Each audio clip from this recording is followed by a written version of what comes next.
morning, everyone. Welcome to the Taos County Board of Commissioners regular meeting for today, August 19th. Record 9/11. Madam Clerk, lead us with the roll call. Commissioner Grande. Present. Vice Chair Sanchez. Present. Chairman Romero. Present. Commissioner Blankenhorn. Present. Commissioner Duran. Present. Okay, thank you, Madam Clerk. We'll move on to the Pledge of Allegiance. We'd like to ask Mr. Hill, County Assessor, to lead us with the Pledge of Allegiance. Thank you.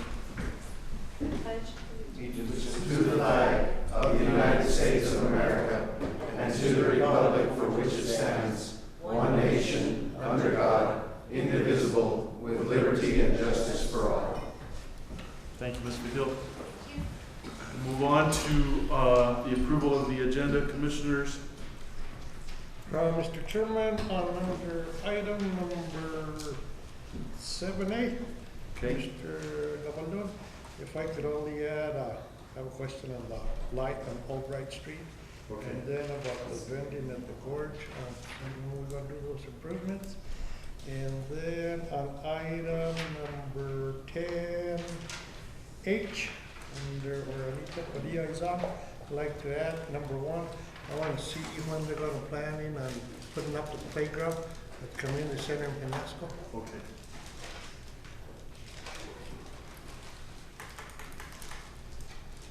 Mr. Chairman, the Commission also wanted to state that under item 6, a proclamation presented to Colonel David E. Torres. Mr. Torres is out of country, and so that will be tabled until another date that he can actually be here. Chairman, on the citizens' concern, I would like to touch on something that we're going to be doing up there for our veterans in Cuesta.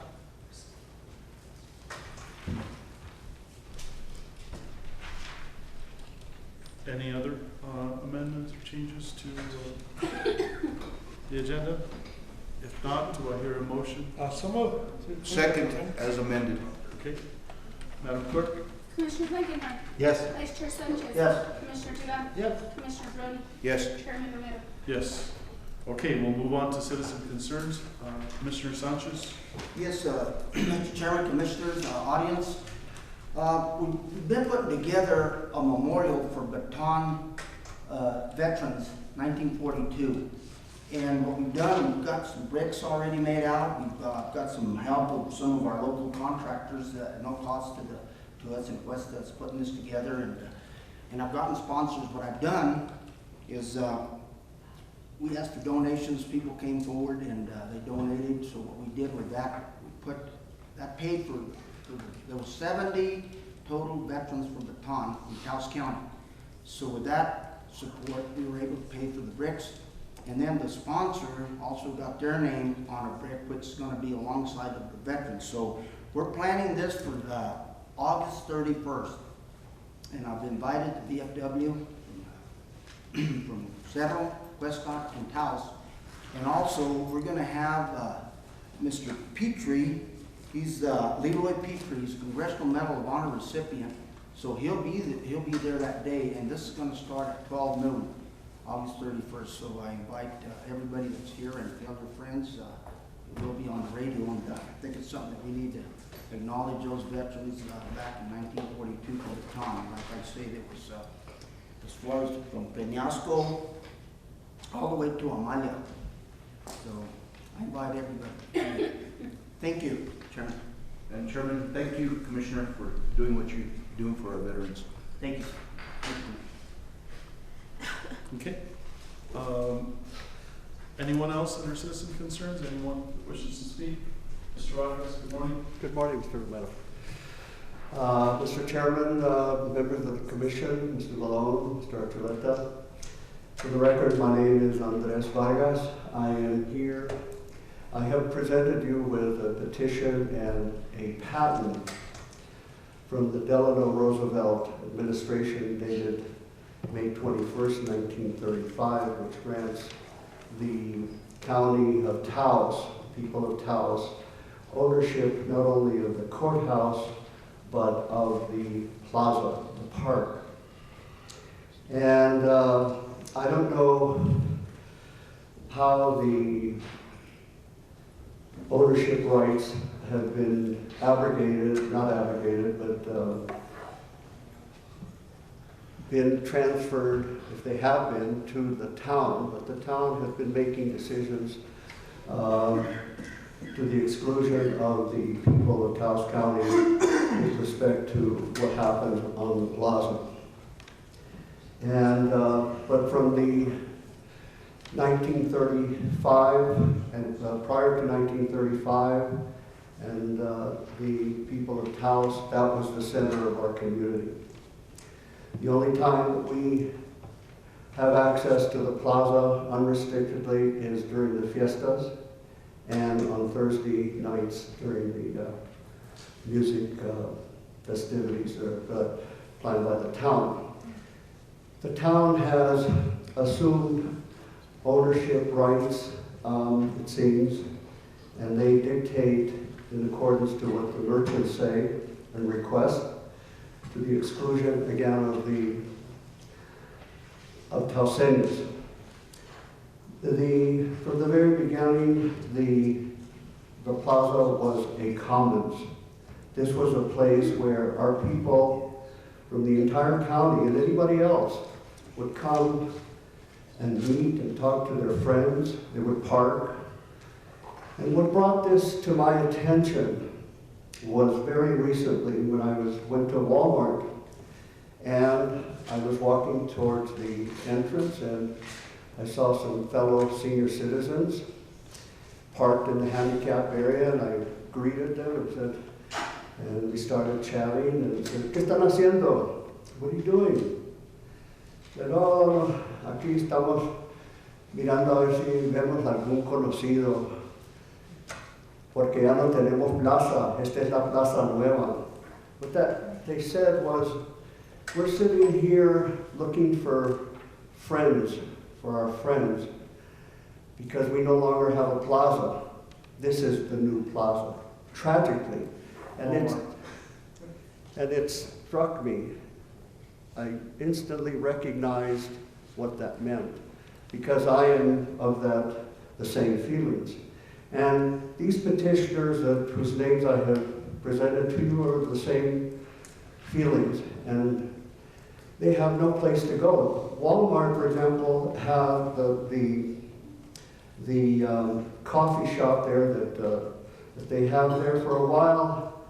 They allowed, the franchise owner allowed people to go there and sit and talk and drink coffee, but they discouraged that, and they no longer meet there and talk every morning or in the afternoons. All of so the town has abdicated its ownership, the county has abrogated its ownership rights to the plaza, and has allowed the town to exercise jurisdiction and decide what they want with respect to the plaza without any consideration of what the people of Taoseños want or might want. They have, for example, throughout the years, put parking meters. And this is a conversation that I think needs to happen with the cooperation of the town. Do we want parking meters that prevents our people from going there and sitting and visiting with their friends they can't afford to pay these parking fees or the tickets that inevitably ensue if you park too long, but it's incompatible, in my opinion, to have parking meters in a historic place. And so that is part of the conversation. You have the other one, the other consideration is incidentally, that decision was made during the tenure of Gus Cordova and the commission, or the council at that time. And I said, Gus, why are you putting parking meters in a historic place? He said, we need the money. That's how he ran the town. It was a business to him. And that's why he sold, for example, the franchise to the dump and did away with the garbage collection, which years later they had to buy back. But they also put a wall. Maybe some of you remember a wall, and the people tore it down under cover of darkness. They tore it down. They didn't want that. But the town has exercised jurisdiction, and they decide, and they're dictated. What happens in the plaza seems to be determined by what the merchants want, to the exclusion, again, of the citizens of Taos. I am here to ask that you take and enter into a conversation with the town and involve the people and the Taoseños as to what is to happen to this plaza.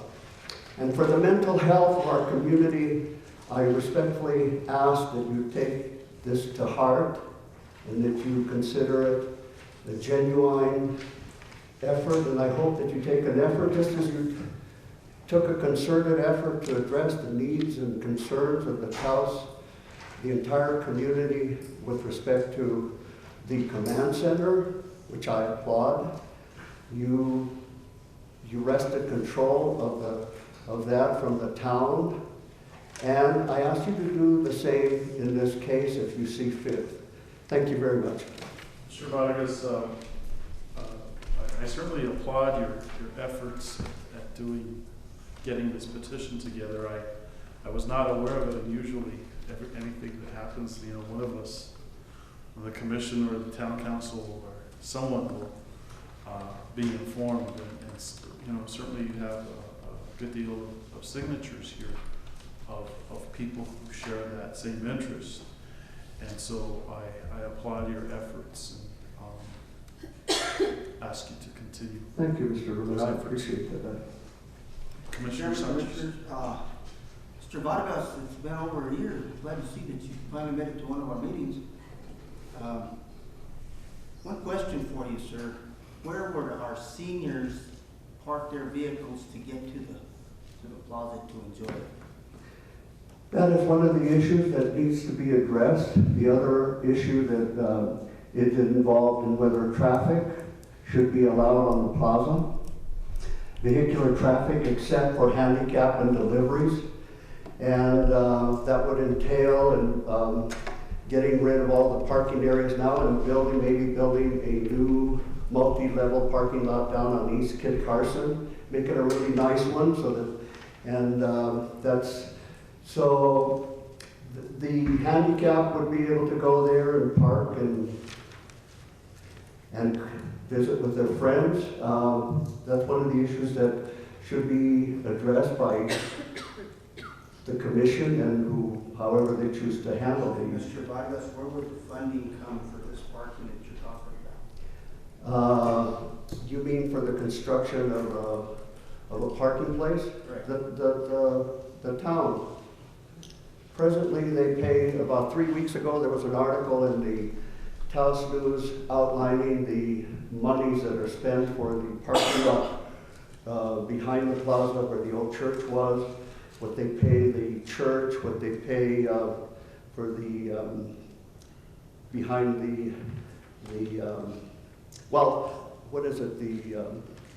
John Dunn parking lot. They pay a tremendous amount of money for all of those parking places, and all of those monies could be used with additional funding to build a multi-level. This is just my idea. I don't know what there are possibly others, but that is one way to accommodate the people. Something else, Mr. Vargas, by doing away with the meters, that would take some revenue from the town of Taos, correct? Yes, I don't think that, as I told Gus Cordova many years ago when he proposed that to the council, this is a historic place. Parking meters do not belong in a historic place, in my opinion. Santa Fe is addressing that issue. They have prohibited, I think, vehicular traffic in the plaza. Albuquerque closed off streets from 1st Street up until maybe 5th Street. And it's all the commons. It's for people only. And they closed all those streets all the way not allow vehicular traffic, just people. And that's where people congregate. It's mental health for the community. People desire to interact. We're social beings. And money, which was Gus Cordova's concern, is not a sufficient reason to not have a commons and for the county not to exercise the ownership rights that they're entitled to in behalf of our citizens. And Mr. Vargas, you just brought up a point, the First Street in Albuquerque.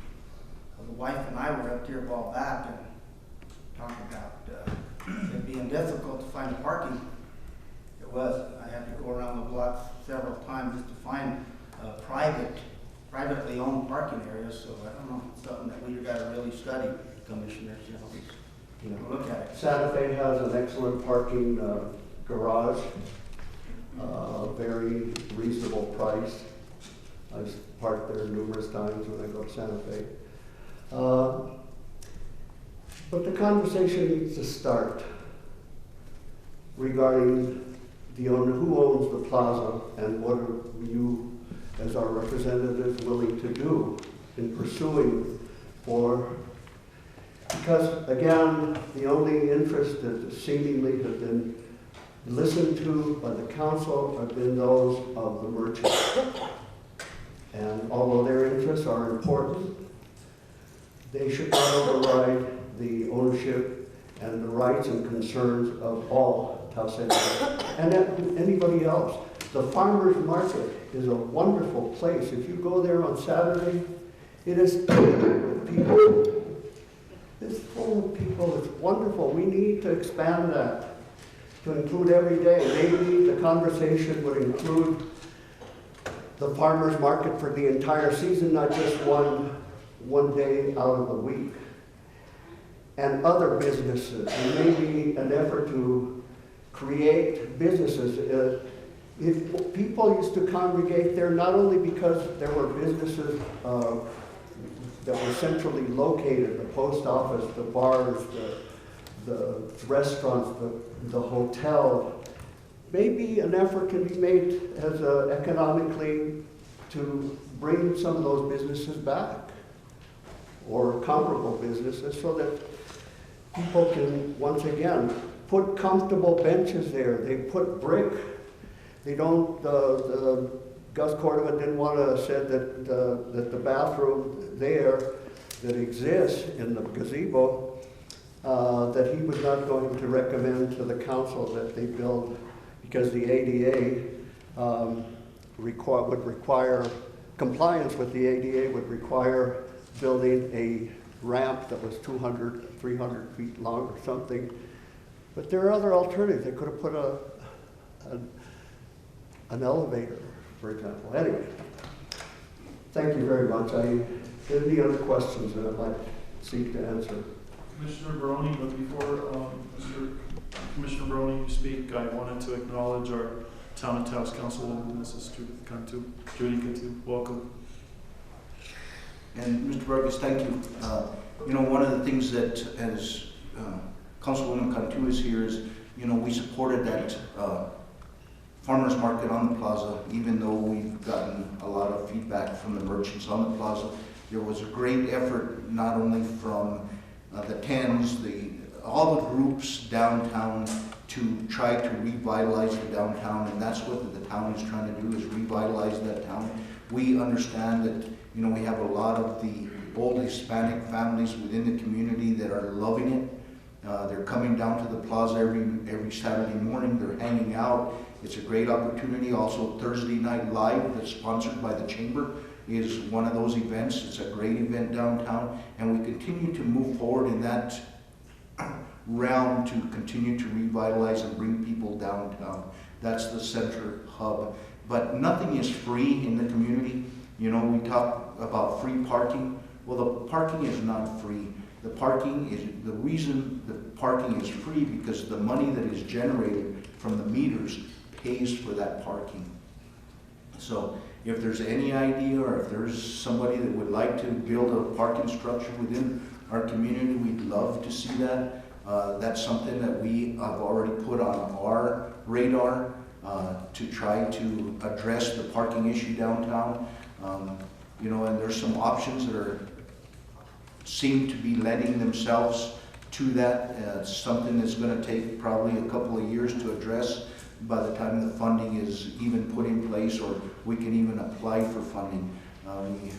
So I just want to leave it there because it is becoming a very nice place for people to come, people to hang out, and it's opening itself back up to the community. So thank you. Mr. Brody, I applaud all that you have done in that regard, and it is greatly appreciated. People love that effort, and again, I applaud it, and I thank you for that.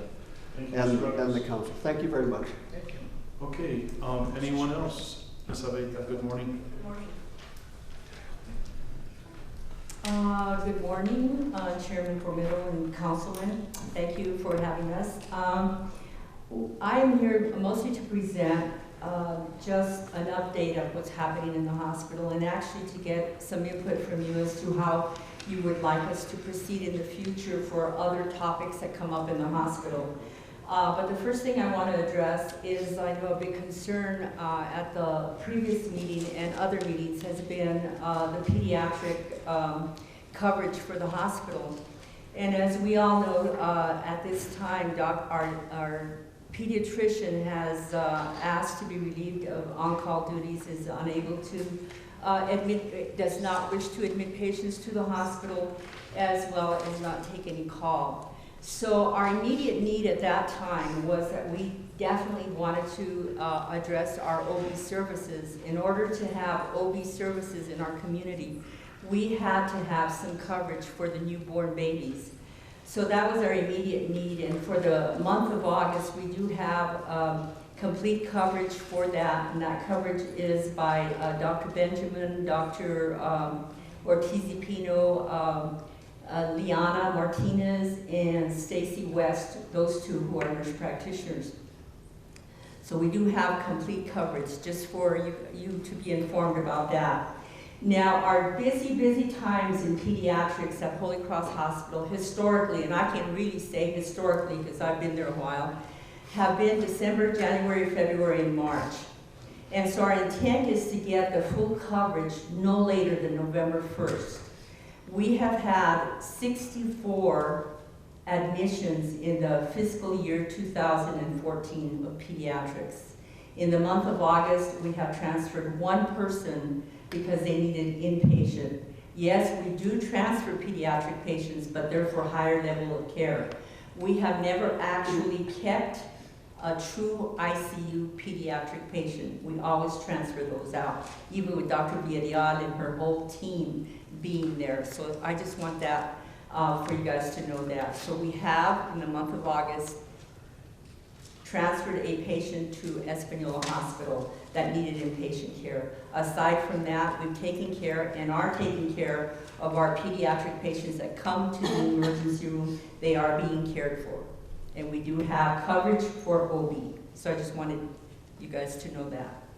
And then the other thing that I wanted to kind of address a little bit is we really have recognized that we haven't been here to present what's happening in the hospital on a regular basis. And so we would like the opportunity to actually bring up different topics at your meetings, whether you want them at every meeting or once a month, we'd like to do that. We do know some things that are really out there and really things that have been, people are asking questions of not just you, but our community, are about Apogee, about QHR, and we'd like to actually do presentations on those. But the other thing of great concern to us, especially clinical, is the questioning that there was out there that there was a quality issue at the hospital. We really would like at your next meeting to do a quality presentation about what goes on at Holy Cross Hospital. And Linda Chase, who is our quality officer, is happy to do a presentation for you. So topics that you feel are important that we need to bring to you, we're open to that, we want to do that, and if you just let us know how you would like us to proceed. Ms. Thank you. Aveda, I, for one, certainly welcome the dialogue that you wish to share with the commission and the public, and certainly welcome that. And I would suggest that you communicate with our county manager, Mr. Archuleta, to be here as often as you possibly can, so that we can listen to all of the issues and the concerns, and of course, the good things that are happening at the hospital. Okay. Thank you very much. Mr. Archuleta. Mr. Chairman, Commissioners, in a meeting that we had last week with Holy Cross Hospital, it was my understanding that at this point there's a federal mediator that's going to be coming to Taos County, and we have been asked at this point to allow that mediation to take place and for that to happen, and so that they could handle that internally. We were looking at possibly the middle of September as a possible work study where all these presentations can be made, that the union can come, they can make their presentation, the hospital can make their presentation. But the request, and I think what we've accepted at this point, is that we will let that mediation process happen prior to us allowing for the presentations to go forward. So we're probably looking about the middle of September if everything goes correctly. I believe we're on the docket for David Martinez to come up as our federal mediator. He is pretty tied up with what's happening in Santa Fe right now, so it really is depending on his schedule. Now, the one thing we do want to accomplish by coming and addressing the commission and our community is that we don't necessarily want a tit for tat. We want the commission, we want our community to know what's happening at Holy Cross Hospital. And I understand your work study and what the goal of that is, and I am totally in favor of that. But our presentations here, we would like to be honest and answer any questions that we can possibly answer for you. And Ms. Aveda, with that, I also, as one commissioner, would like to see more of an extension on that dialogue between the hospital board, management, and the employees. Absolutely. And certainly want to see that done publicly as well. And like I said before, I really appreciate the fact that you've come before the commission today. Thank you. And Chairman, as one of the commissioners, I welcome any time that the hospital or the union wants to bring it up in, you know, if there's not an agenda item, if they feel that there's a concern within the community, that there's a lot of questions asked, that they bring that dialogue and let us know what is happening and address those concerns. Absolutely. Commissioner Sanchez. Chairman, I'd like to thank you for bringing that up. That's a great idea. And also, I want to compliment the hospital staff. It's been great. Keep up the good work. I know it's hard, but you're doing a great job. And I have to say our quality measures are absolutely at the top, and it wouldn't be, if it weren't for our staff, we wouldn't be there. So, thank you. Thank you. Okay, anyone else that wishes to speak? Ms. Jaramillo.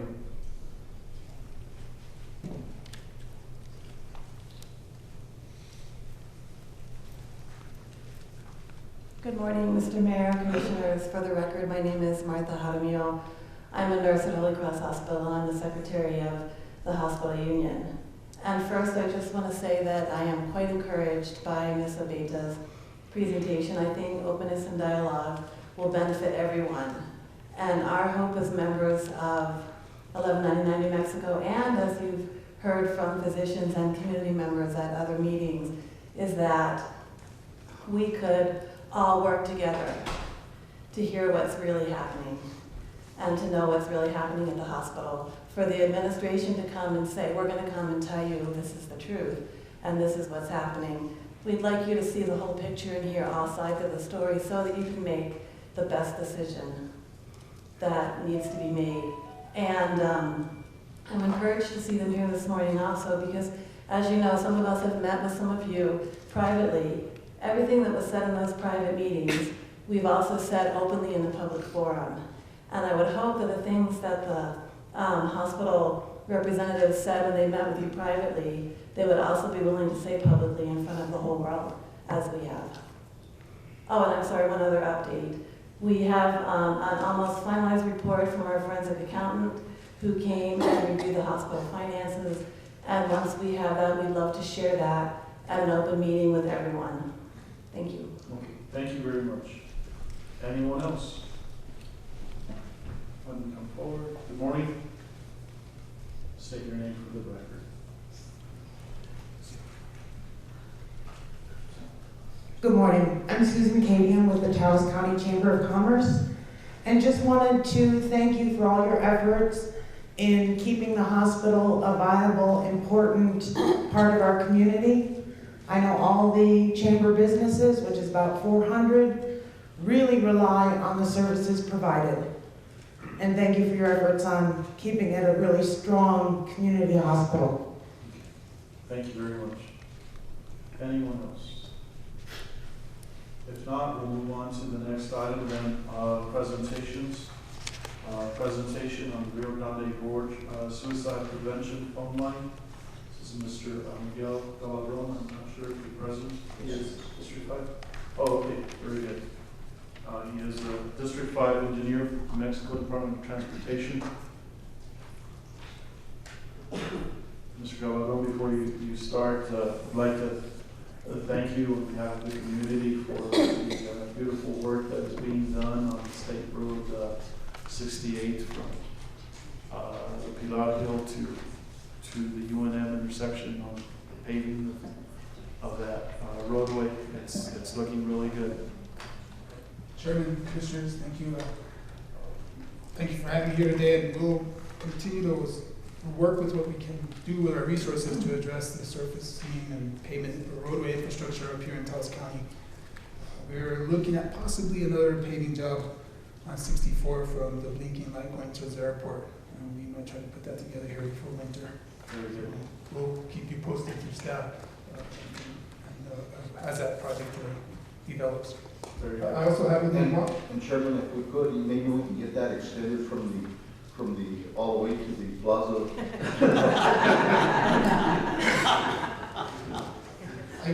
I do have Miguel from our project programs and infrastructure section of the general office. Welcome. And he does that coordination as well, so I brought him up here as a local to help me out if I ran into some questions I needed assistance on. Mayor Baroni, I thought you were going to ask for the airport extension. Oh. While they were there. Look, Chairman and Commissioners, I did want to come up and speak about what the DOT is doing in regards to the Rio Grande Gorge Bridge, and I also heard amendments to the agenda to talk about a couple of other items that I can address.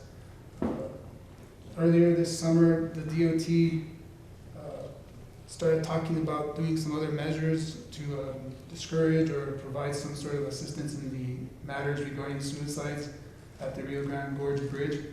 And what I did is sent an email to Mr. Archuleta to inquire about the possibility of getting together with Taos County and seeing if we could consider or discuss the possibilities of entering maintenance agreements or maintenance and power agreements for the facility out there, which we're looking at is a phone system. We did do I want to give a little history of the bridge. Some of us are aware the bridge was designed in the 60s. Construction was completed in 1965. My understanding is the original design was to provide for an open steel grate deck, and over time that changed and it was overlaid with a concrete deck, which affects the structure itself. We did a study in 2009 where we did hire a consultant to look at the different possibilities of putting a structure on the bridge itself to deter suicide. That was something that was looked at in that study as a trend in other locations in the country. I think a lot of reliance was on the Golden Gate Bridge in San Francisco, California, as they're doing the same thing. They're a few years ahead of New Mexico, but they're doing a similar study. And as we looked at those options, preliminary engineering brought up concerns about putting any sort of structure itself on the bridge. There were also feedback, comments that we got from the public, and based on load conditions, if something was added to the bridge vertically and different feedback, we started moving towards a horizontal netting below the bridge.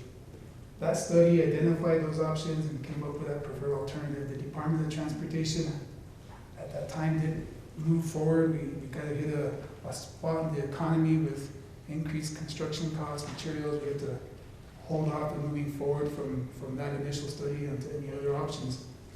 We are going to move forward now with bringing a project on board with the DOT to further evaluate those structures, to get the detailed analyses to see what needs to be done, and determine if the approaching 50-year-old bridge can support any sort of structure to discourage suicides. In the interim, we've had several meetings with the DOT, at the DOT with other stakeholders, and we've talked about now moving to the next step would be a phone system. We are left with some challenges that don't exist in other places like the Golden Gate Bridge and other urban locations. This is a very rural location in New Mexico.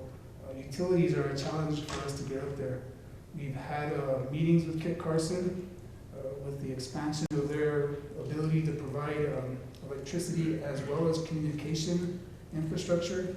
We do have a plan in place to get with Kit Carson and to get us electricity from the rest area towards the bridge, and they will also provide a fiber optic line to get communication to the bridge and the phone. The DOT is also communicating with the State Historic Preservation Officer to get clearance to put a set of phones of different call boxes on a historic structure. The Rio Grande Gorge Bridge in 1997 was added to the National Register of Historic Places. So anything that the DOT does on that bridge needs to go through this process to ensure that we don't compromise the historic character of the bridge. Now, we think a phone is not really a big step towards our efforts in addressing this matter, but when you look at those challenges, we feel that it's not a simple step, but we are going to get it done. And that schedule is in place. We have a consultant on board. They should finish the design in about 2 weeks. We then need to then work hard with Kit Carson to get the utilities there. And we will look at a construction of sometime of October to have some telephone call boxes Of this year? Of this year. We're looking at kind of expediting this. It'll be more like the end of October, and it depends if what kind of difficulties we have with the utilities. What we're looking at is putting the conduit underneath the bridge, and that's something that Kit Carson says it's not part of their ability, their plans, or they want to go that way, so the DOT will take that on and we'll contract that work out. The matters with the county is assisting on this matter would be utility payments if it were to come to an agreement, or we would work out an agreement with the county, and that would be like phone or fiber services, and then the utility of electricity to provide minimal electricity for the phone, and these phone call boxes would have some sort of lighting on them, low voltage watt lighting, so we would have those costs to look at. How would you, I guess you mentioned earlier, it's a remote area, it's a remote bridge, or a bridge in a remote area. How do you, and if you install phones, obviously it's going to be prone to vandalism. As you see, there's a lot of graffiti on the bridge itself all the time, new stuff that goes on, but actual destruction of these phones, how would you prevent that? How will it be designed to do that? Chairman Romero and Commissioners, that is a concern that the DOT has been discussing. The facilities, the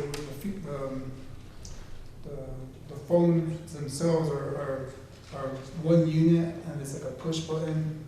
So the opportunity for vandalism is there, but it's being minimized. There's no handset, there's no cables. We'll have to deal with how often it's vandalized or attempts to steal them or whatnot. I presented to our management of the DOT that we're going to have to put like a threshold. If we start seeing this happen so often that we can't keep the phones available for service and functional, it might not be able to stay on place. Right. We will be, and we're considering, because of the fiber optic, and that we can have cameras. It's a matter of we protect those from vandalism as well. But there is an opportunity that we are looking at to have some sort of cameras someone just to discourage that sort of activity. Well, I've not seen it myself, but I understand that the bridge is actually listed on a site for individuals wishing to commit suicide. It's one of the suggested sites, which is unfortunate. Who are the entities that own the areas around the bridge besides the state highway, New Mexico Department of Transportation and Taos Pueblo? Are there other entities that are involved?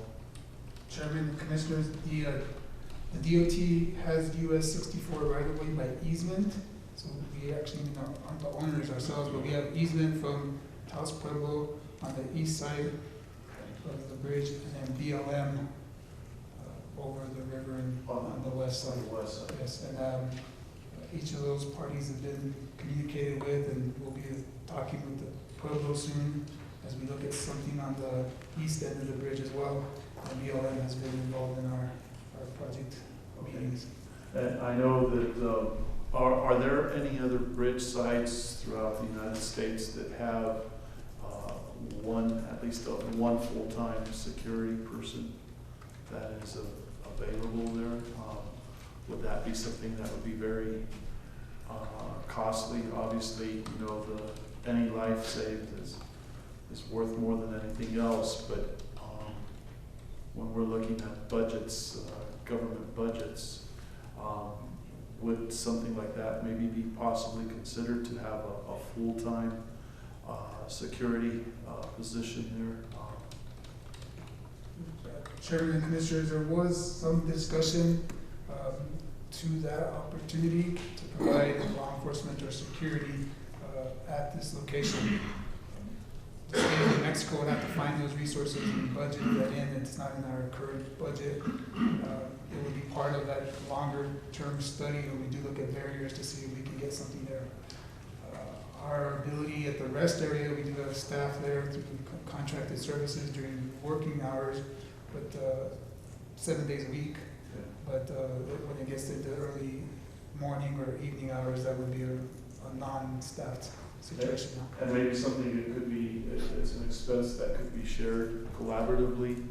I'm volunteering the county, but between the county, maybe the tribe, Taos Pueblo, BLM, New Mexico Department of Transportation, where that expense could be shared amongst various entities so that it wouldn't be a burden on everyone.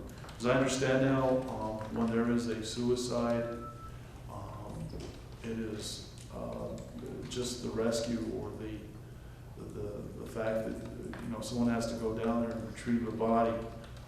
I understand that it's paid for by the town of Taos. And it's actually town of Taos staff. And so, right now that expense is afforded by the town. And so maybe by having an individual there at all times, and of course it would, you have to have 3-4 different shifts to be able to run 4 different individuals, or maybe a security system or an entity that provides security could do something like that. I'm not sure. We do have our state police and we do have our sheriff, but sometimes those units aren't always going to be available there. Although maybe we could designate various shifts so that individuals or security or police people could be there on the bridge at all times. That's just an idea. Chairman and Commissioners, we had talked about the challenge of funding such an effort, and if that is if there are opportunities there for collaboration between all the entities, that could help overcome that challenge. That'll be an item I'll take back to my leadership and advise them that the conversation has come up, and that maybe we can work something out. One of our discussions did go to law enforcement, but also maybe it was going to have to be somebody specific to the area of enforcement and suicide prevention. So, but having that opportunity for collaboration is a good thing, and I think we can move forward with that. Yeah. Commissioner Sanchez. Mr. Steve. Mr. Chairman, Commissioner Miguel, thank you for being here. today.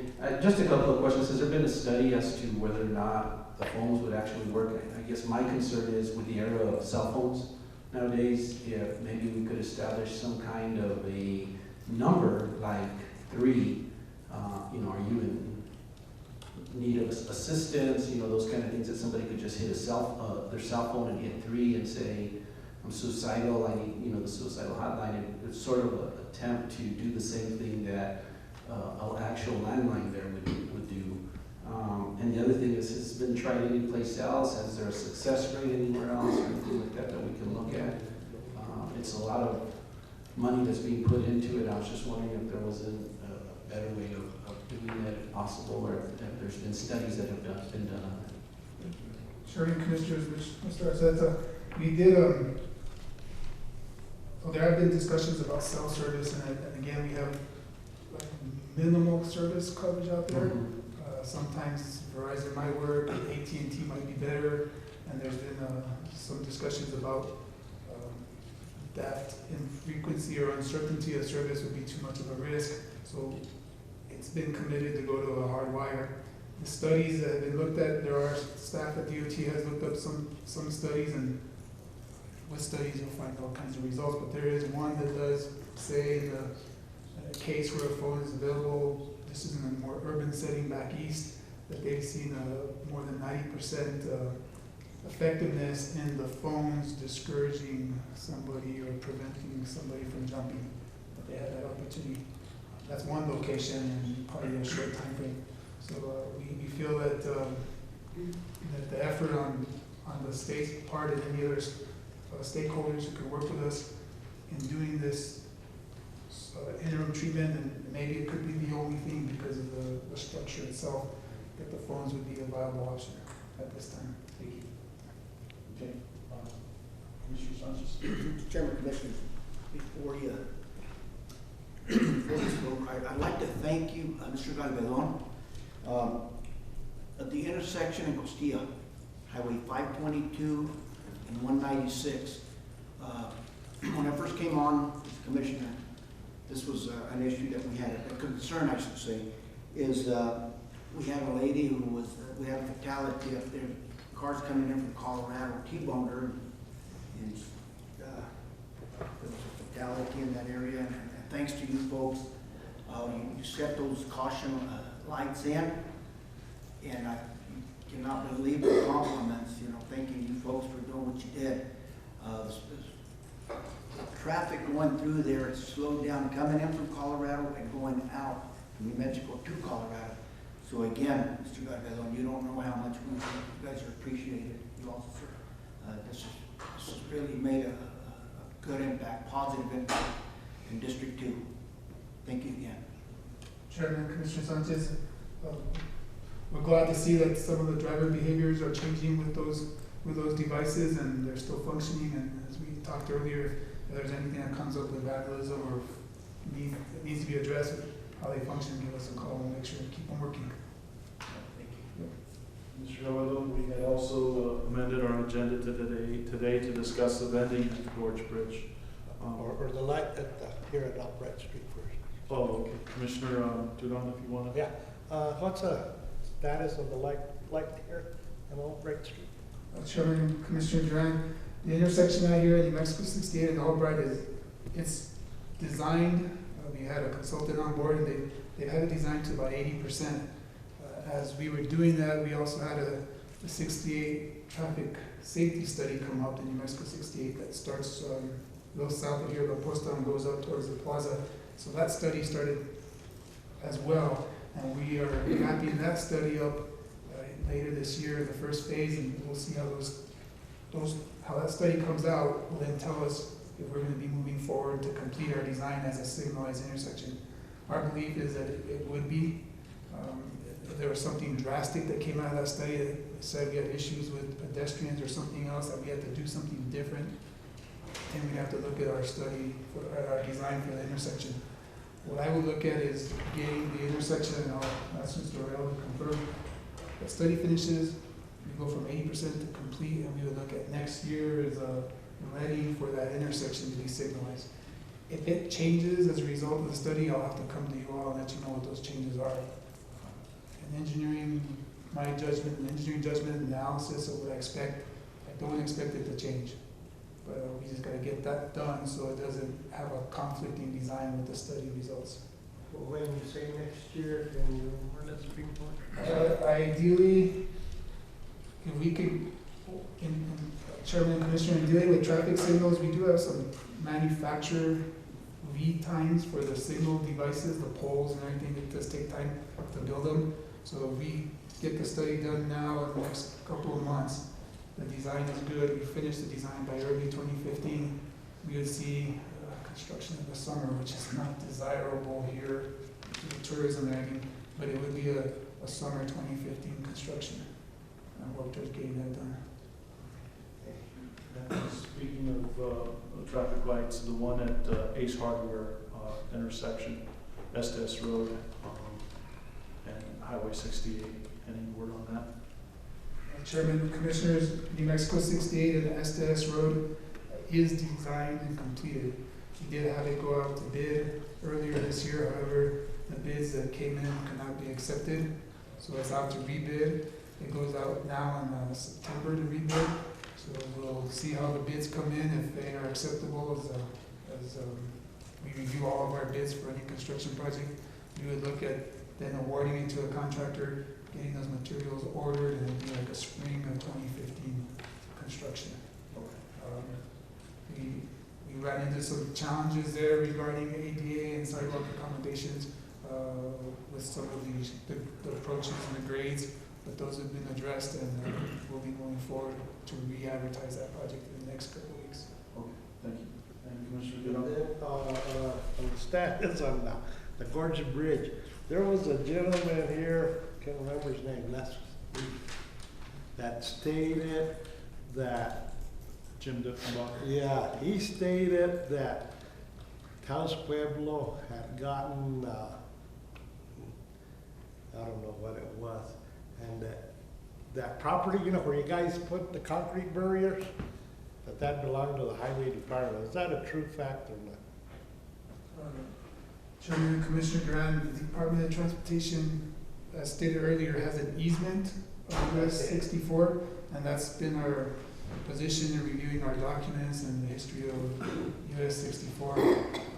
I have not been approached by anybody that can present us something differently to see if that is that would be reviewed and changed. But, it's after we've looked at it for some time and had legal staff review it, we do feel that it's an easement with US 64. The language of the easement says that it can only be used for transportation needs, and there has been a position taken that vending is not a transportation matter, so we're unable to deal with that. All of our efforts and work on regarding vendors on that location are focused at the rest area with BLM. We've gone through iterations of designs in the conceptual phases. We are going to again look to get that wrapped up here and get it designed and under construction next year to have a plan, a location together with BLM that takes the vending off of US 64 easement and has it located somewhere else in the rest area. Oh. And I have one more question that I didn't have on the agenda. On Highway, I think it's 73 in Chamisaw.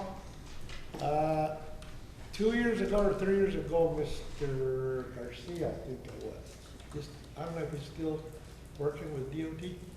He met with a bunch of people, and it's that stretch of 73 where the Ancianos building is at, down maybe like half a mile. And then we were asking to see if you could put in the solar where it marks your speed limit, because people travel through that section of the road, 80, 90 miles an hour, no? And it's a bad timing, like in the morning when the school bus was there, and in the evening. But I don't know whatever happened. He never did get back to us. I know he met with the people that live in that area, because I recommended that he meet with them, and he did do it, but I never heard anything about it. Well, let me, Chairman and Commissioner, let me follow up on that, because Mr. Garcia, I think he'll be retired. So let me see if it didn't fall through. And it is New Mexico 73? Yeah, it is. I tell you, it's all right. I think it's 73, is it? 76. Okay. Okay, 76 in the Chamizal area? Yeah, and it's that portion that's where the Anciano building is at, that area right there. If you could look into it for me, please. Chairman and Commissioner, we will, and we are implementing those digital display signs throughout the district, and we'll put that as a location to see where it lands on our list and get things moving to get that done, and we'll keep you posted. Thank you very much. Commissioner Brown? And Chairman, thank you, Mr. Gabaldon. I would just want to bring back that the vending on the bridge there. It's getting very dangerous. I know Commissioner Grande drives a bigger truck through there, and it really narrows that traffic down along there. There's been quite a few near misses lately with children darting out into traffic. It slows the traffic down there to about 15, 20 miles an hour. I don't have anything against vending on, but if we can move it out, widen it, do something out there. We're right against the white line, and there's actually kids in and out of there all day long. And you can see the skid marks already where there's been near misses. I've been called several times because, people have almost hit kids there. We just really, if there's anything we can do. Chairman, Commissioner Brody, what we'll do is we gotta move quick on this design and get that done, and then get this new location established. Until then, let me see if there's other things regarding signing and what kind of delineation or make together with law enforcement, keep the area where this is occurring as far away from the road as possible. So we'll look into some of those areas and then get back.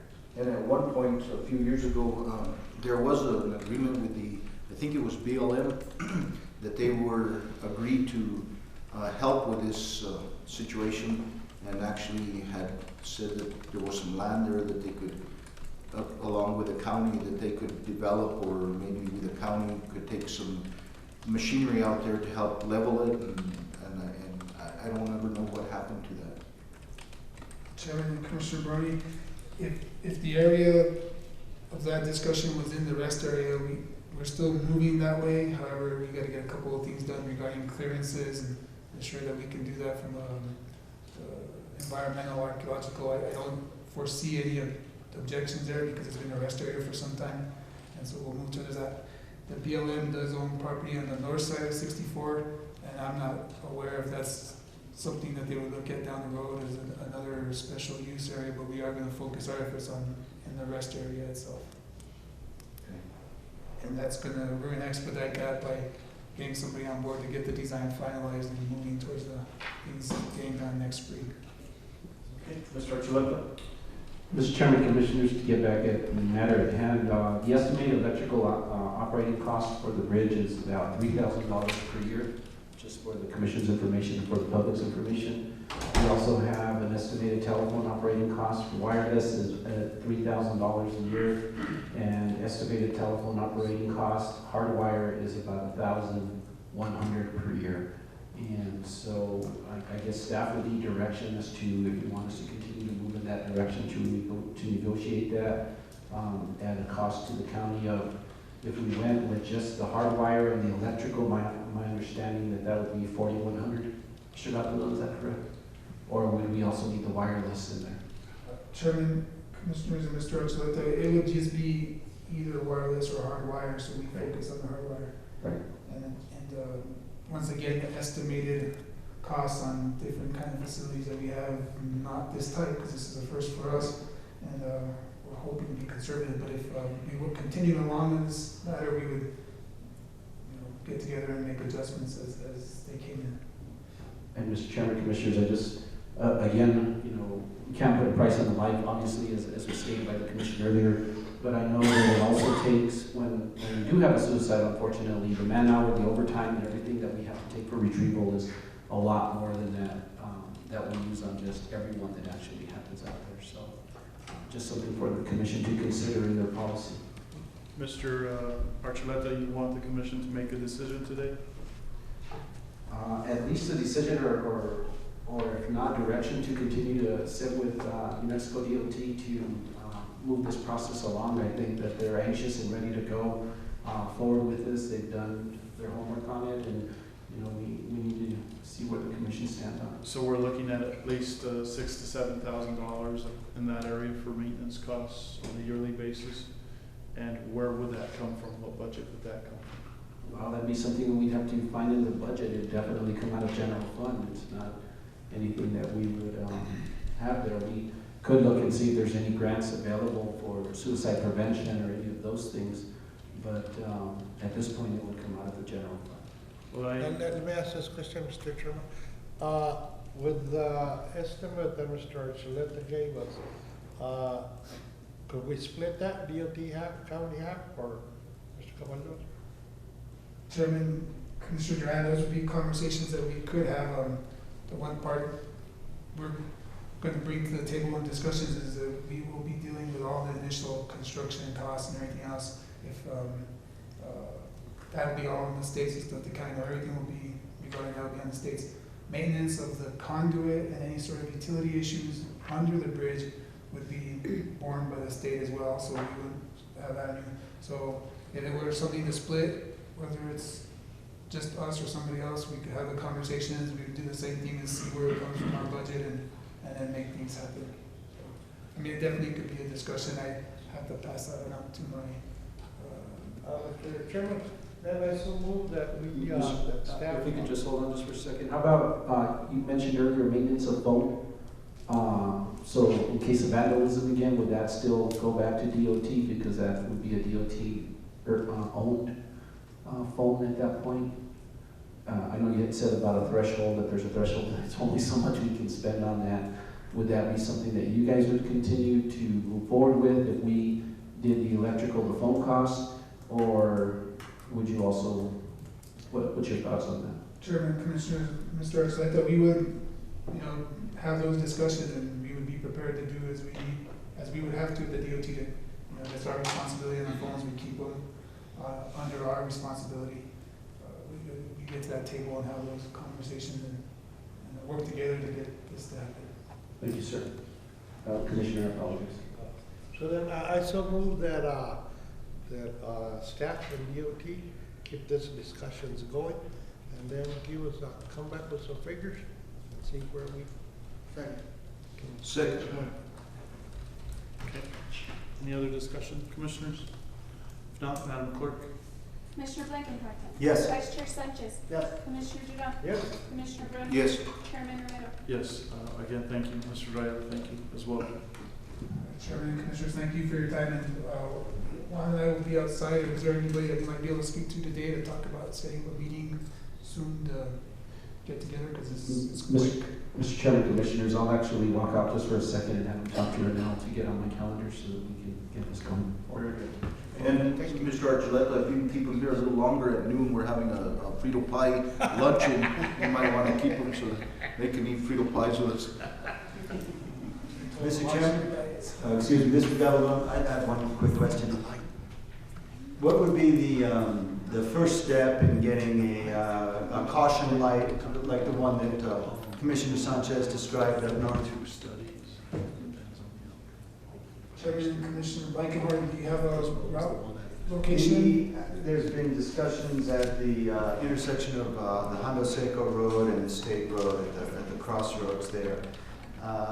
There's difficult visibility. Of course, there's quite a bit of traffic with the ski area, and that traffic is likely to increase. So there's been some concerns there in my district, and the idea that a caution light would make it safer has come up.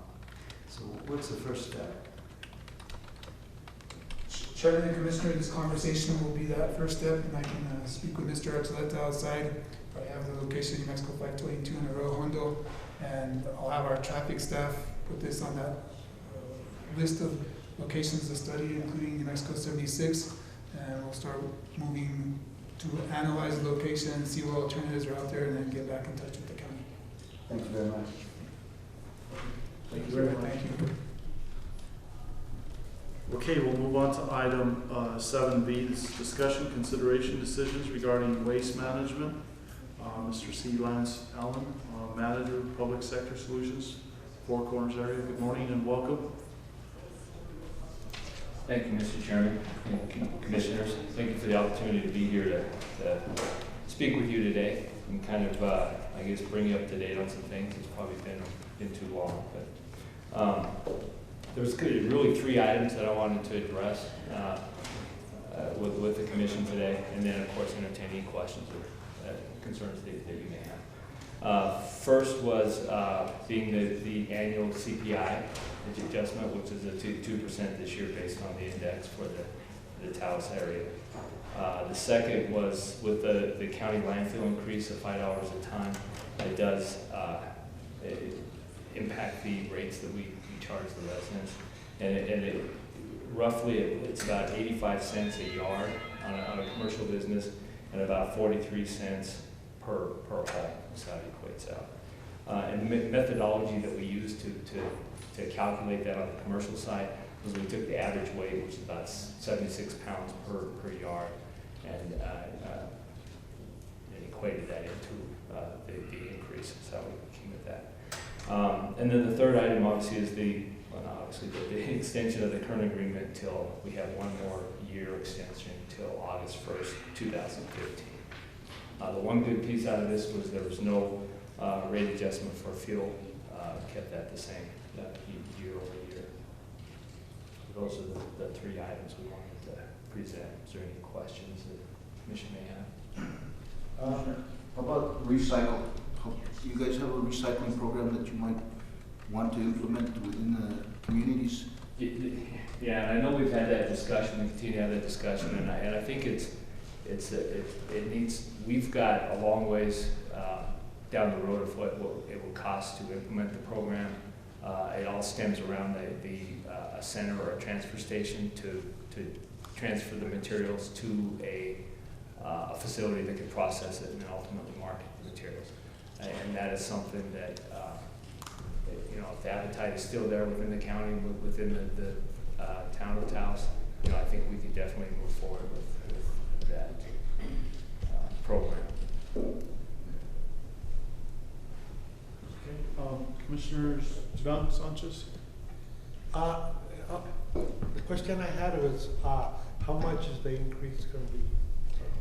It's about, for the residents, about 43 cents per home per month.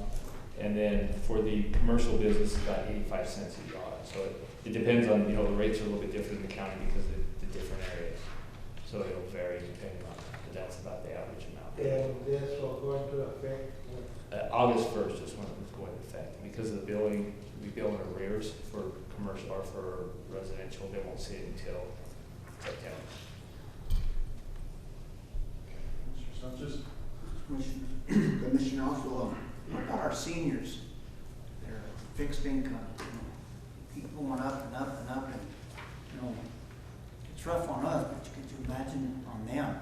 Is there something that you can do to support our seniors so they don't get that? Because I don't think they have that, they accumulate that much trash, really, And I know there's a rate that we have for that, but that's something that is what I would do is revisit the pounds that they generate, to your point, Commissioner, and then that'd be something we could discuss and definitely look at. Maybe if I could have this short data. Yes. Mr. Joe Ortega, probably all along. Good morning. Yes, sir. Just what I just told Mr. Allen, what in the Quest area, what could we do for our seniors? And within the city limits, there's a different contract in that the folks within the Quest, there is something there that's available to them. In the outskirts of the Taos County, there isn't, and again, this is an option. You don't have to have service with us, okay? If you can, great. If you can't, you can. But the county itself has something for them as well, right? They can go to the collection sites or have someone, and that's a lot less costly. Of course, it costs us a lot of money to transfer, the solid waste to the landfill and all that. So we have a lot of costs And I know Mr. Ortega, also another problem I see there, and I'll get up early in the morning, start heading down the road, all the dumpsters either tipped over or the bears have gotten to them. I know that, I've seen and read everywhere they put the latches on there, but not everybody's gonna put it back, you know? I don't know how to be, Right, that's seasonal until they get full, I guess. But we've thought of putting signs also, but that's a different.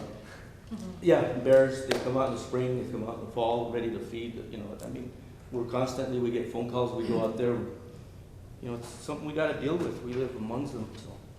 I don't know if that's, I'm sorry, Go ahead. maybe that's something we can send like a reminder out to the residents, let them know that it's getting into bear season, make sure they contain their, you know, bring the containers back and contain them. We could do something like that on a seasonal basis.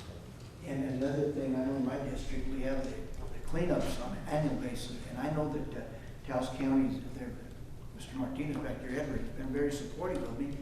Well, we get the bins that, you know, at no cost.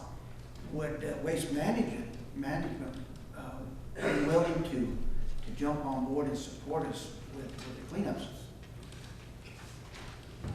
Yeah, I think it's something we can talk about.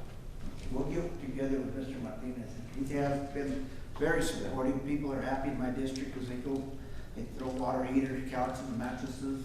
I'd rather see them in the dumpster than abajo un arroyo, you know? Well, absolutely, we want to do everything we can to be supportive as well. Thank you. Absolutely. Thank you, Mr. Allen. Thank you. Mr. Chuleta, any other? So this cost increase includes the CPI, includes everything it's inclusive of everything. I just want to make sure that 43 cents per household is inclusive, or? No, the 43 cents is just the disposal. Okay. And then there's a 2% on the, for the CPI. Okay. And what does that equate to? It depends on because the rates are all different, since 2% on whatever the current rate is. I think we have at least 3 different tiers in the county. Mr. Chairman, Commissioners, also know Mr. Malone has a couple of comments. No, the only comment I have is that if the commission is inclined to approve these rate increases, I would ask that you give the county attorney discretion to draft a 1 or 2 page extension for signature by the chairman. And as far as our staff is concerned, how are we preparing to advise our residents, our users of the increases? Mr. Chairman, Commission, well, hopefully some of the people will see what's being voted on here today by the Commission, but we can also see what we can do as far as letting people know that, you know, these are increases that are happening at the landfill. They're kind of out of our control at this point. Taos County themselves are paying these increases for all our transfer sites and all our tipping fees. And, you know, we're get the word out there to let them know. Maybe we can do something on the radio station also and see if Daniel would, or the other radio stations would carry Or the conversation around this. Yes, sir. Radio, newspaper, possibly? Yes, sir. Okay. Can you go over those rates again, what the increases will be? So with the CPI, it's a 2% increase, and then for the disposal, it's increased $5 a ton, and it equates roughly to about 85 cents per cubic yard. And then we look at a resident about half a cubic yard, so it's about 43 cents. That's what that equates to. So those are the two increases that I see. And again, the commercial was based off of the average amount of pounds per yard, which is about 76.2, I think, to be exact. Right. And this will be effective immediately, or when that's in this fiscal year? Okay. Yes. Any other questions, commissioners, staff? Okay. Well, one final thing, last time I was here, you asked about the one of you asked about the gross receipt tax, and we pay $114,000 per year, which obviously will go up a little bit more this year for the GRT for the Taos County. Okay. Thank you very much. Thank you. Mr. Archuleta, do you need some sort of a decision, Mr. Malone? Yes, we would need a motion to adopt the rates that were stated, and as I requested, to give the county attorney instruction to draft a contract reflecting those new rates, and the chairman just authority to sign. Okay, is there a motion? So moved. I'll go ahead and second. Madam Clerk? Commissioner Blankenhorn. Yes. Vice Chair Sanchez. Yes. Commissioner Duran. Yes. Commissioner Grande. Yes. Chairman Romero. Yes. Okay, we'll move on then to the next item. This is item 8, contracts, agreements, MOUs, RFPs, and bids. Item A, discussion, consideration, decisions regarding a request for consideration and approval of an agreement with Taos Health Systems Incorporated. Mr. Malone, good morning. Good morning, Mr. Chairman.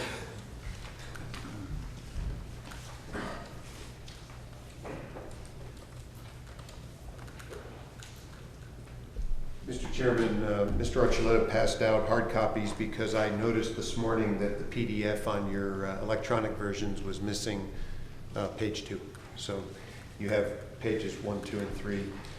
This is the agreement that the commission required us to obtain from Taos Health Systems if we were to pay the $230,000 to to HSD.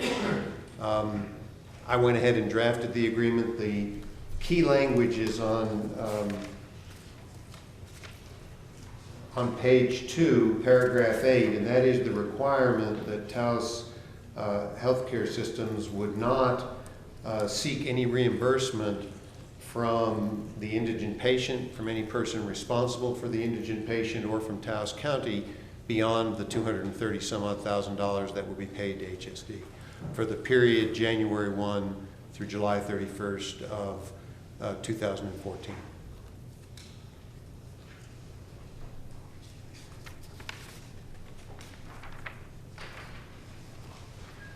Ms. Jaramillo I can't remember if it was the last commission meeting, I think it was the last commission meeting, the question of whether to pay that $234,789 to HSD, and the recommendation from Ms. Jaramillo that was approved by the commission was that we would do that conditioned upon the agreement of the hospital not to look to the indigent patients, to their responsible parties, or to the county beyond that amount for that period.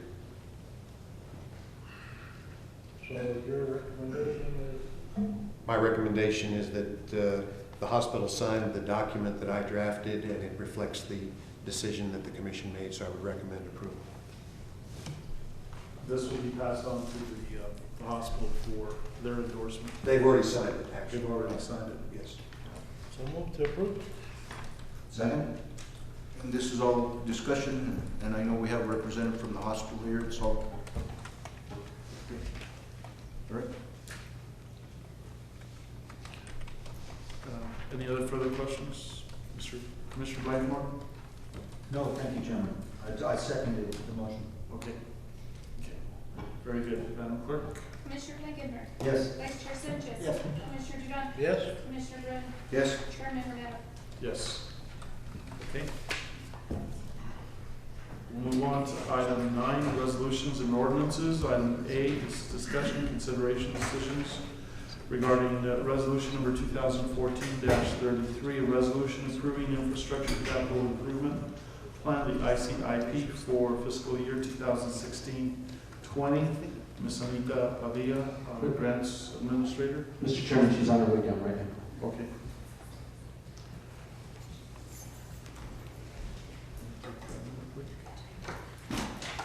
Yeah. Mr. Chairman, once you get us down here, can we take a 5-minute break? Madam Clerk? Commissioner Blankenhorn. Yes. Vice Chair Sanchez. Commissioner Duran. Yes. Commissioner Grande. Yes. Chairman Romero. Yes.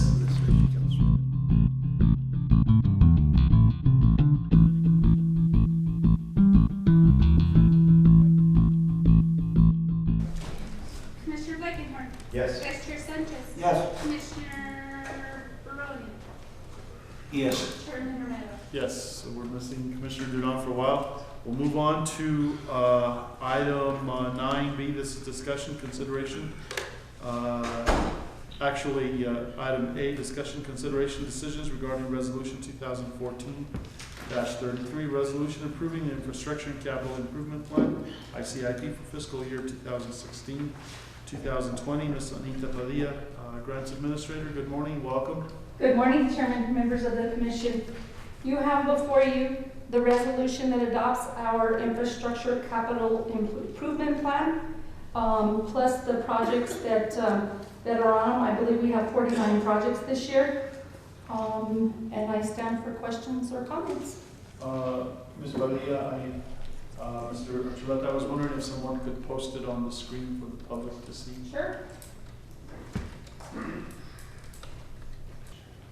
As you know, we always have a top 5 because when we go to look for CDBG funds, they'd like for our CDBG project to be in the top 5 of our ICIP. The CDBG project can be anywhere on the ICIP, but it lends a little more weight if it's in the top 5. So this year's plan includes Camino de Medio, number 1, requested funding $1.25 million. Camino del Rio Grande Bridge, which is the Pilar Bridge, is our number 2 at $1.530 million. Number 3 is Picuris Pueblo Road, $220,000. The Historic County Courthouse, $1,050,000.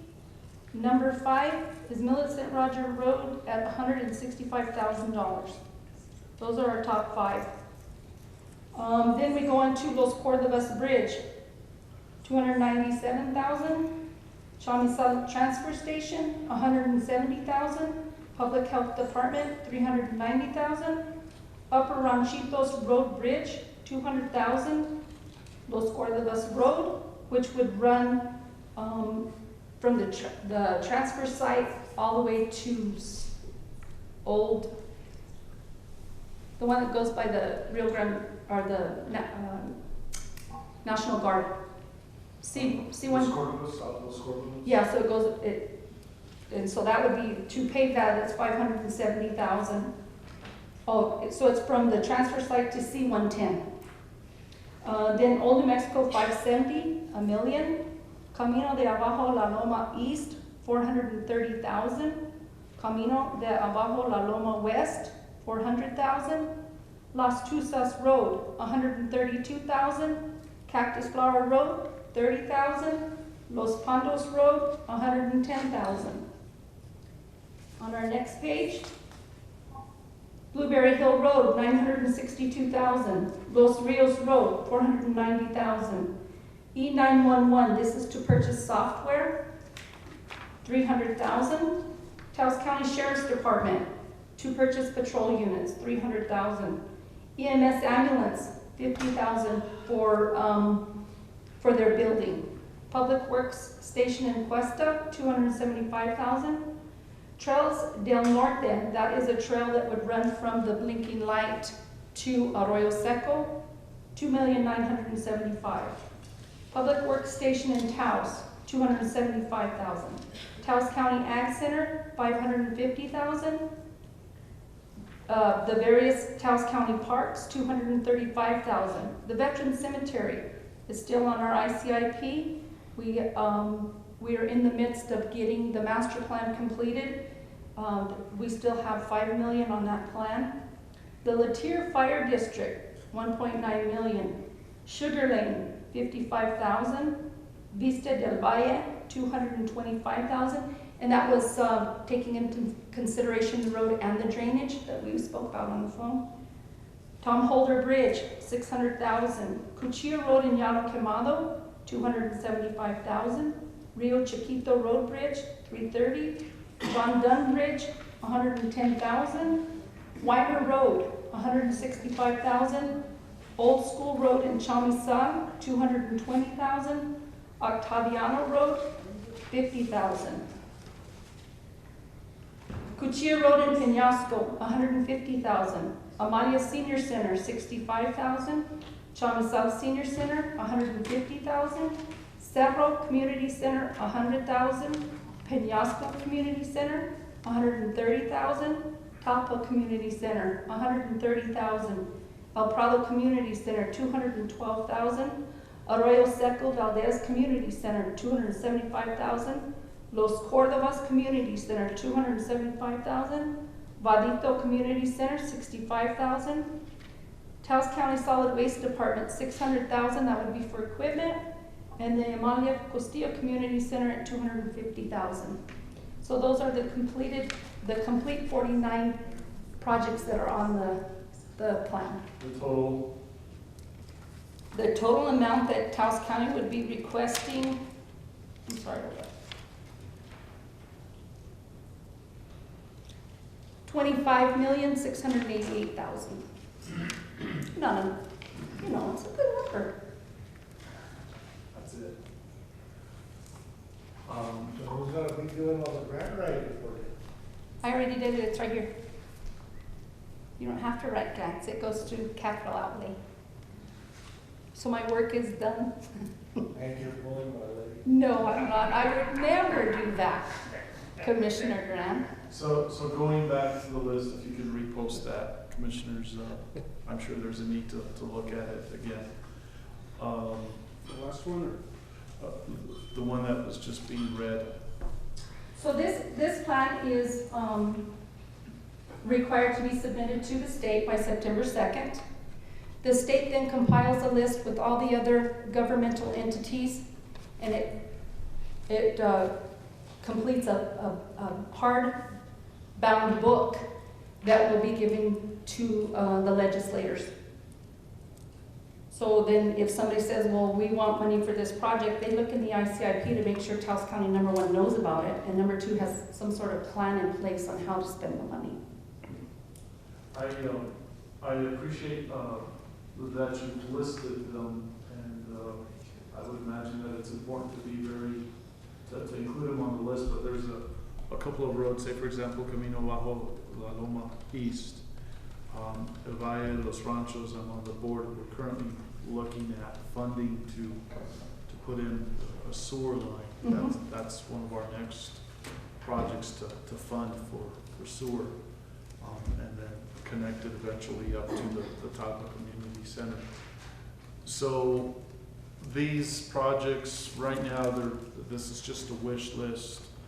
We're not looking at getting them funded anytime soon. Not within the next Yes, sir, 10, Mr. 15 years. Yes, sir, Mr. Chairman. This plan actually begins in 2016 and goes through 4 years, which terminates 2020. As you can also tell, Cuchilla Road is on that, and they're getting ready, El Valle is getting ready to run those lines here in the next several months, so. Days, oh, okay. Water line. Yeah. And so as far as the priority is concerned then, they're prioritized as they are listed? The top 5 are the only ones that hold any weight. Okay. So that'll take all the way from Camino del Medio to Millicent Rogers. Correct? Correct. Okay. Now, most of those are road and bridge projects. Is there, with the exception of the Historic County Courthouse, is there a possibility that funding could come from a separate source? Are there separate sources available to fund projects like the county courthouse, fire departments, or community centers and such, versus having to compete with 25 other road projects? Mr. Chairman, members of the commission, what you see is only probably about 25% of the actual answers that I have, the questionnaire that I go through. There's a portion of the questionnaire that asks for alternate funding. Of course, the ones that we always look at for the roads are capital outlay, general bonds, DOT, local funds. So there's a list of like 20 different funding sources that is also listed with our projects. So they know that we're not only focusing on getting the money from the state, we have other avenues to visit to get the funding. And what are those avenues? Just like I said, DOT, like through the local road fund, the LGRF, They also have several other funding sources through DOT that I'm not real familiar with. Then we have capital outlay, we have community development. There's some federal grants out there for community centers if they're willing to have their building act as an incubator, which I know Commissioner Blankenhorn and I had discussed for El Prado Community Center.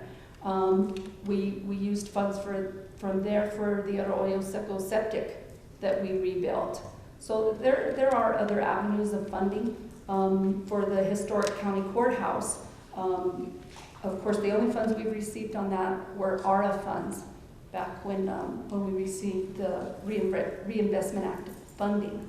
So, but there are other funding options available.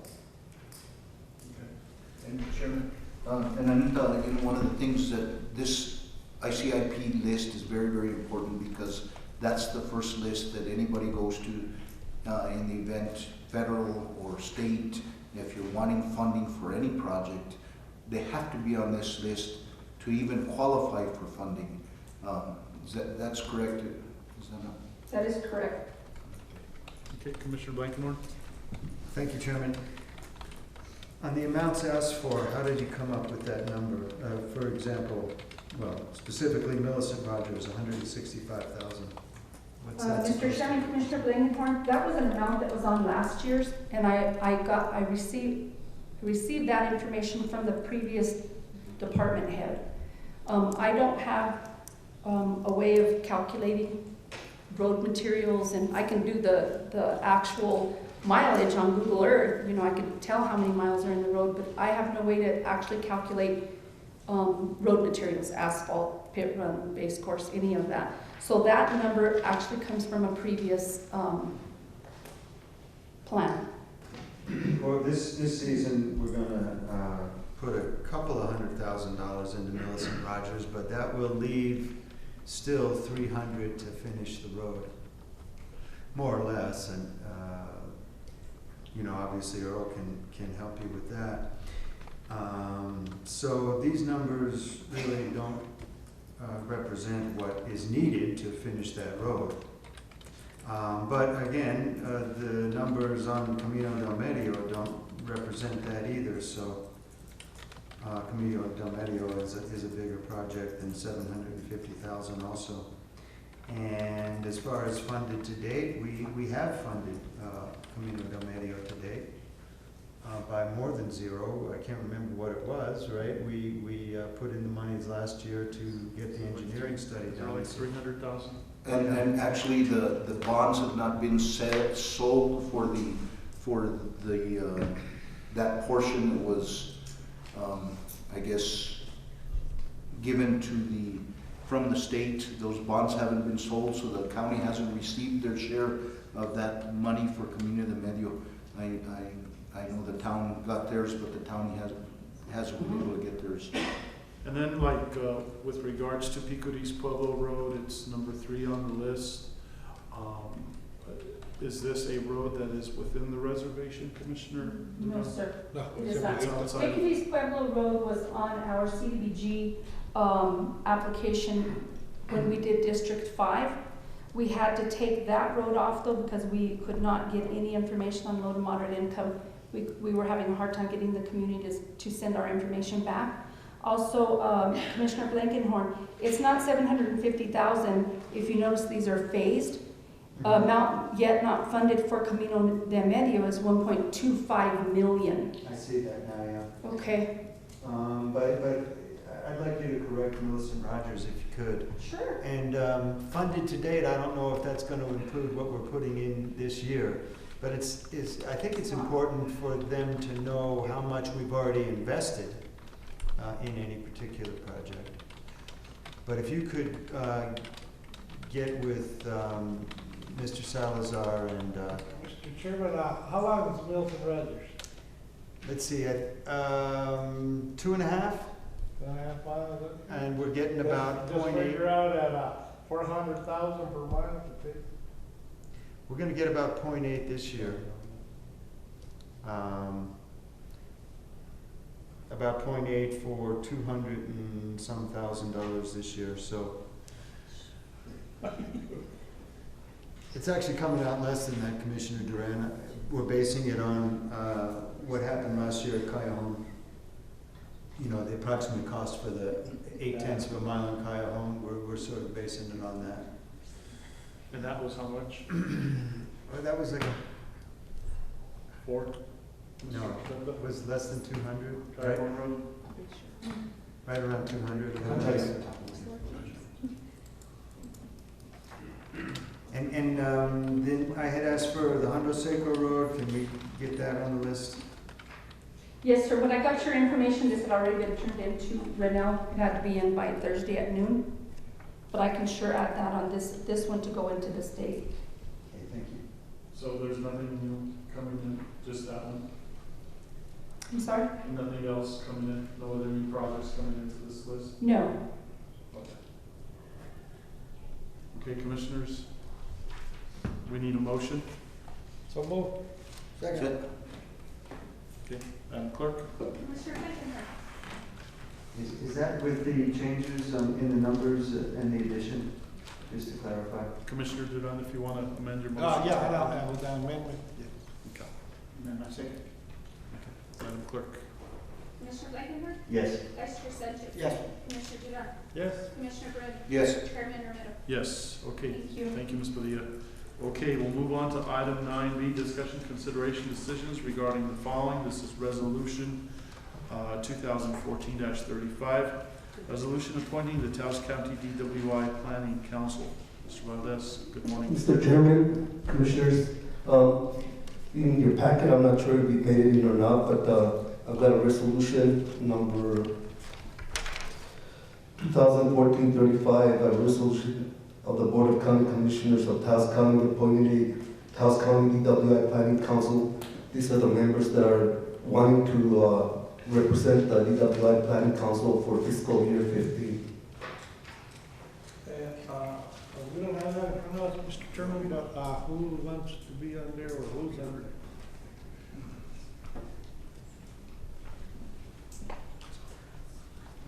It's on your,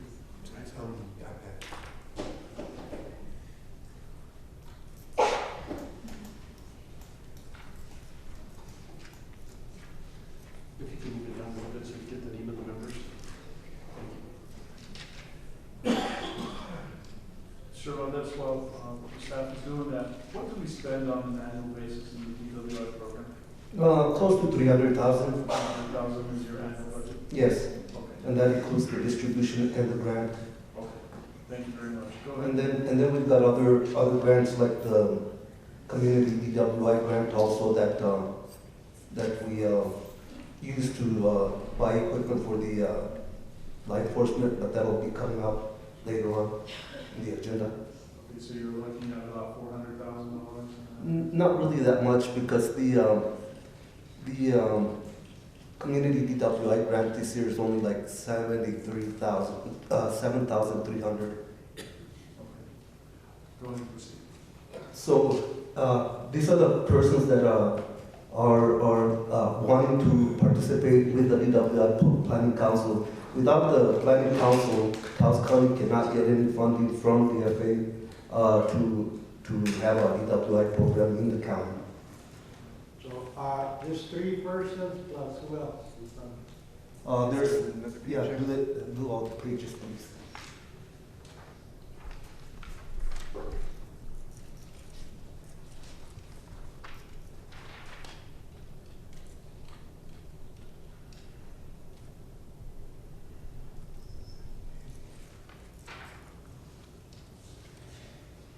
There's a total of how many? 15.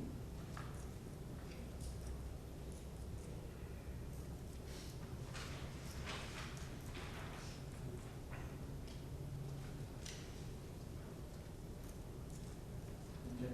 Any questions, Mr. Valdez? If not, do I hear a motion? So moved. Second. Madam Clerk? Commissioner Blankenhorn. Yes. Vice Chair Sanchez. Yes. Commissioner Duran. Yes. Commissioner Brand. Yes. Chairman Romero. Yes. Okay. Thank you, Mr. Valdez. We'll move on to item 9C, discussion, consideration, decisions regarding the following. Resolution number 2014-36, Resolution appointing 5 members to the Taos County Planning Commission. Mr. Edward Hill, good morning. Good morning, Mr. Chair, Commissioners. We're going to ask you to put that information up on the screen as well, monitor for the public to see. Absolutely not a problem.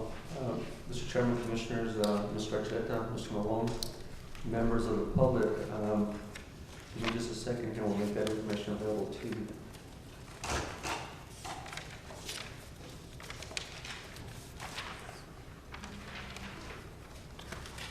Mr. Chairman, Commissioners, as you are aware, with the adoption of Ordinance 2014-1, the Planning Commission shall be composed of 5 members, reducing the Planning Commission from membership from 7 to 5.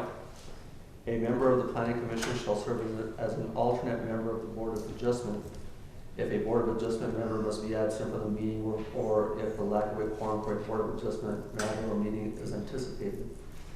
The appointment of the Planning Commission today will be for a period of 4 months, September through December. Whereas each year, on or before November 15th, a notice shall be published in the Taos News inviting all local residents who wish to be members of the Planning Commission to submit a letter of interest, including a statement of qualifications to the county manager within 30 days of the date of publication of the notice. Each year, on or before January 15th, each member of the Board of County Commissioners shall appoint 1 individual to the Planning Commission for 1 year based on the applications and recommendations presented to the county manager. A member may be reappointed by the county commissioner that appointed him or her during the appointing commissioner's term. Term of a member shall not exceed the term of his or her appointing county commissioner. The appointing commissioner's successor may elect to reappoint the same member.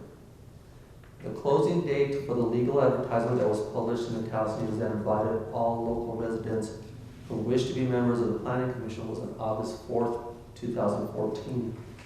9 letters of interest were submitted, including 5 letters of interest from 6 of the sitting planning commissioners, and 4 new letters were received. The letters of interest were from David Henry, a local architect, Bill Thomas, a sitting member of the Planning Commission, Gene Sanchez, a sitting member of the Planning Commission, John Durham, a sitting member of the Planning Commission, David Cruz, an individual from the Chamizal area, Peter A. Dang, a sitting member of the Planning Commission, Mary Mascareñas, a sitting member of the Planning Commission, Francisco, also known as El Comanche Gonzalez, Kaylee Creech, and Alex Abeta. Therefore, as represented in Resolution number 2014-36, the County Manager hereby recommends the following for the role of Planning Commissioners for a period of 4 months. We have that presented to you on the screen. Under District number 1, which is Commissioner Dan Baroni, the recommendation is for Eugene Sanchez. For Commissioner Larry Sanchez, District number 2, the recommendation is Kaylee Creech. For Commissioner Gabriel Romero, District 3, the recommendation is Bill Thomas. For Commissioner Tom Blackmore, District 4, the recommendation is John Durham. For Commissioner Joe Mike Duran, District 5, the recommendation is Mary Mascareñas. Mr. Chairman, Commissioners. Okay, Commissioners, any questions or comments? So move for approval, Chair. Second. Okay, and as always, thank you to those individuals that are willing to serve in this capacity. Madam Clerk? Commissioner Blankenhorn. Yes. Vice Chair Sanchez. Yes. Commissioner Duran. Yes. Commissioner Bruni. Yes. Chairman Romero. Yes. And Mr. Hill, the next item, 9D, discussion, consideration, decision regarding resolution number 2014-37, resolution appointing 5 members to the Taos County Board of Adjustment. Mr. Hill would really appreciate to see or hear what the difference is between the Board of Adjustment and the Planning Commission. I think a lot of the public still doesn't know that. Thank you, Mr. Chairman, Commissioners. The adoption of Ordinance 2014-1 also allows for the establishment of the Board of Adjustment to be composed of 5 members. This is a new board and was not available within Ordinance 2005-10, which is the previous land use regulations. The Board of Adjustment shall have the following powers and duties. Number 1, hear and review and approve with conditions or disapprove applications for variances from performance standards outlined in these regulations, except when such application is made in conjunction with a special use or major development application. Number 2, hear and/or review and consider appeals of decisions and interpretations of administrative performance standards made by the planning director, and affirm, modify, or reverse such determinations. Number 3, act as a construction board of appeals to hear and decide appeals of orders, decisions, or determinations made by the building official relative to the application and interpretation of the building codes adopted by the county. Number 4, a member of the Board of Adjustment shall serve as an alternate member of the Planning Commission if a Planning Commission member must be absent from the meeting, or if a lack of quorum for a Planning Commission matter or meeting is anticipated. Mr. Chairman, Commissioners, as a more clear example of what the role of the Board of Adjustments is, if an individual is applying for a building permit and based under the new land use regulations, the setback requirements are 10 feet from side property lines and rear property lines, and the front setback is 20 feet. If for unknown reason the individual cannot meet the setback requirement, then the applicant can apply for a setback variance, and that would be one of the roles of the Board of Adjustment. They would hear the variance instead of it going to the Planning Commission. The Planning Commission would still hear variances, but the difference is here is the Planning Commission would hear variances associated with special use permits and major development permits. So that's one example. Another example is for if a building permit application is submitted and the building official makes a determination based on the interpretation of the International Building Code book that a certain requirement needs to be met, and if the applicant is not satisfied with that decision or determination, then the applicant can appeal that to the Board of Adjustment as well for consideration. So those are 2 examples of how the Board of Adjustment would work. Thank you very much, I appreciate that. So, Mr. Chairman, similar to the process, if I may, similar to the process of the Planning Commission, these also would be a 4-month term. On or about again November 15th of this year, 2014, we will solicit new applications for consideration to the Board of Adjustment as well as the Planning Commission. For these terms upon appointment in January would be for 1-year terms. So it's similar to the Planning Commission, but the role is a little bit different than the Planning Commission. And so, Mr. Chairman, Commissioners, with that, we present to you, based on the recommendations, we would like to recommend for Commissioner Baroni, District 1, Alex Abeta, Commissioner Larry Sanchez, District 2, Francisco El Comancho Gonzalez, for Commissioner Gabriel Romero, District 3, Peter Adang, for Commissioner Tom Blankenhorn, District 4, David Henry, Commissioner Giovanni Duran, District 5, David Cruz. And Mr. Chairman, Commissioners, I'm pleased to say that of all the people that submitted a letter of interest, all of them have been appointed to a respective board. Or are being considered for a respective board. I apologize. Notice that there aren't any women on this particular board. I think that was just by chance and not something that we did in the office. That's just by chance. So there weren't any that were wanting to volunteer? There was for this particular? For this particular board, no. There was a possible consideration for an individual from Red River, and she never submitted a letter of interest. So vote to approve. Second. Okay. Any other questions or comments, Commissioners? Not, Madam Clerk? Commissioner Blankenhorn. Yes. Vice Chair Sanchez. Yes. Commissioner Gabaldon. Yes. Commissioner Barone. Yes. Chairman Romero. Yes. Okay. Thank you. Thank you, Mr. Hill. Move on to item 10, Department Matters, a presentation for approval and distribution reversion planning application. Mr. Herbert Valdez, again, welcome. Thank you, Mr. Chair, Commissioners. Again, I don't know if you guys got this or if it needs to be displayed up there. But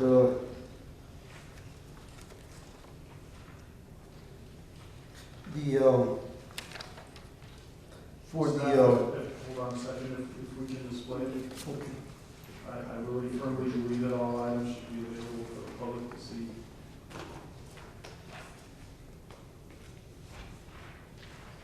Mr. Chairman, Commission, just for your information, when we do post the actual agenda, all these items are available on the website or the public. Okay, I appreciate that. Okay, for the distribution reversion, This year, we were not unable to spend all the money from the distribution, and the state grant council allows us to kind of reapply for this funding on the following year so that we can spend the monies responsibly. The problem we have with distribution funding is that it comes in 2 weeks or in the middle of June when we can't do any more spending. So we were having an issue with that 3 years ago, and we went back to the state council to tell them, well, is it possible that we can go ahead and reapply for these fundings and get them back the next year so that we can spend them in a responsible way? Because the legislature is always looking at our program as to how we're spending the money, and if it's spent in a responsible way. Responsible and transparent is what they told us. So that's what we're doing here, is trying to just get the money back into the program that we couldn't spend this last fiscal year. Okay. And Mr. Chairman, what was the amount to you people to spend? the amount that we were going, it's $25,332.23. That's the amount that we had to turn back, but we can get it back in the application. And why is it that they don't change this? This is just the way the tax and revenue, they're the ones that handle the money. And we've tried to address it with them and all, but they just say no, that this is the way it's going to be, and that's just the way it is. So we can't get the monies like in May or June, May or April or anything like that. It's just the way it falls. And Mr. Chairman, wasn't our finance director, Leandro Cordova, did he used to work with DFA? Would he be able to answer that question? Mr. Chairman, Commissioners, it's based on distribution, and unfortunately, we also have to close out our books at Taos County, and because of that, we put a deadline on staff as to when they can spend their money and when they can't spend their money, because we also have to meet certain deadlines through Department of Finance. And I'll give you another example with the Ancianos program. We basically have been operating for 2 months now without any distribution from the state, and it's because DFA has not approved it yet. And so we have to take that out of general fund in order to continue paying staff and continue feeding the seniors. So it's just a process that happens in the federal government and the state government, and Mr. Cordova is watching, so I'm sure he's here to answer any of your questions. That was cool. Don't repeat the rest of the question. I heard my name and ran down. Commissioner had asked the question about the schedule for the distribution reversion request versus the amended grant amount requested and the current grant budget. And I believe Commissioner Dudon, your question was why do they distribute the money at the period where we stop the spending? Well, actually, as I understand it, we get this money. Now, if we apply for it, we get the money. We'll have a grant agreement early in the year. We can start spending it earlier. The money that was reverted, as I understand it, we just didn't get to it in time. That money was available to us as of July 1st last year, and we probably should have spent more in the third quarter. So this year, what we're intending to do is on the third quarter, we're gonna. I think you're. No, the question is, see, he says that they get the funding during the time that we don't allow them to spend it because we gotta close the books. Yeah, distribution comes in about the second or third week in June. By that time, we can't spend any of that money, especially if it's over our budget. If it was within the budget, yes, we could spend it by that time, but it's not within the budget, so that's why it has to go back out. And why does DFA do that? it's not DFA again. It's tax and revenue. Why does tax and revenue do that? I'm not sure. I send in my quarterly tax time I can't answer that directly as to why they distribute the way they do. All we can do is be as prepared as possible this next year to spend it as soon as we get it. I thought maybe you'd have the answer. No, when it comes to tax and rent, there's a lot of questions, not very many answers. Thank you, Leandro. I appreciate your prompt response. Okay, Mr. Valdez, you are requiring a motion. So moved. Yes. Thank you. I'll go ahead and second. Madam Clerk? Commissioner Blankenhorn. Yes. Vice Chair Sanchez. Yes. Commissioner Duda. Yes. Commissioner Brun. Yes. Chairman Romero. Yes, and you, Mr. Valdez, you have the next item, and that's the Community DWI Grant Application and Memorandum of Understanding. Okay, also, and you might want to place this up there, but there's quite a bit of pages here, okay? This is just the grant application, right? That one would be the most important one, and then on the memorandum of understanding. Okay, this is the community DWI grant, and this is the one that I was telling the board over here that this is what we spend for law enforcement to buy their equipment. It's gonna be DWI related equipment that they purchase, and every year they submit their wish list, so I put it into the scope of work, and then we go ahead and they send us all the information and invoices and everything, and then we send them out a check so that we reimburse for their costs, and that's basically how it works, except for the state police, because Taos County purchases the equipment for the state police here in Taos, because if we were to send them off a check out there to Española, the Taos district would probably not see that money come back to them. So we asked the state police here in Taos what is their wish list, and then Taos County buys it, and then we go ahead and we just turn it over to them with all the paperwork and everything that has to be done. So, Mr. Chairman, so out of this grant, half goes to the sheriff and half to state police? City don't get it? Mr. Chair, Commissioner Duran, it's split within 4 different agencies, as you can see in the memorandum of agreement later on as we flip the pages. What we do is we split it within the law enforcement agencies that participate in the DWI Council. And what we try and do is purchase the equipment that they need for maybe DWI checkpoints. We've purchased before equipment like computers and everything so that they can do their arrests and all that kind of stuff. So it's basically just for activities that pertain to DWI. Herbert, what are those agencies that are, what are those 4 agencies? Taos County, do I have their,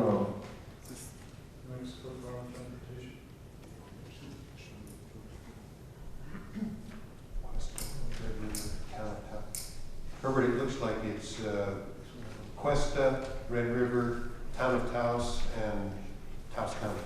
That's correct. Okay, is there a motion, Commissioners? How come you state police?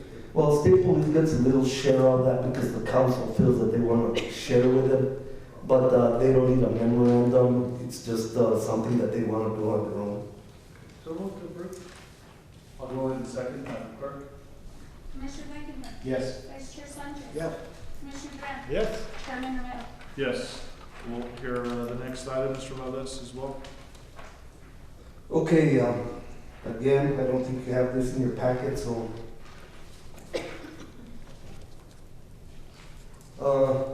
The Taos County, It is in the package. oh, it is? Yes. Okay. Okay, this one is,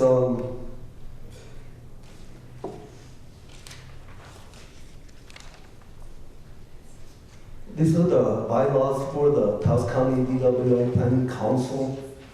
And we haven't changed them in several years because it seems to work right now as it is. So these are the same ones that I presented to the commission last year. So move to approve. Thank you, Mr. Valdez. I'll go ahead and second. Any questions or comments, Commissioners? If not, Madam Clerk. Commissioner Blankenhorn. Yes. Vice Chair Sanchez. Yes. Commissioner Duda. Yes. Chairman Romero. Yes, and thank you, Herbert, for all you do. Thank you. Okay, we'll move on to discussion, consideration, decisions regarding the following. Request for approval, purchase of the new Type 2 ambulance. Mr. Joaquin Gonzalez, EMS Director. Welcome, good morning. Good morning, Mr. Chair, Commissioners, Mr. Archuleta, Mr. Malone. Come before you today to request approval for purchase of a new Type 2 unit that will be stationed in the Peñasco area.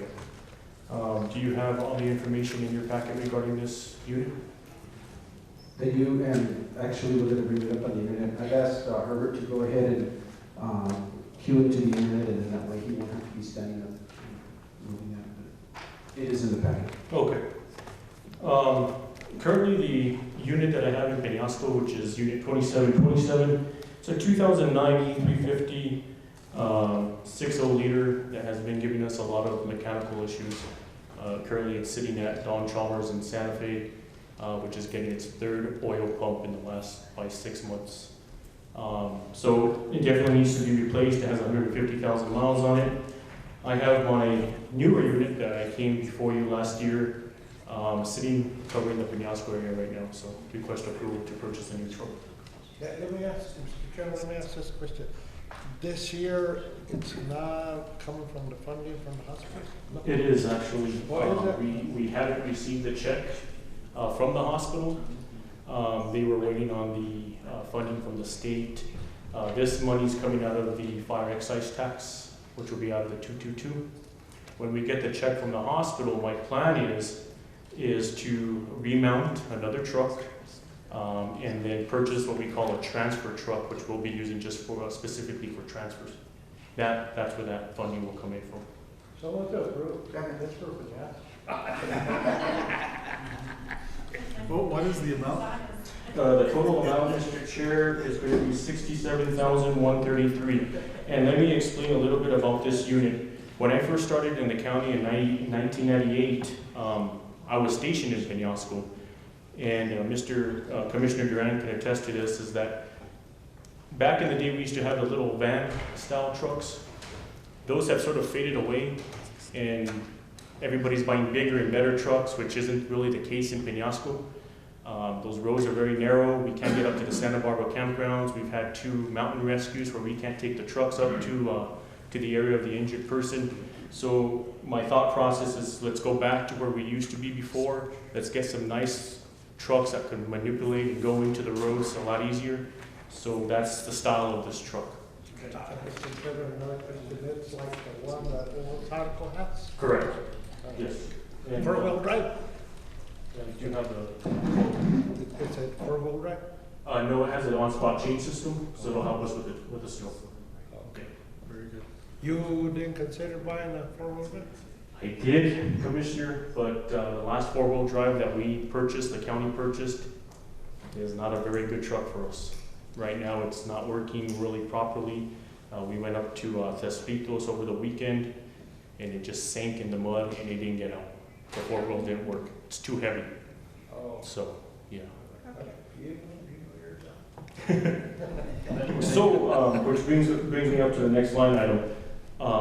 Right now, what I did is this truck is currently, yesterday was the last day on the factory line. So this truck is ready for us to be purchased. All I needed was your approval. The only thing that needs to be done is put the graphics on it. And so if you approve this, and which will bring us into the next line item, Mr. Chair, I will be going to Lynn, Missouri the first week of September to pick up this truck. Okay, well, we have a motion and a second for the first item. Madam Clerk? Commissioner Blankenhorn. Yes. Vice Chair Sanchez. Yes. Commissioner Duran. Yes. Commissioner Barone. Yes. Chairman Romero. Yes, and next item, Mr. Joaquin. So, like I said previously, this truck is, yesterday was the last day it was on the factory line. Needs to be put, the graphics need to be put on it.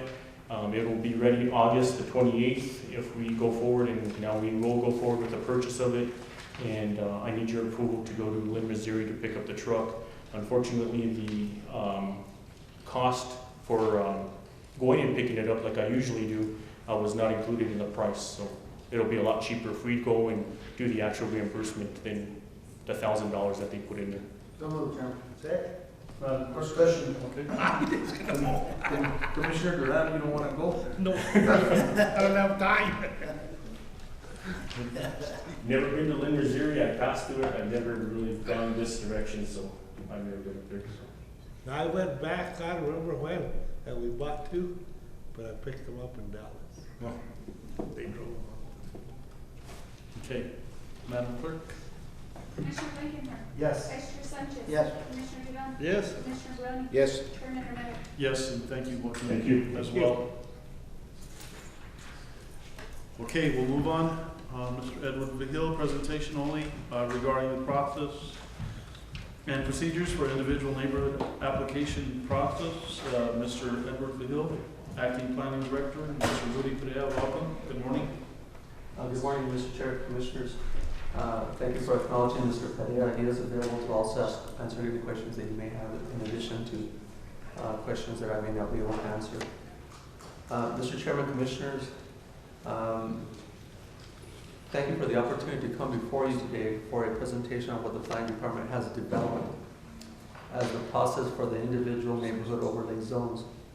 It is planning staff's desire to establish a similar process to establishing a county overlay zone, but for now, emphasis of the presentation today will be on the neighborhood overlay zones.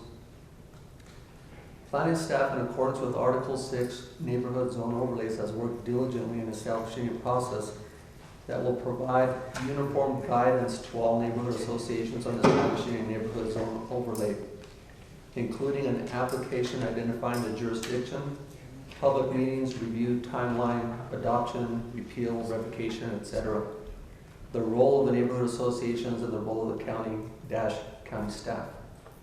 The reference individual neighborhood overlay application process and application created by planning staff is planning staff's response to section 6.1.1 of Ordinance 2014-1, application for neighborhood associations, letter B, county role, which states, the county will provide prospective neighborhood associations with a package with specific procedures and forms for obtaining recognition by the county, which shall include a map of the neighborhood borders and a mailing list of property owners within the neighborhood who shall be contacted and included in the process.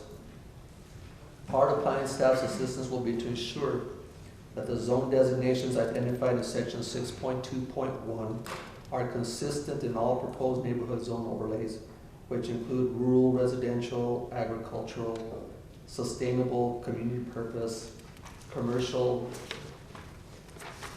light commercial, historic village, commercial corridor purpose, and existing resort district. Planning staff is receptive to any suggestions that the Board of County Commissioners, County Manager, and County Attorney may have as a result of the process that planning staff wishes to implement. In addition, planning staff also wishes to provide clarification that a proposed neighborhood zone overlay is considered an applicant, and therefore, as per Article 7, Public Notice, Section 7.1.1, applications, appeals, and/or hearings identified in the Taos County Land Use Regulations that require public notice, unless otherwise specified, shall require 3 types of notification by the applicant to persons and entities as more fully described in Section 7.1.2, 7.1.3, and 7.1.4 of these regulations. Mr. Chairman, Commissioners, planning staff has created an estimate for cost for public notice, and I believe this is included in your packet. We did this as an example, and we used the Upper Las Colinas Neighborhood Association as an example as to what the anticipated or expected fees would be to get a neighborhood association, to a neighborhood association to move forward with their neighborhood zone overlay, and basically for them to come to fruition or to come before you for final consideration. Mr. Chairman, Commissioners, we have identified for you a couple of proposals. The first proposal is to allow to use postcards, while the second proposal is to allow to use envelopes. We had some discussion, planning staff and the legal department had some discussion as to whether or not a postcard constitutes first-class mail, because the public notice requirements under Section 7.1 indicate first-class mail. A search of the United States Postal Service webpage does in fact identify postcards as first-class mail. This was our attempt to cut the costs for some of these neighborhood overlay zones in providing a postcard rather than a standardized first-class letter. And so it basically cuts the fee by about 15 cents, more or less. So what we have estimated is that 2 public notice requirements will be required. We have sent a proposal of a sample of a legal notice to the Taos MOUs, and we asked for a price quote. We got a price quote from the Taos MOUs, and the Taos MOUs has identified that the proposed example of the legal ad that we submitted would run somewhere in the area of $153.71. When you factor this legal notice by 2 public hearings, a hearing in front of the Planning Commission and a hearing in front of the Board of County Commissioners, we suspect that the public notice fees would be in the area of $307.42. If we factor in mailing postcards to property owners within the jurisdiction, in this case within the respective neighborhood association of the Upper Las Colonias, a lot of these individuals, or I would suspect that probably 100% of the neighborhood associations don't have access to a meter, postage meter. If you have access to a postage meter, it costs you 34 cents. If you don't have access to a postage meter and you use a stamp, it costs you 38 cents. So we factored in the membership of the Upper Las Colonias at being 565 individuals. We factored in the mailing of a first-class postcard at 38 cents. 565 individuals, 2 public hearings would cost $429.40. So in a nutshell, to avoid all the other figures, we are estimating that the total cost estimate for a respective, in this case, the Upper Las Colinas Neighborhood Association, would be somewhere in the area of $913.84 before they're able to come before you for their consideration. I also want to be clear and convey the message and hope that you all understand and the neighborhood associations also understand that there will be unknown additional expense for notification to everyone within 100 feet. The expense numbers that we have provided for you is strictly for the expense within the neighborhood association. It is not the people who are within 100 feet of the boundaries of the neighborhood association, which would be an additional expense. So, Mr. Chairman, Commissioners, what we have done is we have also created a process of how we would like to implement people or neighborhood associations who are applying for a neighborhood overlay zone. This was included in your packet, and this is this chart here, and we could display this for the public if you would like us to display this for the public. But this is the chart that we are proposing. We are certainly open to any suggestions, recommendations that you may have. And just to explain the chart a little bit, if we could go ahead and maybe display this one. Do you have it on the? It should be in the packet as well. Yeah, it should be the next question. Am I going too far? No, you're good. Commissioners, any questions on that? When you say overlay, what is this going to consist? So, Mr. Chairman, Commissioners, right now there's neighborhood associations. With the exception of the Upper Las Colinas neighborhood zone and the Stagecoach neighborhood zone, all the other neighborhoods are considered or deemed a neighborhood association, where these neighborhood associations strictly provide guidance and not necessarily, let me put it to you this way, they are not regulatory. A neighborhood association is not regulatory, whereas the Upper Las Colinas zone and the Stagecoach zone are regulatory or amendments to the land use regulations. Within the land use regulations, Ordinance 2014-1, there is a process, in particular Article 6, that allows for neighborhood overlay zones to make an application to the county for consideration to implement zoning within the respective neighborhood zone.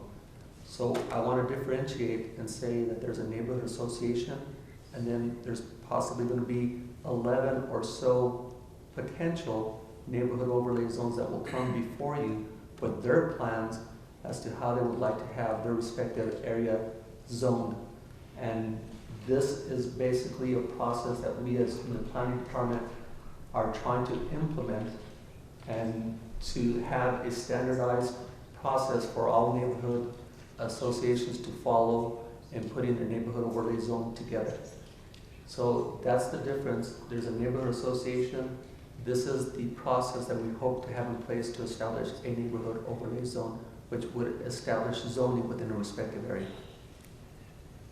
But why is it that the county's gotta dish out? If this people wanna do their overlays or whatever, I think they should obtain the cost. Well, Mr. Chairman, Commissioners, that is what part of my presentation is. I'm here today to tell you and to make sure that the neighborhood associations are aware that as the land use regulations are written right now, they will bear all costs. No costs will be sent back or be part of the Board of County Commissioners or the Taos County at this time. So what we did here is we tried to do a cost analysis of what a respective neighborhood, in this case, the Upper Las Colinas neighborhood zone, would be facing in terms of fees to be able to come before you at a public hearing to consider their neighborhood overlay zone.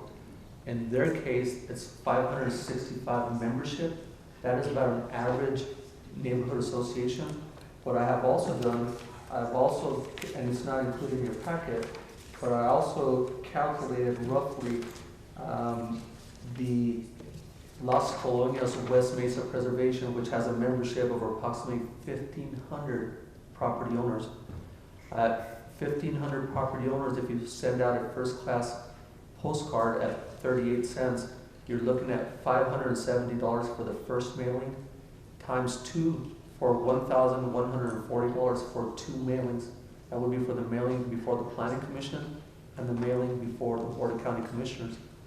Included in that, obviously, is also the legal advertisement, which would be a standard legal advertising fee because it would be the exact same language in there. And we're looking for at a legal advertisement fee of, I believe that we quoted you somewhere in the area of $153 times 2 for an additional $307.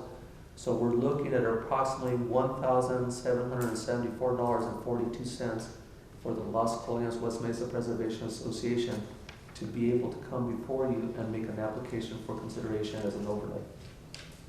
I'm sorry, how do, obviously these neighborhood associations have to do some fundraising of some sort. How do they do it, and how do they keep their funds in order? Do they have to report to the IRS or anything like that? They have to become a 501c3? Mr. Chairman, Commissioners, I'm not too familiar, and I would yield possibly either to legal or to Commissioner Blankenhorn. But as part of establishing a neighborhood association, you do have to get approval from the state. And you establish yourself as a 501c3, that is absolutely correct. Part of the process that we've identified in this process that we've shown for you, that we have displayed, is we are indicating that you need to be recognized as a neighborhood association by the Taos County Board of County Commissioners or by Taos County in order for you to enact your proposed neighborhood zone overlay. If you are not officially recognized as a neighborhood association, that is your first step to establish yourself as a neighborhood association before you can make an application for an overlay. Commissioner Barone.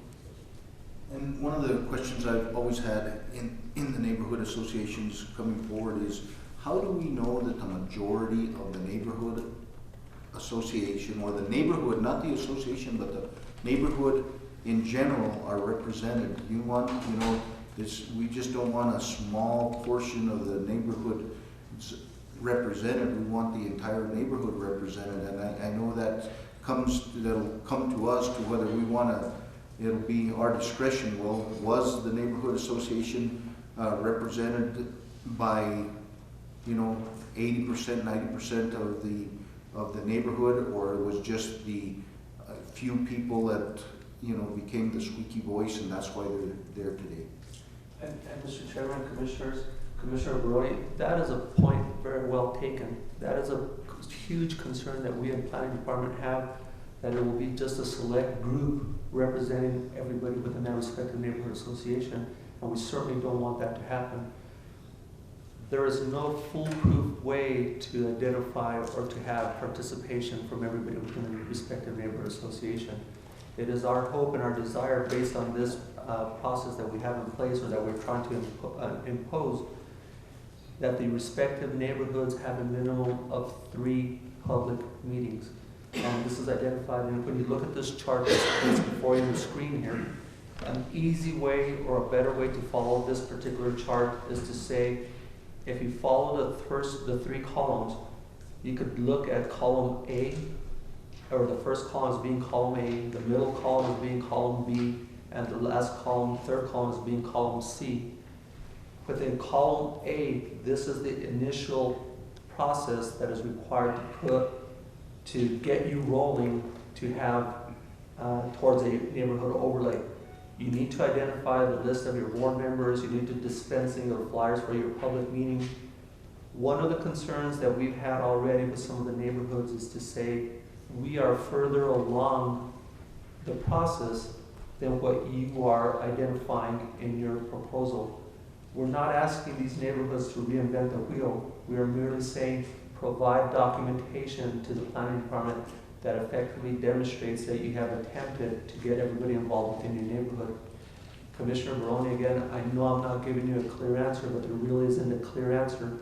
Part of the submittal is you look at the 3rd column, and I guess the first item on the 3rd column is neighborhood submittal of proof of mailings list to the planning department, neighborhood submittal of proof of meetings to the planning department, neighborhood submittal of proof of final vote to the planning department.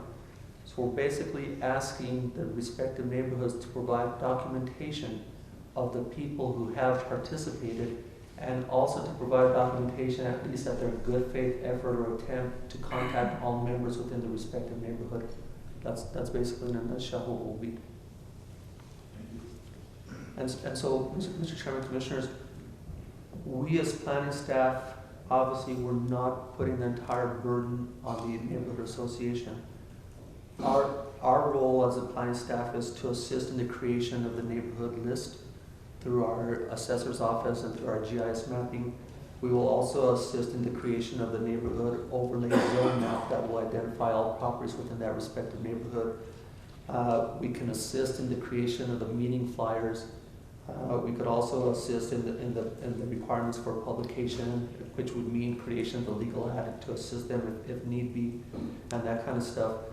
But our goal ultimately here is we're merely presenting this to you as a presentation as to how we would like the proposed overlay zones to be handled in the creation of their application. If you are comfortable, or if you have questions, we're certainly, again, open to any suggestions or recommendations that you may have. But ultimately, our goal here is to get approval on this here, or this is going to be our policy. And we're not asking to put it to a vote. Obviously, this is going to be an administrative policy that we will impose in the planning department. But once we get approval and buy-in from everybody who we believe is the county manager and the legal department, with their guidance, we as planning staff wish to or desire to have a meeting here in the commission chambers where we would extend the invitation to all presidents of the neighborhood associations and or their representatives, where we would implement this process to them and fully explain to them what would be expected and required of them. Would this be the same, would it apply for entities wanting to become a historic district? Say, for example, Ranchos or Entrada? Mr. Chairman, Commissioners, no, it would not. This is specific to neighborhood overlay zones. However, within that respective neighborhood overlay zone, as we identified for you, there is the ability to establish specific zones. And I believe one of the allowed zones is a traditional historic village. I think it's something along those lines. I just misplaced my paper, but it doesn't allow it to take place as a standalone. Mr. Chairman, just to fill that piece of information out, while the neighborhood zones doesn't allow for a standalone historic village, the county overlay zones, which Edward is not addressing today, would allow for that. Right. Okay. Thank you for that. And Mr. Chairman, again, this is strictly emphasis on the neighborhood overlay zone. we hope to establish a similar process for the establishment of county overlay zones. Okay, thank you, Mr. Hill. Commissioner Blankenhorn. Thank you, Chairman. Neighborhood associations, they can be 501c3s or unincorporated associations under statute. Actually, those are the two possibilities. But I had a number of questions beyond that, but Mr. Malone, I think Bob wanted to correct me here. No, it's not a correction, it's just to add to your list. A 501(c)(3) is just the IRS designation of tax exemption. It would be a New Mexico nonprofit corporation, and it doesn't have to be a 501(c) to be a neighborhood association, or it could be an unincorporated association, as you stated. Yeah, there's three possibilities. Edward, are you contemplating 3 notices to every landowner? Mr. Chairman, Mr. Chairman, Commissioner Blankenhorn, that is what we were contemplating. We were contemplating to try and address Commissioner Baroni's concern of participation and involvement. We were contemplating at minimum 3 notices to the landowners, and these notices obviously do not need to be by certified mail postage, first-class mail, or anything along those lines. They could certainly be through email. They could certainly be through flyers or anything along those lines. But this is our good faith attempt to have full involvement of the neighborhood. Let's see, Bob, you're gonna have to help me here, but this is a amendment to the LUR, and so the normal notification process for the hearing in front of this board would not obviously include notices to individuals. Could you tell us what the normal notice requirements are for an amendment? There are, unfortunately, 2 completely contradictory statutory notice requirements for the adoption of a zoning ordinance. One of them requires only publication. The other requires individual notice. There is one court case that has reconciled those 2 contradictory notice requirements, and it has given us a partial answer. It has indicated on its facts that where a change in a zoning ordinance or an original zoning ordinance is county-wide, only publication is necessary. Individual notice is not necessary. It is also said, however, that where the area, and it doesn't define what it means by this, where the area is smaller and the individuals affected are smaller in number, then individual notice is required. So these neighborhood associations, we're going to have to make that decision on a case-by-case basis. My inclination, and I'm not going to commit to that decision at this point, but that is if we've got something that involves 500 members or 1,500 members, only publication would be necessary. My recollection of the neighborhood zones is that there were some that were considered 2 years ago that had a much smaller number, and then the safer thing to do might be to do both individual notice and publication. That's only in front of the Board of County Commissioners, it's not in front of the Planning Commission? That would be correct, because that would be the adoption of the ordinance. And we could go with the other provisions for the Planning Commission. And we need to meet, that is the legal department and the planning department, and work out all the details on this. They were just trying to give a ballpark idea, as I understand it, of what kinds of cost might be involved. Mr. Chairman, the way that I look at it, I think this got to be certified mail. Because if you got a group of noisemakers here, and they're going to make the decision for people that don't want it, you know what I mean? Well, these people are not going to get their notice. And how are we going to have the proof whether they did give them a notice or not? And the only way to do it is through certified mail. If they want to go through this, well, let them spend the money. Because other than that, it ain't going to work. You know, this noisemakers will come in here, they're going to be 50, maybe 150 don't want it. They're going to say, yeah, we did send notice. Hello? Mr. Chairman, if I could disagree with Commissioner Duran on this one. One of the things that we discussed during the LUR process was that, you know, obviously every neighborhood has to make sure that they have a list of all the landowners and contact them. The idea that was discussed prior to the adoption was that they could check off the list of names by any means, by any reasonable means, and then the president of the association could sign an affidavit that would say, yes, it's true. This person was contacted by email, this person was contacted by telephone, and I went to this person's house. You know, we can't make this so financially burdensome on the neighborhood associations that we don't complete our plan. The most important part of the land use regulations is the implementation of the zoning of the various neighborhoods. And to me, passing an ordinance is a county function. And therefore, the costs of notifying the public about our ordinance that we're going to change should be borne by the county. Now, the first notice that has to go out to each individual within the neighborhood, that could be borne by the neighborhood associations. And that would be something along the lines of, you know, we've developed an overlay, here's a copy of it, or a copy can be obtained here. Here are the people that you contact if you have concerns and input. That's the first notice that has to go out to everybody. We have developed a plan, and here it is. So let's get some feedback. But the notices that that are required under state statute for the county to pass its own ordinance should be borne by the county. I don't want these neighborhood associations to have to come up with a grant or two. That's crazy. They're working on our behalf. Zoning is critical for Taos County's economic development. We've already determined that. And these neighborhood associations are putting in enormous numbers of hours to get a plan that the landowners can agree on and that can benefit the county as a whole. I disagree with that, Commissioner Merrill, because what's going to happen here is the same thing that happened in Santa Fe. Start weeding out people of our own culture. And that's all this is. And most of these neighborhood associations, how do they raise funds?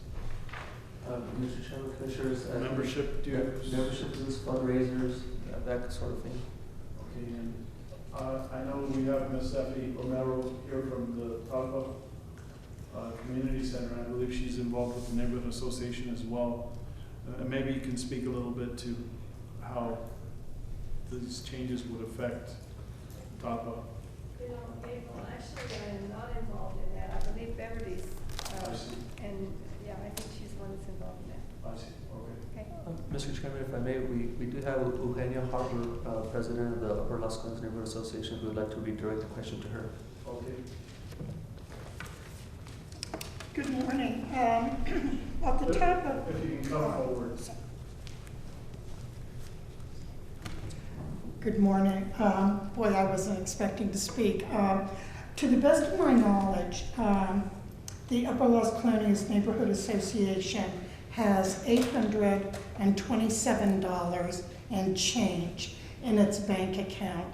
Most of the money has come from our web page, and then our local businesses advertise on our web page. That's really our, and some people, we don't have dues. Some people will sometimes just send us money saying thanks for the job you do. And we haven't spent any money for probably a year, so that $800 is sort of what we have had and what we continue to have. Okay. So I guess that answers the question. Is the neighborhood associations would then have to raise funds in order to be able to even consider coming before the commission. And it could be a detriment. You know, kind of like Commissioner Dugan said, is there are some neighborhood associations that are wealthier. They have funds. They have the ability to develop a very good volunteer base, even pay large membership fees. But then there are other neighborhood associations that are smaller that would have to, on top of volunteering their work and their services, then they would have to do also fundraising in order to meet the demands of the commission. And Mr. Chairman, Commissioners, that is absolutely correct. And that process alone would possibly deter a lot of the smaller neighborhood associations from being able to get involved in the process that we're trying to set here. That would be correct, and at minimum, it would possibly stymie a lot of individuals from submitting an application, but you're absolutely correct that it certainly could also deter some individuals. And Chairman, and I know as one commissioner, if a neighborhood association came up and they didn't have proof, some sort of proof, show me the proof that you've contacted, so the burden's gonna be on the neighborhood association, whether they have a list and it's been signed off on, that they have contacted, some sort of contact.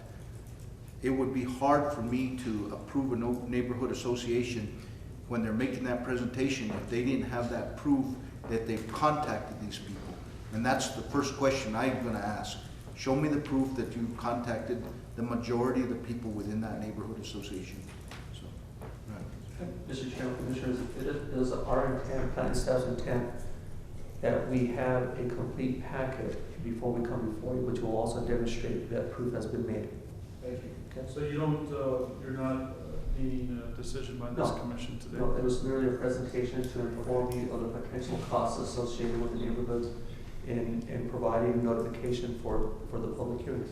Okay. Is there anyone else that wishes to speak at this time? We'll be happy with this. Marion, I think you're dying to come up. Sure, why not? I'm not bashful. Thank you for allowing me this opportunity.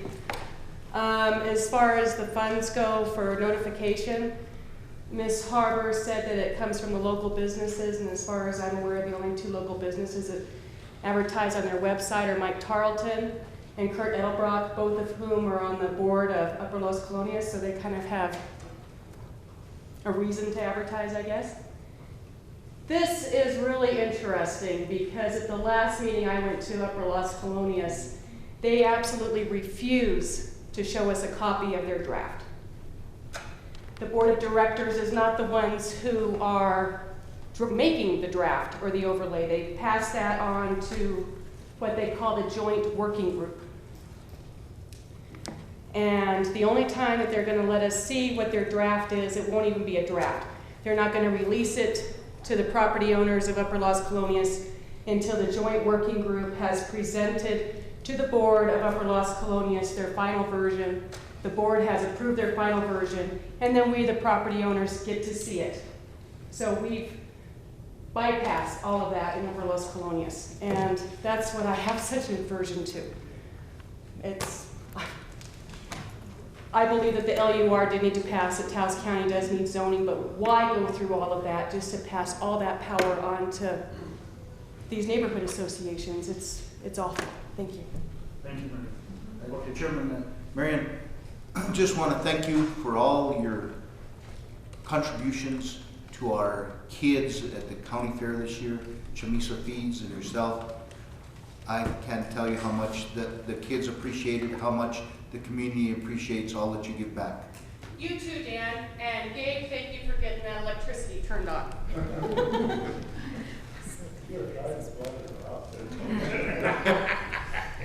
Okay, Mr. Hill, go ahead. Thank you, Mr. Chairman. The comments represented by Marion here are exactly, I believe, what Commissioner Brody and you as all the city commission and we as planning staff are fearful of. We certainly want more involvement. We want the involvement of all the people who want to participate in the neighborhood association.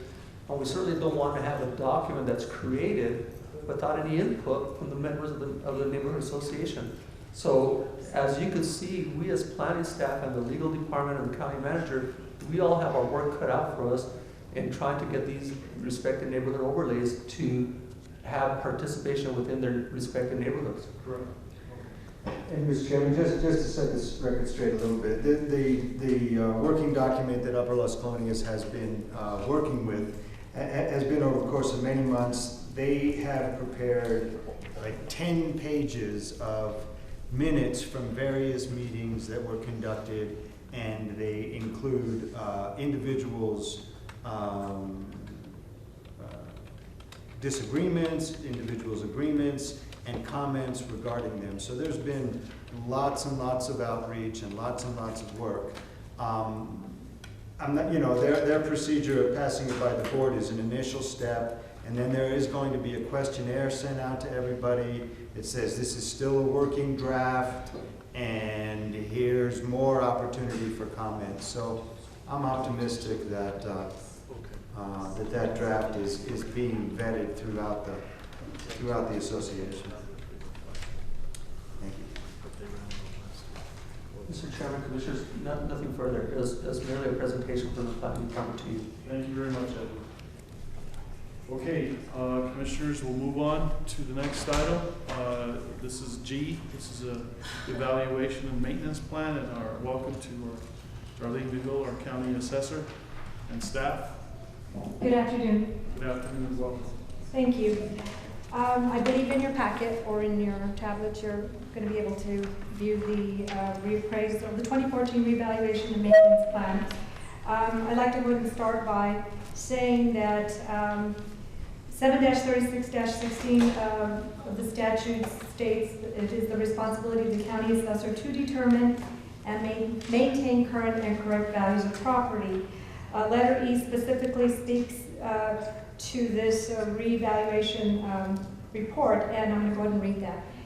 E says, to aid the Board of County Commissioners in determining whether a county assessor is operating an efficient program of property valuation maintenance and determining the amount to be allocated to him for this function, the county assessor shall present with his annual budget request a written report setting forth improvements of property added to valuation records during the year, additions of new property to valuation records during the year, increases and decreases of the valuation during the year, the relationship of sales prices of property sold to values of the property for property taxation purposes, and the current status of the overall property valuation maintenance program in the county. The county assessor shall send a copy of this report to the department. And I will first start by saying my apologies for not sending this over a lot sooner. Certainly this has been quite the year, and but nonetheless here we are to present it. And certainly I'm not going to read through this entire reevaluation maintenance plan, but I do want to point out some highlights. And I will start by just the first letter, or the letter to you all, just for the records, as I realize we have viewing audience. Okay, and this letter is to the county commissioners, and the following 2014 revaluation and maintenance plan is hereby submitted. The revaluation and maintenance plan outlines the steps necessary to revalue and equitably distribute the property tax assessments of the Taos County taxpayers. The success or failure of this plan is dependent upon the cooperation of the Commission, Assessor, and Property Tax Division. We thank each Commissioner for taking the time to read this plan, for their commitment to the objectives stated therein, and their confidence in the Taos County Assessor and staff. I wish to express my appreciation to the entire Assessor's Office staff. Their dedication and extra effort ensure uninterrupted operation of all entities within Taos County that depend upon funding developed from property valuation. The accomplishments were maintained during the most devastating recession since the Greatest Depression. We will certainly show you some history that will back that up. Okay. So going forward, reappraisal plan is certainly very important. I have to admit that we've gone from Plan A to Plan B to Plan C for various reasons, and as anyone knows, a plan is just that, a plan. And but we have seen some things occur throughout when this plan was first put into place, and you will see that on the first page it says the original plan was the 2011 through 2014, and so basically Nick and I worked on amending this, showing the changes that occurred and the reasons why. And so I'd like to go ahead and mention or start with the getting started data collection, and I'm just going to read only just briefs here, gentlemen. It's just really for probably the viewing audience more so, because I believe you've had this in your possession since Thursday, if I'm incorrect, forgive me, maybe Friday. Hopefully you read it over the weekend. So there are basic functions of the mass appraisal system: data collection and maintenance, appraisal, and value updates. A county-wide reappraisal program provides an excellent opportunity to refine a mass appraisal system and introduce new procedures that should last for many years if the system is maintained. Once the reappraisal is completed, changes to the system will simplify data maintenance and annual valuation updates. And we started our pilot project back in 2011, and unfortunately, that Plan A went to Plan B and Plan C because of the loss of appraisers within the assessor's office. We lost a lot of experience, and unfortunately, we at this time have, I think, an appraiser 4, and Nick, you can correct me if I'm wrong, but experience is just not there anymore. You know, we have our senior appraiser, our chief appraiser obviously has the experience, but our incoming appraisers are certainly having to go through lots of training, and then we lose them. Matter of fact, we did do an analysis of what it costs to train an appraiser and what we've lost thus far. And you know, I'm going to point this out at this point because this is what we're talking about. And we have lost over $12,000 in 5 employees that have that we hired as a full-time and have moved on because of unfortunately the pay. And so, you know, I think it's important to mention that because for 2 different reasons. We're certainly training them and they're going out. Second, it also explains why our reappraisal plan keeps on changing as we move forward. And so I'd like to also let you all know that we have developed 5 full-time employees with a temporary employee. The revaluation fund really does assist in bringing in these temps. These temps have been very, very helpful. Actually, there is no difference if you look at a full-time employee versus a temp. They are trained the same way. The difference being is that we don't have the funding to bring in some full-time employees or make them full-time employees. But nonetheless, they do go through the same training. So we're obviously having trouble keeping them. Moving forward, I'd like to go ahead and point out that obviously the benefits of reappraisal, besides equity, is that the basic motivation for revaluation are current and correct values and equity. Appraisal inequities can hurt a community, and a revaluation can correct them. When properties are overassessed, property owners pay more than their fair share of taxes. This leads to appeals, which are protests, that are time-consuming and expensive for the taxpayer, the community, the assessment office.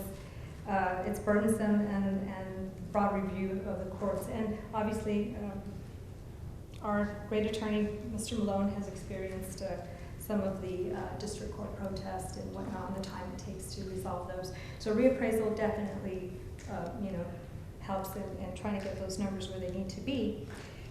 So during the reappraisal process, it was established that 21.5% to 70.8%, depending on the market area of the improved properties inspected, and additional improvements that were not in our jurisdiction. Some areas Taos County has visited since 1980, and so hence why we were on the ground. Now IAAO recommends every 6 years that we are on the ground, and so we are certainly at this time visiting every property. It's important, commissioners, for you all to know that the structure of the assessor's office, excuse me, I'm a little bit cold and I'm a little bit nervous, so my apologies. I've been here all morning, so I'm cold. The collaboration effort has developed an efficiency, ethical, customer service-based office structure with sound purpose to a common goal. So we have structured this office.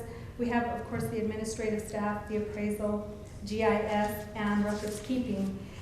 It all works hand in hand, and it obviously works very well because the numbers show that. I think it's important that I share some of these numbers, and I'm going to go ahead and just point them out. And I don't know if you can bring up those numbers. Okay, let me go ahead and 23 is where the numbers start.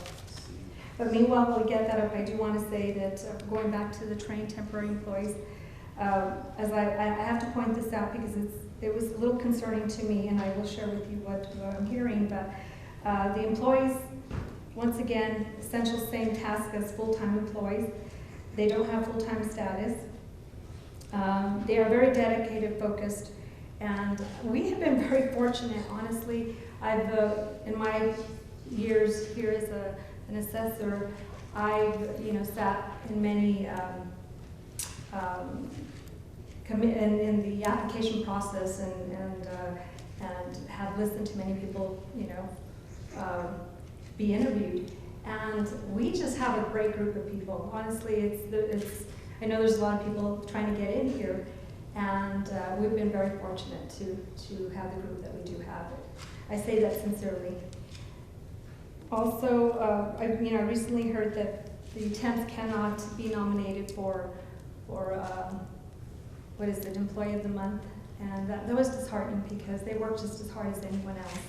Matter of fact, often you'll find that they have a drive to work that much harder because they don't have that full-time covering the government gives full-time, and so they do. But I thought I'd mention that because I think it's important that whether they're casual, full-time, or temp, they are Taos County's employees.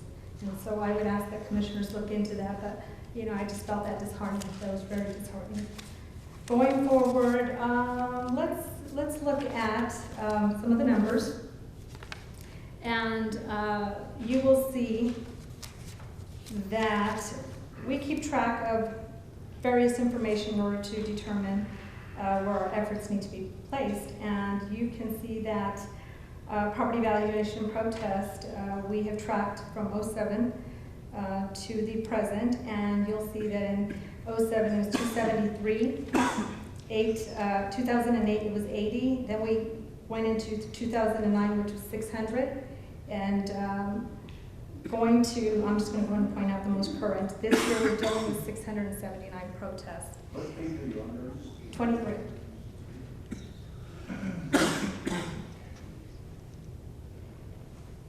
Protests obviously take a lot of efforts to resolve, and so certainly that often changes our revaluation plan, but we also value protest because often the data that individuals are having to present gives us data to look at the entire county or neighborhoods.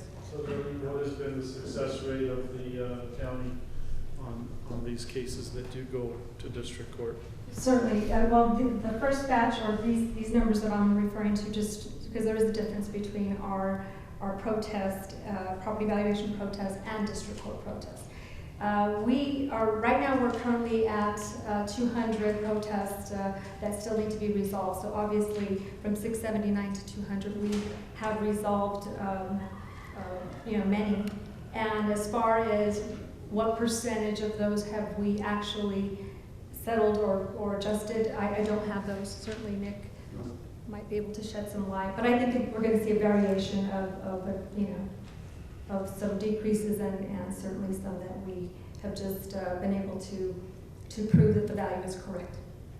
District court protest is certainly different than that of property valuation protest. Property valuation protest takes place during the month of April.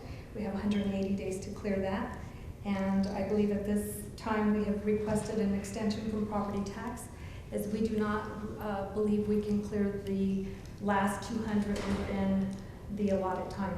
So we are waiting for an approval on that. Does that extend the deadline for that as well? For people there's a list at this point, if there are people that are still wanting to protest? Unfortunately, Mr. Chairman, it does not. The protest period, it starts April 1st and ends on April 30th.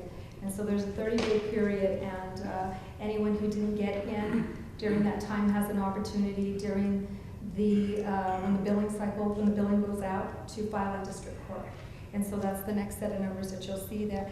That's a lot lower than what we see in the month of April. April's definitely the time in which we want property owners to protest, simply because when you're protesting in November, that's an actual loss of revenues to Taos County if we lose a protest. Reason being is because during the month of April, we're able to extract whatever is being protested. And in November, it's after the fact. This year, 2014, we're looking at 5 district court protests thus far. Usually, district court protests, we reach out to our legal department, and they assist often in resolving those, as they are obviously the ones that we look at for legal, statutes and information. Records keeping, want to point out the deeds, and I think this is really interesting. You can see throughout the years from 07 to the present, deeds coming in fluctuate. And if you look at 07, the total numbers shows 3,745 deeds. And thus far, we're looking at 2,765. So, as things change throughout the community, such as when value started dropping and the economy, we saw changes in there, you can see it throughout the deeds coming through. And so it's very important to see that that we usually react, Taos County. We see something happen in 07, we won't probably feel it till 2011. And so that's what you're going to see in most cases.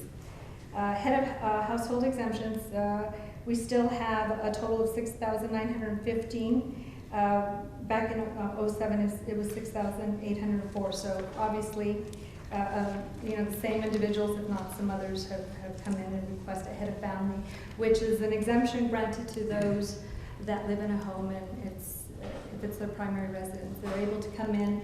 We give them a deduction of $2,000. It's certainly, when you convert it into tax dollars, you're talking about anywhere between $40 to $55 savings per year.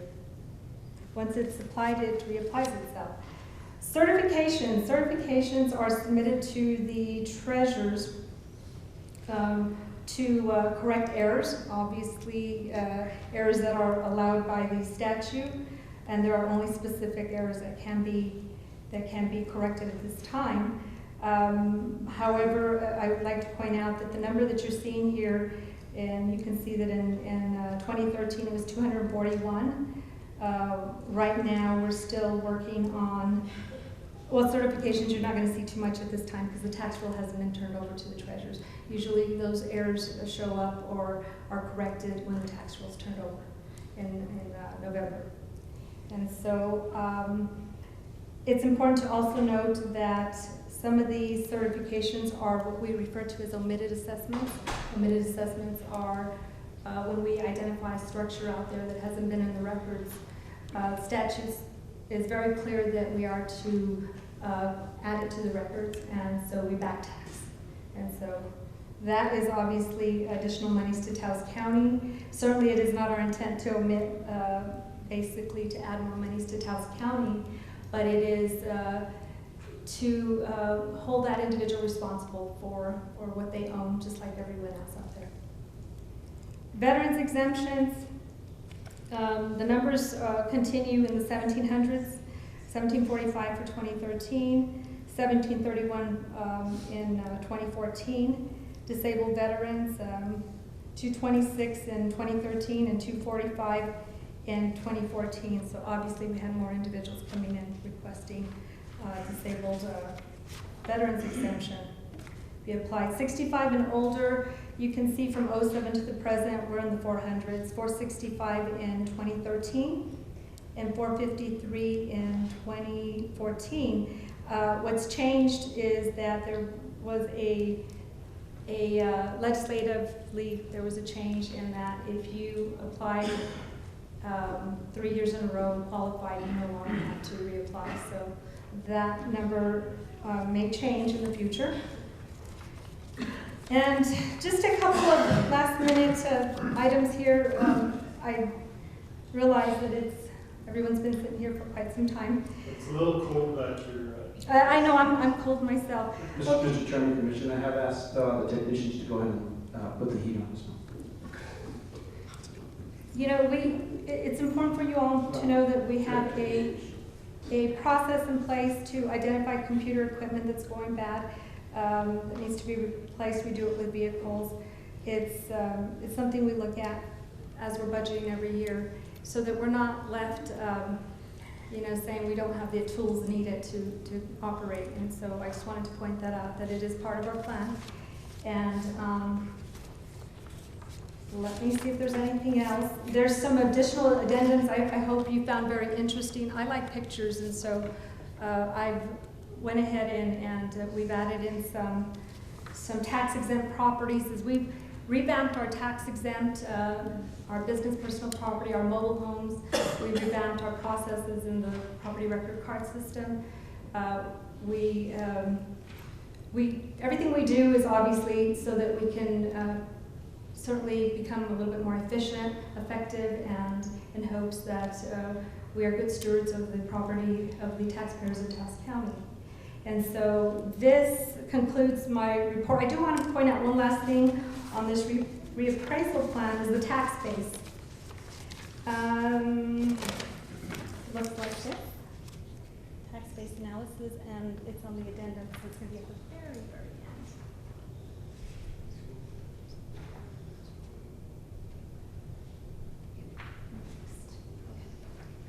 This tax base analysis, you can see the history from 1985 to the present, and the tax base grows from year to year. There was a dip in, I believe in 2011, 2012, as I stated earlier, you'll always see the effects of whatever happens in Taos County when the economy goes bad or if the market drops. You usually see it a couple of years after.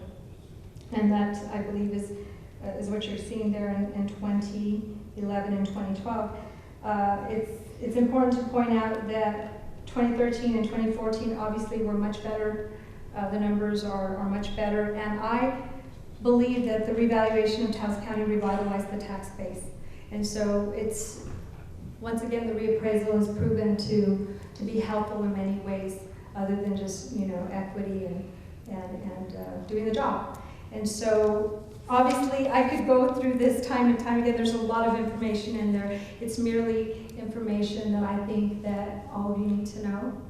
And I stand for questions on this one thing, and then I have one last item too. Darlene, certainly appreciate the work that you put into all of this, and we certainly hope that the work continues. I know that your term is coming to an end, but with the new assessor, the quality of work continues as well. I would ask you that within the next few weeks, maybe we're looking at the closure of the Chevron line and Cuesta.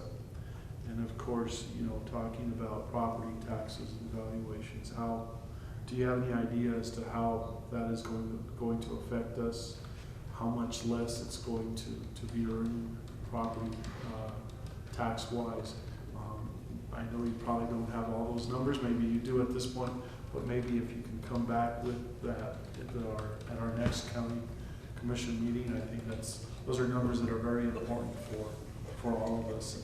And your office is the one that can provide all that information. Certainly. I would like to go ahead and I can comment, and certainly in the future we'll bring any information that would give us some solid numbers. I will say that it is central assessed property, so that value is sent to us by property tax.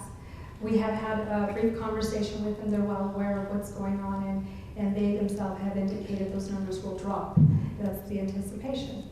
However, it is valuation maintenance, and valuation maintenance, what that means is that anytime valuation maintenance is affected, it offsets the tax rate. So, I believe in a prior meeting I had indicated that it's important for us to drive the non-residential side, because that particular valuation maintenance is coming from the non-residential. It's going to affect the non-residential. So by that you mean the residential drive is going to go up? No, what I mean is that we have focused on appraisal. For example, we have reviewed about 17% of all residential properties, and on the non-residential we're at about 6%. And so, and that includes ag, and you all know that we've been working on ag lands. So what I'm saying is, if we know that we're gonna have a loss in that area, and not just because we're gonna have a loss in that area, the right thing to do is to be hitting the non-residential, visiting all non-residential properties, looking at values. Nick has been working really extremely hard on the legend of values, which tells us what's happening out there. But if the market's dropping, the tax base is going to drop. So it's very important for the assessor's office to be out there looking for things that are not in the records, for incorrect values.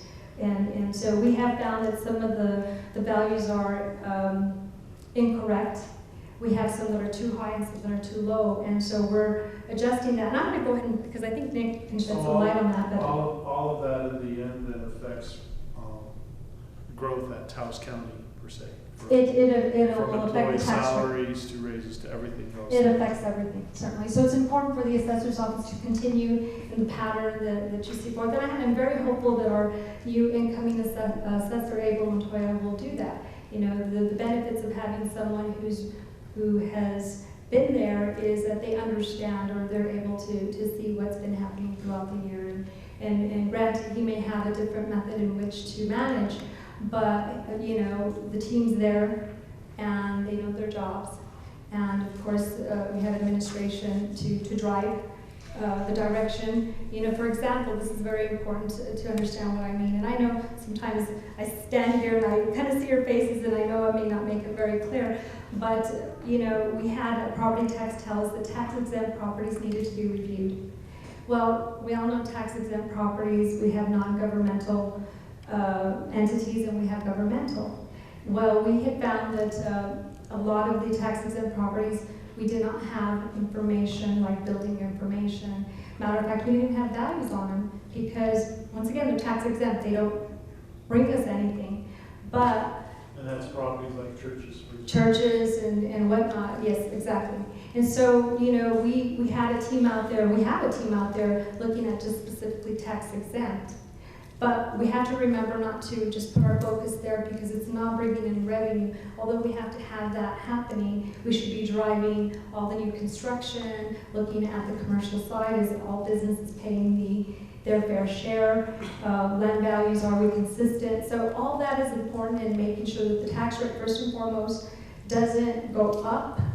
If it goes up, it's going to be very, very little because the taxpayers will definitely fill it. Is there anything, any type of approach or drive from the New Mexico Association for Counties or the assessor affiliate more specifically to make any changes to the way property taxes are being read or pronounced at this point? No, Mr. Chairman, Commissioners, no. Nothing from the assessors affiliate? No. I know Nick wants to add to this, I believe. Mr. Chairman, Commissioners, I just did want to let you know that I did discuss the mine closure with the State Assessed Property Bureau, Rich Bonney, and we won't know until after the first of the year what the actual impact is going to be, because that's when they will render their yearly rendition to the State Assessed Property Bureau, and then they will let us know immediately as soon as he finds out.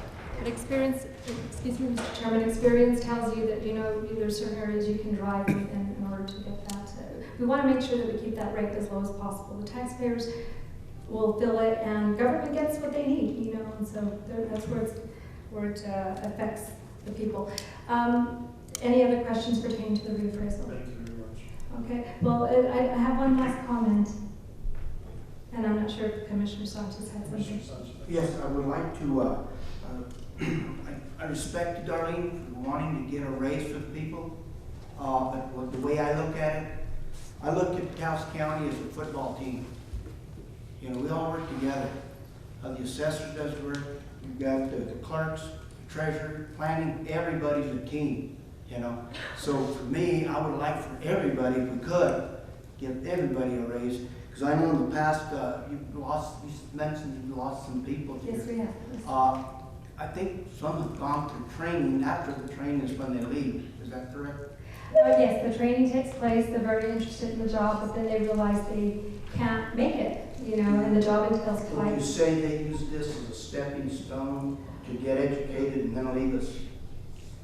I don't think that's our intent, but, certainly it's hard to say why they do what they do, but I do know that the monies that are spent on them are obviously to help them grow to be better appraisers and the decisions they make. I can assure you that if you're making $1 million decision and you're getting $11.17, it's hard to make a living and feed a family and whatnot. With some of these folks that have left, they weren't locals? Actually, they were all locals, and we have 2 of them. Matter of fact, I have a list, and I can give that to you, because we did, yes, certainly. And then going back to the football team, that's, the quarterback needs the line to be able to throw that pass, and the receiver also needs to catch the ball, so it's all a team effort, and that's the way I look at it with Taos County. I think everybody should get a raise. And I understand, and I'm happy you said that, because certainly, I know it's not on the agenda, but I'm glad you mentioned it, at least, it leads me into what I have to say. Commissioners, you all know I'm getting ready to exit. And with all due respect, I have to tell you, as I was driving to Taos County this morning, I was very disheartened for several reasons. I felt very disrespected as an elected official. As you all know, as elected officials, we're elected to represent not only the community, but the staff. And, I understand Commissioner Sanchez's take on increases, and I respect that. Everyone's entitled to their opinion. But I had requested to be on the agenda, and I'm not sure what the policy or procedures are, and I guess this is where you can shed some light.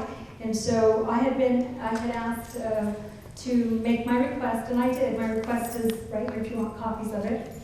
However, what's very disheartening is that as an elected official, I felt like I was being silenced. And even though I was really going to stand here and say that we had met, Abel and I, with the county manager, and we had discussed our concerns, and we were very open, and we had agreed when we walked out of there that we would come back in November and to further discuss this.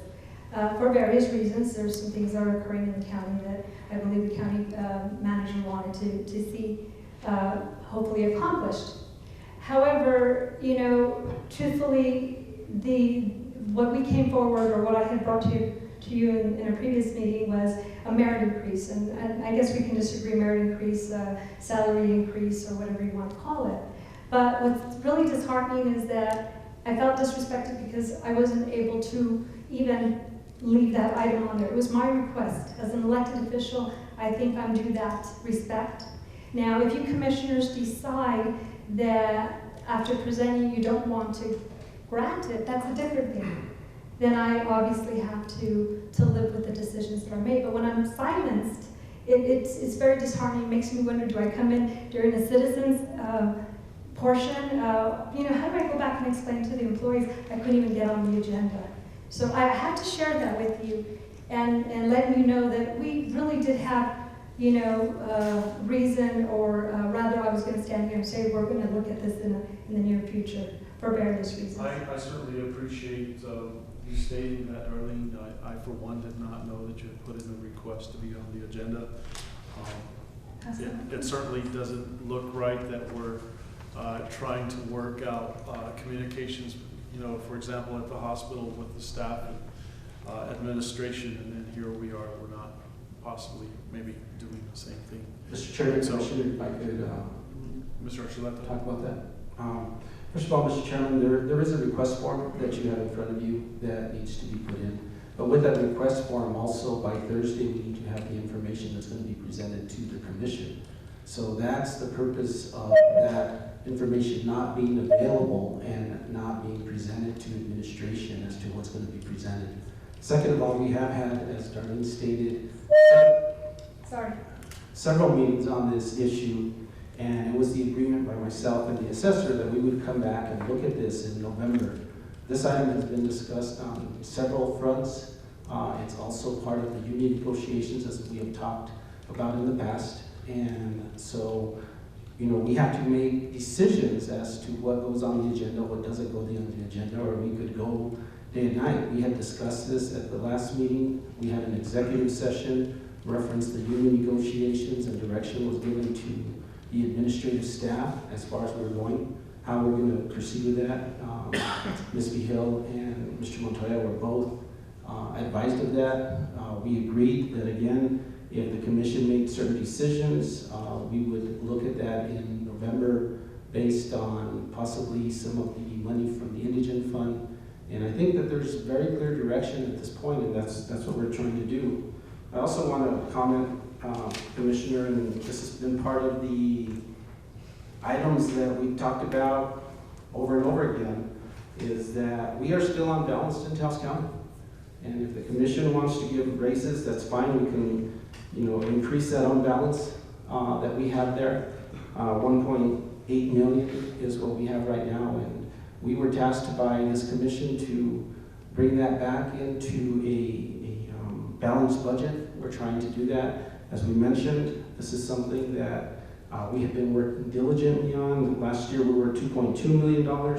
We were able to cut that down by 1.8. And granted, we did take out PIL, 1.6 million. If PIL becomes part of the general fund, which was discussed again with Ms. Miguel and Mr. Montoya, then at that point we can reevaluate that. That'll be in the September-October timeframe. It was also testified here today, commissioners, that we have the closure of the mine. We have to think about that. I have to think about that. We have to look at not only the assessor's office, but every employee in Taos County and their livelihood. The valuation of property, which means that we base that on years past, and that's how we do our budget. If that drops, then we go to a 32-hour work week. All of those things need to be considered, and all I asked for was the time frame in order to do that. Again, every department head is asked to present what they're going to present to the commission. We can come up here and we can hand you guys paperwork, and that paperwork basically, if you can read through it, absorb it, and know what you want to do with it, then that's fine. But if that paperwork's not turned in by Thursday, Ms. Hill's topic was not the only one that was taken out. There was several topics that were taken out, and again, it's because the paperwork was not turned in for that. Mr. Chairman? One second. Mr. Chairman, Commissioners, Mr. Manager, thank you for bringing up the point on the PIL funding, because that's not for sure.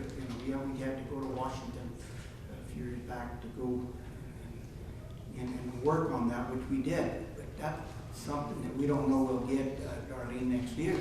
It's something that, and I get calls from the workers, and I feel for them. They do work hard, all of them work hard, and they deserve a raise. But I guess the manager, he's the one that knows better than. If we can afford it, I'd love to give them that, but if we can, it'd be good. If we can't, then we gotta wait and see what we can do. Okay. Mr. Chairman, I'll end this because I know we're going to go back and forth, and I'm going to respectfully disagree with Steve because I did get a call from Renelle, and she asked me, the first thing she said was that if I could amend my request, that Steve had asked me to remove the merit increases, and I said I will not, and certainly I'm not going to shoot the messenger. However, if he wants to remove it, I guess it's his prerogative. The information, and then she did ask me about information I was going to present, and I told her at this time I'm trying to get the reval in PDF and complete it. You all had the information I was going to present because I presented it the last time. It was nothing different. And once again, I just wanted to make it of record that we had this conversation. Now, with all due respect, I know the budget. I understand the budget. And so when you're telling me PELT money and this and that, I understand that that has nothing to do with what I requested. It is merit, and I find it offensive for you all to, or for certain people to think that I don't understand how that works. The monies that I asked for merit, and I know we're not here to decide that, but it actually, we didn't plot or plan, it just happened. It was savings from the losses that I had explained in the past. The monies are there, so nonetheless. In the past, it stated that amount was $30,000. That is $30,000, yes. When in fact it's $12,000, is that correct? Actually, 12,000, I'm sorry, I'm not sure where There's the figures. Oh no, that is 12,000 that we put out for training and have lost the individuals. The savings, the 20 or the 30 is the savings when these people vacated, and yes, and then you had an experienced person coming in at a 1. But nonetheless, I just wanted to be heard. I don't want to be silenced, and you're right. I sat there and I listened to the comments from the hospital, and I've always, prided myself in being part of Taos County and the transparency, because I've seen some wonderful changes. But yeah, I felt like I was being silenced, and I just want to be heard. I want the employees to know, first and foremost, that we're working for them, that their work is not in vain, their extra efforts, and that's why it's called merit. Because, as Commissioner Sanchez said, everyone in Taos County may deserve it or deserves it. I don't know that. I cannot tell you that. I can only tell you what the assessor's office does. And so merit, come November when we discuss this merit increase, I suppose maybe that's when maybe the union will present a cost of living or wanting a cost of living. It will be different. And that needs to be noticed and noted here, that cost of living and merit are two different things. Okay. Thank you. You've been assessor for 8 years? Assessor for 8 years and 31 years in the assessor's office. Merit increase in the past, in your 8 years? Mr. Chairman, Commissioner, I know where you're going with that. I did come in 07, and matter of fact, Gabriel Romero, Commissioner, remembers, I believe, and maybe even Commissioner Baroni. I presented a plan for the assessor's office, and I was shut down and by the union, and the commissioners at the time felt that they wanted to do an analysis of the entire community. Every year we're told, and this is very important, thank you, you reminded me of some things. Every year we're told during budget, cut. And you know what, we faithfully go back as elected officials and we cut. However, we cut, and then we come to find out that, for example, our county manager got an increase. If we're cutting, if we're sincerely cutting, if we're sincerely in a deficit, and I believe the numbers don't lie, we're in a deficit. But if there is no money for employees, there is no money for none. And what's very disheartening is that there's the political side of it, and I'm not into politics. But nonetheless, you see people get increases. What kind of a message does that send? What are we telling the employees? Oh, he deserves it, but you don't deserve it? That's unfair. Mr. Chairman, Commissioner, if I could reply to that. And actually, we have a document in front of me. If we want to look at numbers, we could look at numbers. If that's what the commission wants to do. Actually, what I'm going to do is go ahead and put the stop to the conversation. At this point, we have to have a public hearing scheduled for 1:30, and the commission needs a break. Understand. Thank you very much. Nonetheless, I ask that you communicate with our county manager as best as possible, and I ask that of everybody involved in this process. Right. I would like to be put back on the agenda and just to be heard, and so the employees can also see it. Thank you very much. Our efforts are there. Thank you. So what, we going to break for lunch now, Commissioner? Mr. Chairman, can we have the manager read what you wanted? We can, and then I would like a break for lunch. Thank you, Mr. Chairman, Commissioners. The numbers that I wanted you to read, Darlene, I wanted you to be available for this if possible. She was talking about the numbers for 2013. 2013, the assessor's budget for personnel was $721,766. Those were her actions, okay? And we did ask for a 1% cut. Every department in Taos County, except for the assessor's office, did cut. In fact, the clerk's office cut almost 8% of her budget from the previous actuals the year before. Darlene's budget for last year, from the $721,766, came to a final budget of $816,581, which is a $94,000 difference, or a 13% increase from that. So when you look at that increase, and we talk about budget savings, if you get more money and then you save from what you got more from, it's not really a decrease. You didn't save that money. We actually put $94,816 out of that. She did save $30,000. But if we would have held her to the same standards as every other department in Taos County, she should have only spent $721,000. And so we did take it seriously, Commissioners. We did look at her staff. We did look at temp employees. We looked at all these teams to put it together. But now she wants to take the savings from that 94,000 and say, now I want to give increases to my staff. And it's just not fair to all of the Taos County other employees that are here that are cutting their budget by 1% every year to close this gap. So those are the true numbers, those are in the budget, and those are on our website if anybody would like to But see. that's not the full story. See, I don't think you're aware that there was an agreement between the commissioners and the assessor's office for those additional positions. Do you remember, gentlemen? And I went to DFA, we fought, and we had it covered in the 1%. But the agreement was that if we could prove that those positions paid for themselves, and they did, that we would move it back to the general fund. So the entire story's not there. And so, you know, if we're going to look at cut, look at when we went from 30,000 printing notices to 9,000, because we found other measures in which to bring those numbers down. So, you know, I don't think you have a good representation of those numbers, but I'd be willing to come back and certainly defend those. Let's do that. Thank you. Motion for. Mr. Chairman, we've got Anita and Earl back there. I hate for them to have to wade through the Blackstone hearing. But Well, that's the way it goes, Commissioner. We're sitting right here listening all day long. Okay. So it's almost a break for lunch. Is there a second? And Chairman, there is a second, but I'll second, but discussion, because on the public hearing it says 1:30 and then under A it says Yeah, I was 2 looking PM, at so that is it on 1:30 or is it 2? 2 p.m. Mr. Chairman, Commissioners, I know that's a glitch within our system that we use. I believe we're scheduled for 2 o'clock. Commissioner Blankenheimer, those two people are on payroll. They've been here all morning long. So, You know, they should put those people in front of the agenda. Okay, Madam Clerk. Okay, Commissioner Blankenhorn. Okay. Vice Chair Sanchez. Commissioner Durant. Yes. Commissioner Grande. Yes. Chairman Romero. Yes.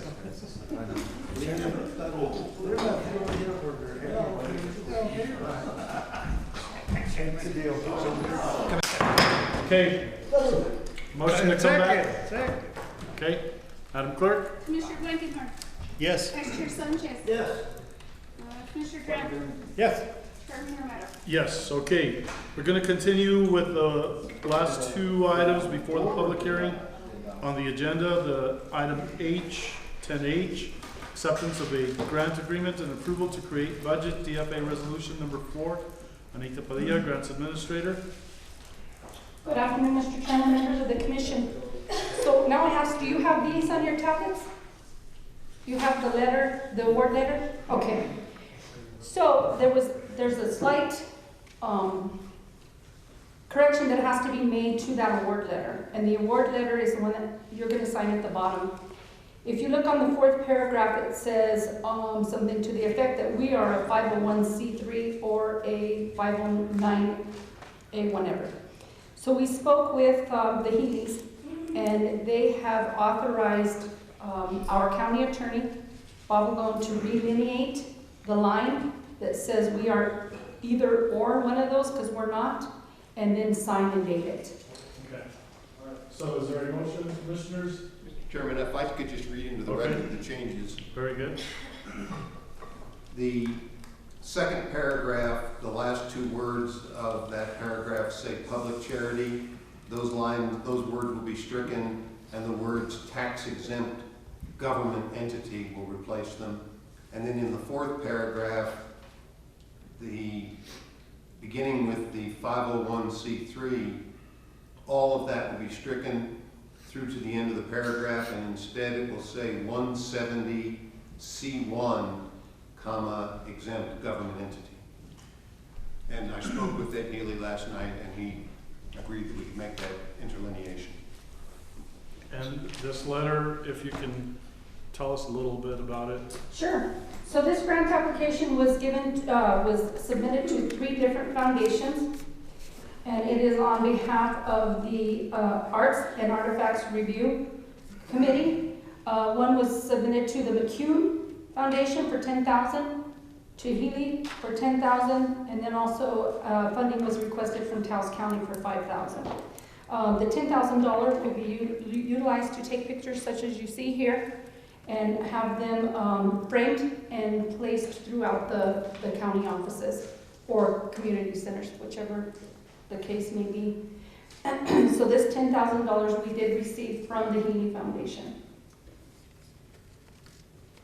Okay, Commissioners. So moved, approved. Is there a second? Second. Madam Clerk? Commissioner Blankenhorn. Yes. Vice Chair Sanchez. Yes. Commissioner Duran. Yes. Commissioner Bruni. Yes. Chairman Romero. Yes. Okay, thank you, Ms. Anita. The second part to this presentation is actually putting the budget into effect. And as you can see, it's a resolution, That's not on the. DFA resolution number 4. And it's in the amount of $10,000. As you can see, we've already deposited the $10,000 into a special purpose grant. And the full amount will be used for non-capital furniture, fixtures, and equipment. So moved, approved. I'll go ahead and second. Madam Clerk? Commissioner Blankenhorn. Yes. Vice Chair Sanchez. Yes. Commissioner Duran. Yes. Commissioner Bruni. Yes. Chairman Romero. Yes, and Anita? We have one more item, item number 1 under H. Anita, the playground at the community center in Penasco, Yes, sir. what, is everything there? Bolts Yes, and sir. everything and nuts and everything? The bolts and nuts are not there. They're with a community member who was afraid that somebody would steal them. So I know where they're at. I believe Candace also knows where they're at. All of the pieces and parts are there. I've spoken with the equipment vendor that we bought them from.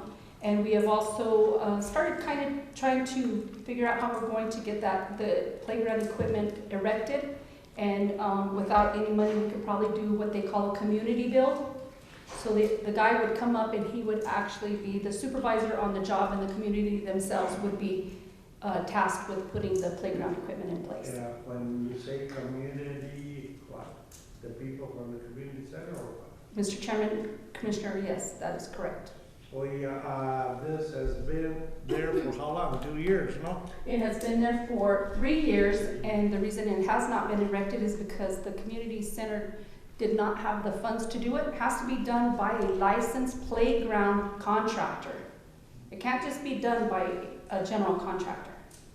So, who are you gonna get?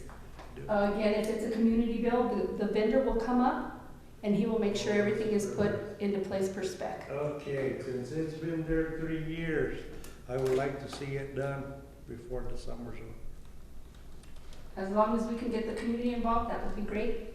Well, you better go get after it. If not, you know what's gonna happen.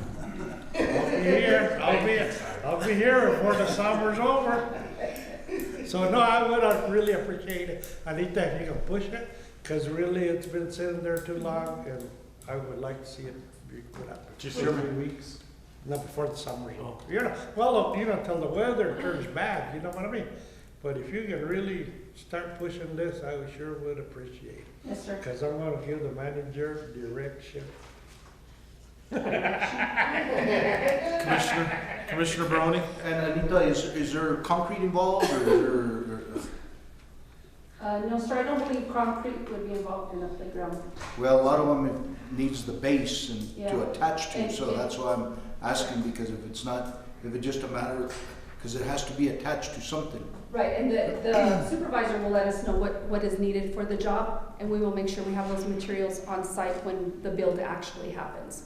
Yeah, because again, if you're gonna pour concrete, the concrete needs to be poured 3 or 4 days ahead of time, so it cures a little bit before so if you would let me know, I'm sure me and Commissioner Duran would volunteer our time to help put that equipment together on a certain day.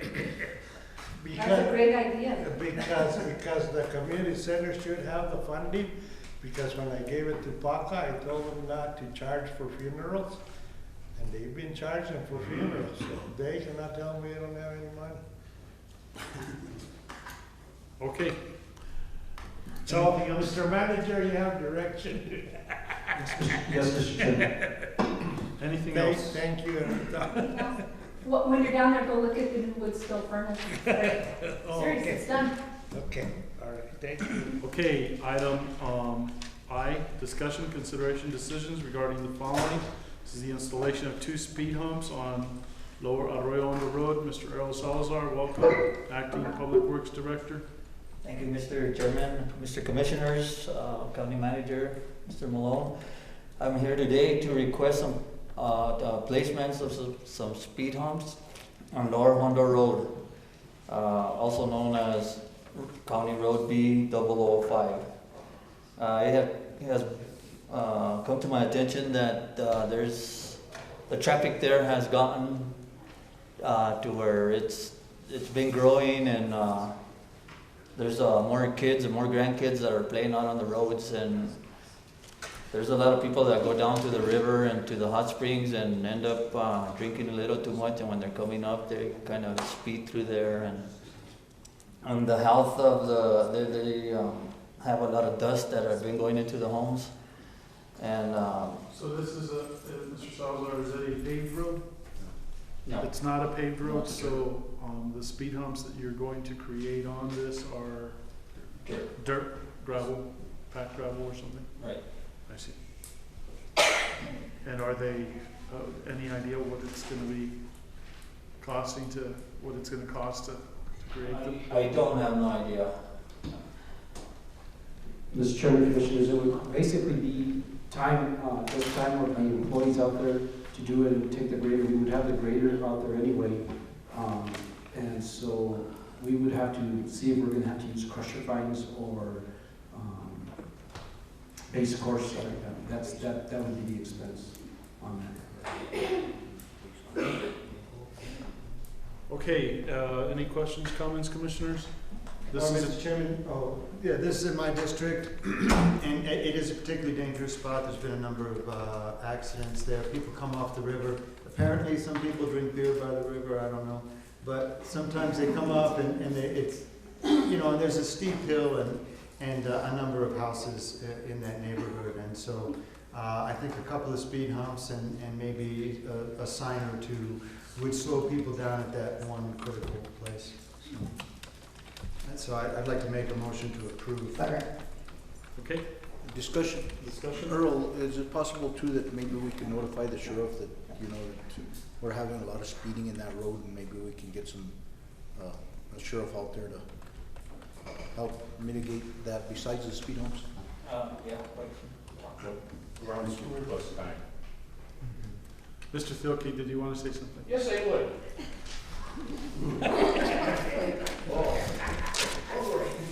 This really saddens me that for 20 years this has to be the main issue for me. I want to reiterate, speed bumps was originally conceived for liability issues in mall parking lots. And municipalities wound up thinking it was a great idea to solve their speeding issues by taking a law enforcement problem and making it a road department expenditure. And I see that it serves as political candy, enabling petitioners to transfer the responsibility to the road departments. I would like to see the speed bump resolution repealed. I've seen a lot of the roads that got paved that immediately got trashed out. The last Cordovas, the last Colonias. There was 12 that was already approved for the lower Ranchitos that we didn't have money for, so that's still up in the air. I don't think that's been rescinded. But I would like to see it. If we're going to have speed bumps, I'd like to see it as a budgetary item in the budget. To come out and say to the public that this is a county service that's going to cost this much. And for this particular one, I could maybe do a variance on it as long as it's done in-house and it's on a gravel road. But I think it really has to be dealt with down the line, because people are just going to continue saying, oh, people are speeding. We don't want any kids to get hurt. And so, especially for those of us that have been denied basic road courtesies, I was told by Commissioner Chavez when I would ask for help on my not my road, but on a public road that's not a county road yet, and I don't know if it ever will be, but that I was told that's what I got for where I chose to live. So, I can't tell this to everybody that comes up with a petition for speed bumps, but you know, I'd like to see a little equity in how this gets thought about. Thank you. Mr. Malone, any thoughts on repealing that particular ordinance on speed bumps? Well, this is the first time that's been suggested to me, and the question of whether to repeal it or not is a policy matter, is whether we want to have speed bumps. But it's not an ordinance, it's a resolution. It's a resolution. And it's designed to establish a basic procedure so that it just doesn't happen in a chaotic sense. And the procedure is that either the request can be made by petition of the landowners adjacent to the area or by the Public Works Department. However, and then it provides some basic criterion for deciding whether or not speed bumps should be in place. So if we're going to do speed bumps at all, unless we're just going to say we ban them, if we're going to do it at all, I think that having the resolution in place is wise because it does give us a procedure to follow rather than it just happening in a haphazard fashion.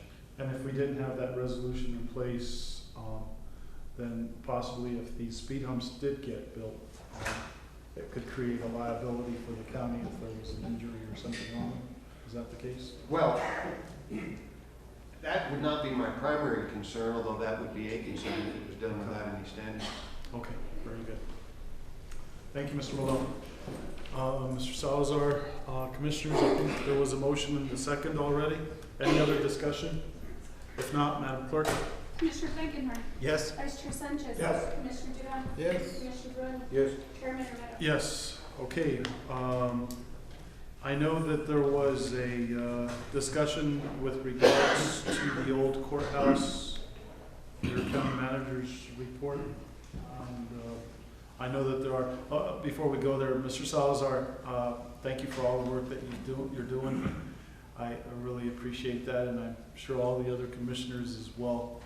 But it's been a while since we've gotten calls from constituents commenting on how well work is being done on the roads in the county, and I've certainly been getting a lot of those phone calls from constituents myself, so thank you very much. Really appreciate the work that you've done. Thank you. So you want to amend the agenda for the public hearing? Mr. Chairman, Commissioners, if I could respond to that. Part of the old courthouse, we're going to suggest that the commission go also into executive on that, just because there's some lease issues that need to be discussed in executive. And so I don't think that the 10 minutes would do a due justice as to what we have to do after the 2 o'clock meeting. Okay, so Mr. Malone, are there folks here that want to speak here with regards to the old courthouse? No one wants to speak on behalf of the old courthouse? Okay, there are a few. I don't want to speak, I just want to deliver a document that may help in your discussion. I see. Okay. Is there anyone that wishes to speak? Ms. Romero. Mr. Malone, would I be allowed to open it up at this point for that, or? Mr. Chairman, I think you would need an amendment to the agenda to take it out of order. Obviously, this is a fairly meaty subject, the old courthouse, and it's going to take more than just 10 minutes, and we have the public hearing scheduled for 2 o'clock. Right. There would be nothing to prevent you from hearing from folks for 10 minutes and then changing the agenda, again. We'll do that, and if the commission is willing to approve or amend the agenda to do so. So move to amend the agenda. Okay, is there a second? Okay, Madam Clerk? Commissioner Blankenhorn. Yes. Vice Chair Sanchez. Yes. Commissioner Duran. Yes. Commissioner Brun. Yes. Chairman Romero. Yes. Okay, go ahead, Ms. Romero.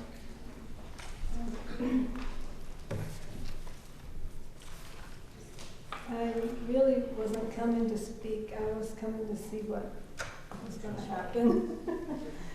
So, I really don't have anything to say, Gabriel, right now. Okay, but thank you for that. Is there anyone else?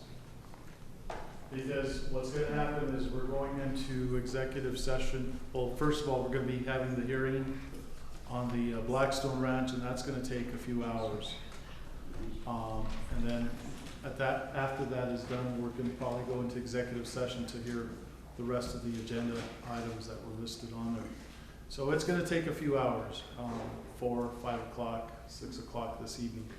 So that's why I was opening it up so that everybody could speak if they wish to do so. So last call, is there Mr. anyone? Henry, I think would like to. Okay. I'd just simply like to present Mr. Archuleta with a study that the Taos County government commissioned. It was recently turned in to Anita Padilla, and I just want to provide you all with a copy. I think it's very relevant information. This is a very different study than the previous document that you received from me. This has more to do with the economics of what's involved. So I just wanted you to have a copy. Thank you. Did you wish to speak or just to? I think the report is pretty self-evident. Do you want to touch on anything? Absolutely. Okay. If I could, I'll make it very brief. You all know how passionate I am and many of the members of the public are about this building. It's a jewel that is currently held as a public asset by the county.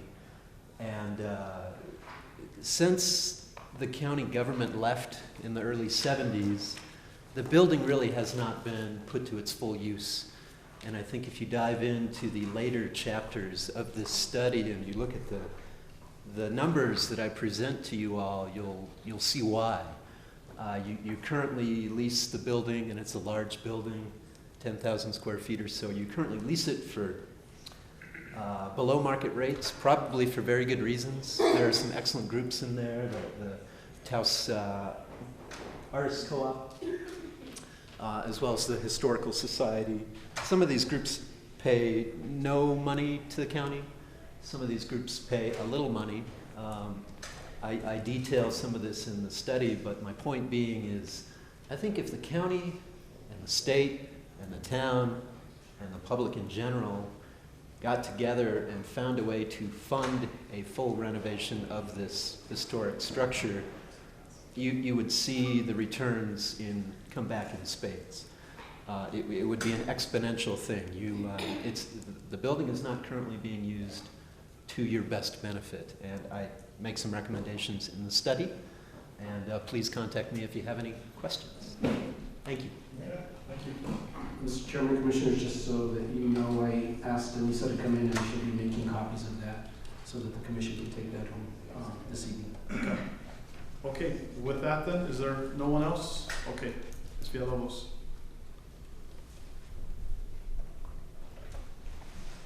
I think that there right now you have a real committed group of people that have made commitment, and especially for security. We've had a real problem with security of street kids stashing their guitars upstairs, bathrooms being left open, keys being given out. So it really needs to be considered. I think that the building should stay with the Taos County, period, instead of the town. And I know that all these other people believe that as well. And like I said, there's a real committed group of people there, wanting to do that and following through on that. So it was our understanding that we were coming here and so you're going to go into executive session at 2? Well, we've got a hearing. Oh, you've got the on Blackstone, and that's going to take a while. Yeah, okay. It's going to take a few hours. Okay. Is there any way that we can get back in touch with someone to find out what time we might have to come back here? Our county manager, the staff can. He doesn't want to hear from us anymore. Well, it's, the nice thing is that it is being streamed live, and so you can sort of, if you can get on the stream and look at that, you can sort of guess. It's hard to predict how long the hearing's going to go. If you want to leave your number with Anissa, I'll let her know that she can contact you. Because then I can contact some of these other people that might want to come back, because I think they all wanted to be here to hear. If anybody in the audience would like to leave their number with Anissa, I'll let her know as soon as we're ready to start the. We don't want to call you too much. Okay. Okay, thank you. Thank you very much.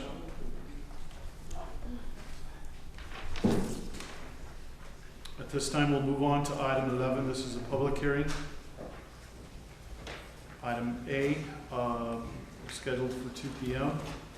Appeal of the decision of the Planning Commission, Taos County Planning Commission, denial of a major development permit, 001-2014 by the Blackstone Ranch to be heard as a trial de novo public hearing in accordance with section 10.2.1 of Ordinance 2014-1, Taos County Land Use Regs, Regulations. Mr. Edward Miguel, welcome again. I'll turn it over to you.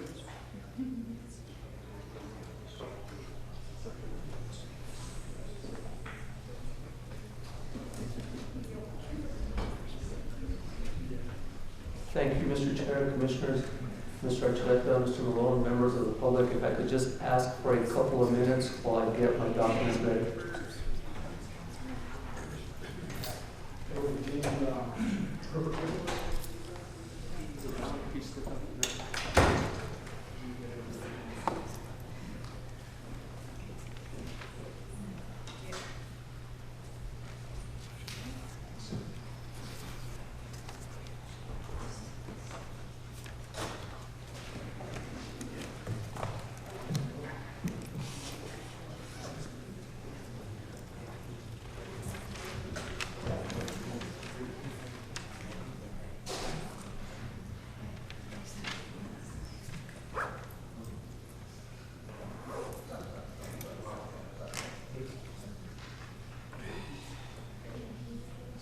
So we're wondering why everybody with the black T-shirt and the B is on the front is walking in.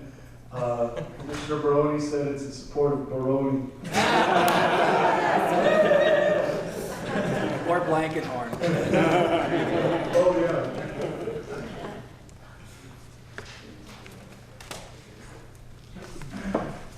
Welcome everyone. It's the Taos County Board of Commission Chambers. And we're just kind of waiting for staff to get us going here. Mr. Miguel? Thank you, Mr. Chairman, Commissioner. And Mr. Chairman, I believe, and I apologize for not paying close attention to what you were reading, but I believe you cited section 10.2 of the regulations.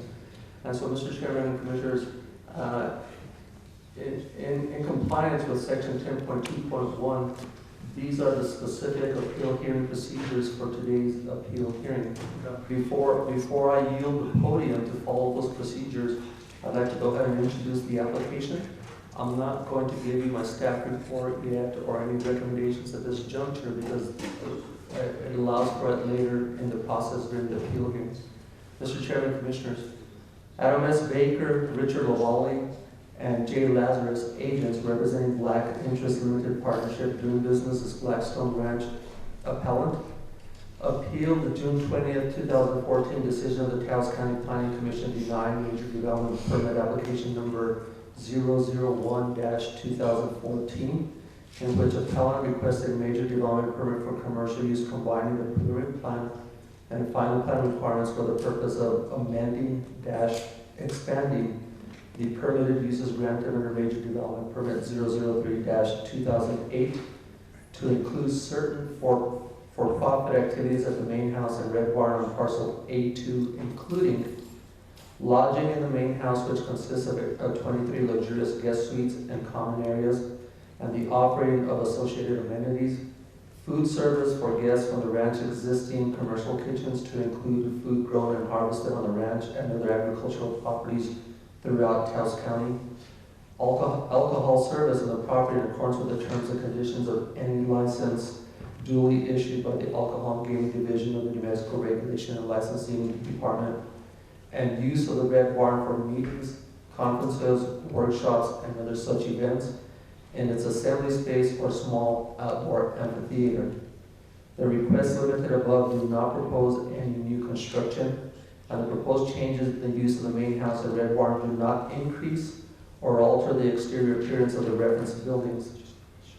The existing Blackstone Ranch is located at number 247 State Road 240 in the Ranchitos area of Taos County, New Mexico, and is further described as lying within section 23, township of 25 north or range of 12 east, and lying within the Antonio Martinez and Hijosa Grant. Appellant asserts that the June 20th, 2014 decision of the Planning Commission was arbitrary, capricious, contrary to law, and unsupported by substantial evidence. Appellant also asserts that the Planning Commission also relied on improper evidence, speculation, conjecture, and unsupported allegations in reaching its decision. Mr. Chairman, Commissioners, at this time I would yield back to the appeal hearing procedures identified in section 10.2.1. For your convenience, these appeal hearing procedures are included in your packet, which are the blue handouts or the blue portfolio binders under tab E. In addition, Mr. Chairman, Commissioners, I would like to begin to establishing also the record of this appeal. And under the record of this appeal, Mr. Chairman,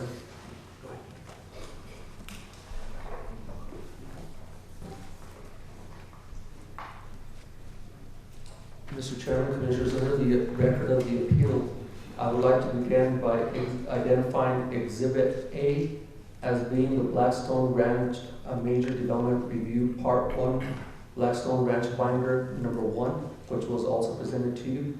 This is a white 3-ring binder. Under Exhibit B, I would like to introduce, for the record, identify that Exhibit B is Blackstone Ranch Major Development Review Part 2, River Song Annex Binder number 2, which is also a white 3-ring binder. Mr. Chairman, Commissioners, under Exhibit C, application number Major Development 001-2014, which is also a white 3-ring binder. Under Exhibit D as in David, applicant appellant's brief on appeal on Major Development 001-2014, which is the black 3-ring binder. Under Exhibit E is planning staff's portfolio binder, which is the blue 3-pronged binder. And lastly, Mr. Chairman, Commissioners, under Exhibit F, letters of opposition and support received from August 12th through 2014, August 12th through 2014 through August 18th of 2014. And these letters are 2 in opposition and 6 in support. And Mr. Chairman, Commissioners, these letters are not part of your packet, but we have prepared copies for you. With your permission, I would like to approach. And these letters are letters that were received after the packets were distributed to you.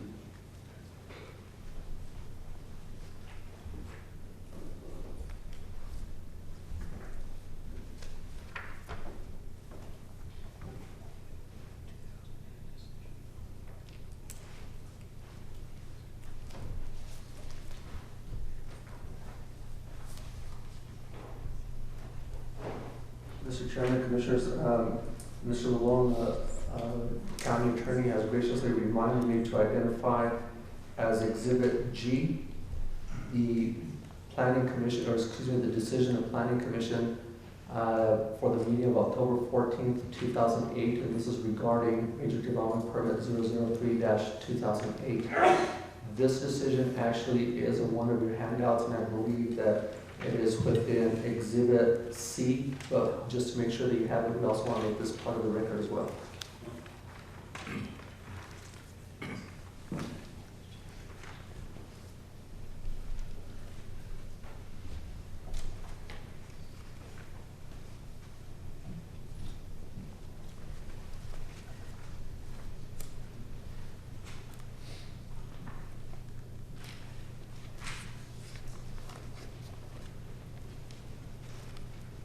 Thank you, Mr. Chairman, Commissioners. At this time, this represents the record of appeal for Major Development Permit 001-2014. In accordance with the procedures identified in Section 10.2, which is the appeal hearing procedure, I now yield to you, Mr. Chairman, to take control of the public hearing. Okay, so at this point then, we do have the applicant that's presenting? Mr. Chairman, Commissioners, the agent or the appellant that were identified in the introduction are all present to make their presentation to you on their appeal. Okay, so they may come forward at this time. Thank you, Mr. Chairman, Commissioners.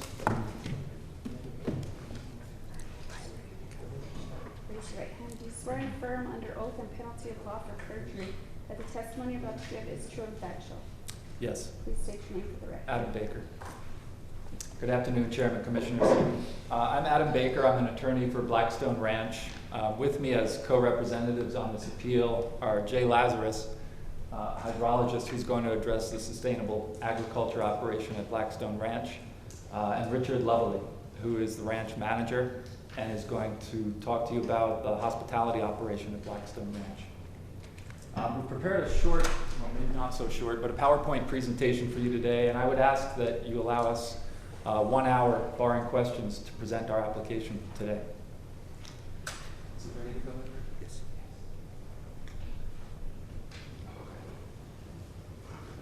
As you know, this appeal is from a decision of the Planning Commission from a hearing on June 11th of this year. The decision was entered on June 20th of this year, and the decision cited no findings of fact or conclusions of law in support of the denial of the application. I would submit to you that there's not a court in the state of New Mexico that would uphold this decision on that basis. It's not clear why the Planning Commission denied the application. What is clear is that the Planning Commission came into that hearing determined to deny the application. It was a situation in which one of the planning commissioners brought his own evidence to the hearing, which I've never seen before and certainly isn't appropriate. And a situation where there was a lot of misinformation being bandied about by the Planning Commission. And unfortunately, a lot of that misinformation, I think, formed the basis for their decision. In any event, this is a de novo appeal, so you're not bound by this decision in any way, shape, or form. It's as if you are hearing this case anew, and we would ask you to listen to the evidence, and at the end of the day, grant the application, because it is clear that the applicant has met the requirements of the land use regulations, and it is also clear that this development will be of tremendous benefit to Taos County and its residents. So I'm going to talk a little bit about the procedural history of the case and some of the law and facts surrounding it, particularly going back to the beginning, because I know this body has no experience with this project. The Blackstone Ranch first filed an application for a building permit in 2004, and that first building permit was issued by the Planning Department in July of 2004. The building permit requested permission to build a residence, what we'll call the main house, which consisted of about 26,000 square feet.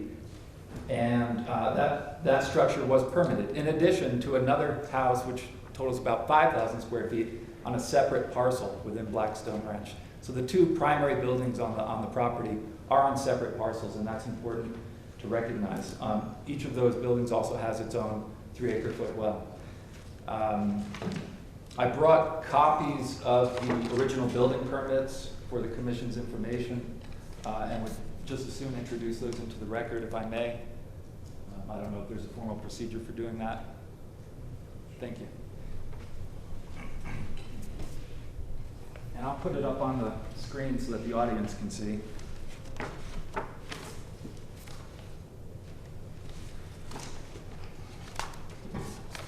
We can only do the PowerPoint or the overhead. Oh, I see. Which one you want to do? Well, I don't think it's important unless there are any questions about the building permits, in which case I'll put them up on the screen. The important thing to recognize is that the structure was properly permitted by Taos County in 2004. That permit was renewed 3 times. So over the course of almost 5 years, or 4 years rather, construction was ongoing. Taos County closely monitored the project and construction. Taos County knew that this building contained 23 sleeping units, knew its size, of course had drawings, and was in close contact with the contractor, who was a local Taos contractor. And so, there's been some allegations that there were misrepresentations made by Mr. Black when this property was developed, and that's just not true. Taos County knew what was being built. They approved it through the building permits that were issued consecutively from July of 2004 through 2008. Now, the original permits were for an R3 residential structure. As you know, there are no strict limitations on square footage for residential structures in Taos County. And there were questions asked throughout by the county, which were answered to their satisfaction. Finally, in 2008, July, construction was substantially complete. In fact, in August, on August 4th, 2008, there was a temporary CO issued, which indicated that construction was 98% complete, which indicated that only final inspections needed to occur. I also brought a copy of that temporary CO from August of 2008. That expired in February, and a second CO was issued in February of 2009. These are temporary COs. But Mr. Chairman, if I may approach, I would like to introduce those temporary COs as well. Thank you. Thank you very much.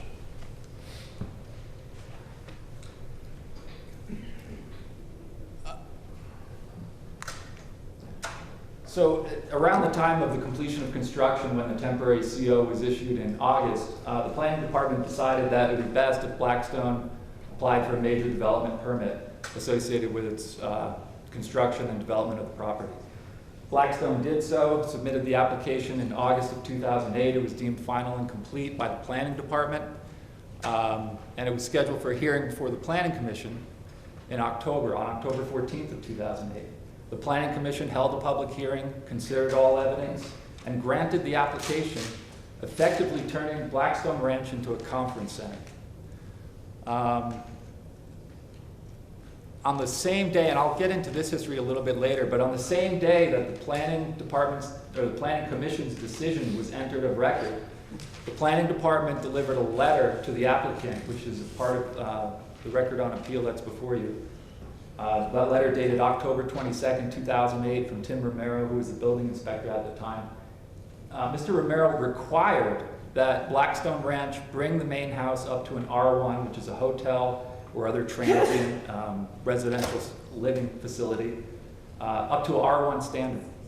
And he did so based on the Planning Commission's decision to allow Blackstone Ranch to be used as a conference center.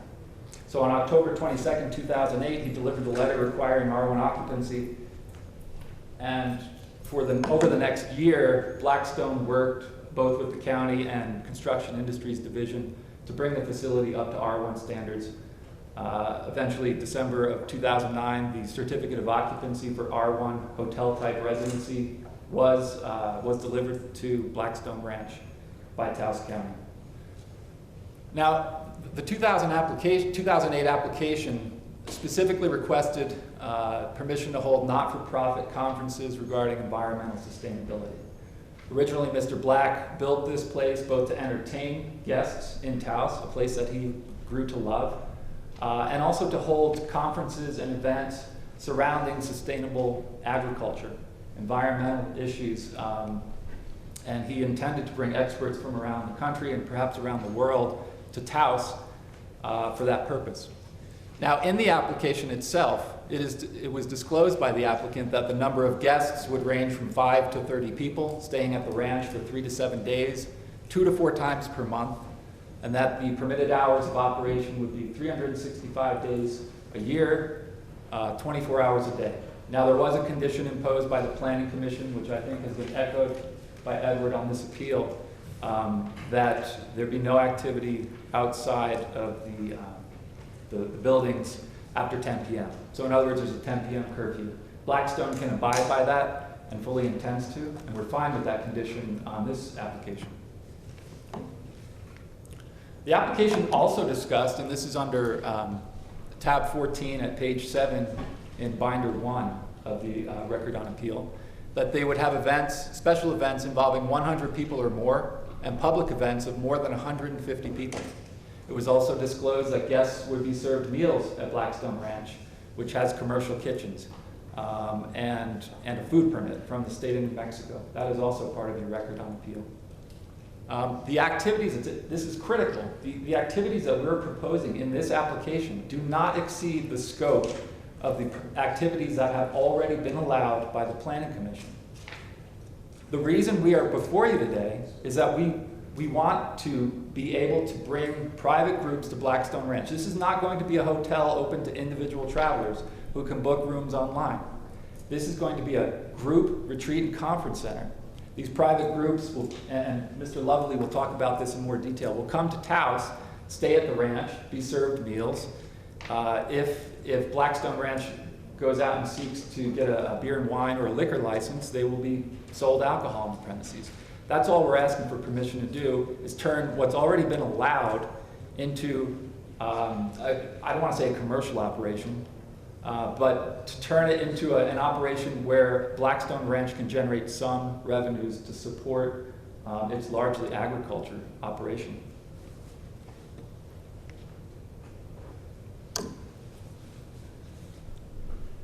Now, it's important to note that the Planning Commission specifically found in 2008 that the application would not have a negative impact on the health, safety, or general welfare of the community and is compatible with the neighborhood. Nothing changes by this present application. There's not going to be any additional traffic, as Mr. Lovely will tell you. There is not going to be any additional construction or development of the property whatsoever. The scope of what we are proposing to do has already been weighed, the Planning Commission's already weighed in on it and approved it. The Planning Commission did require that any changes in use described in the application come into the Taos County Planning Department for review. Now, admittedly, this was a close call, but we met with the Planning Department over the last year. In fact, Blackstone's been meeting with the Planning Department ever since 2009 to try to figure out exactly what the current major development permit means.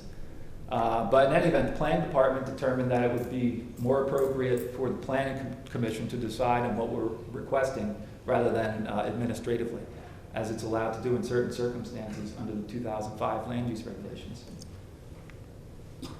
The existing approval, which was just made part of the record, this 2008 decision, places absolutely no limitations on the size or number of guest events at the ranch, places no limits on the ability of the ranch to generate revenue associated with events.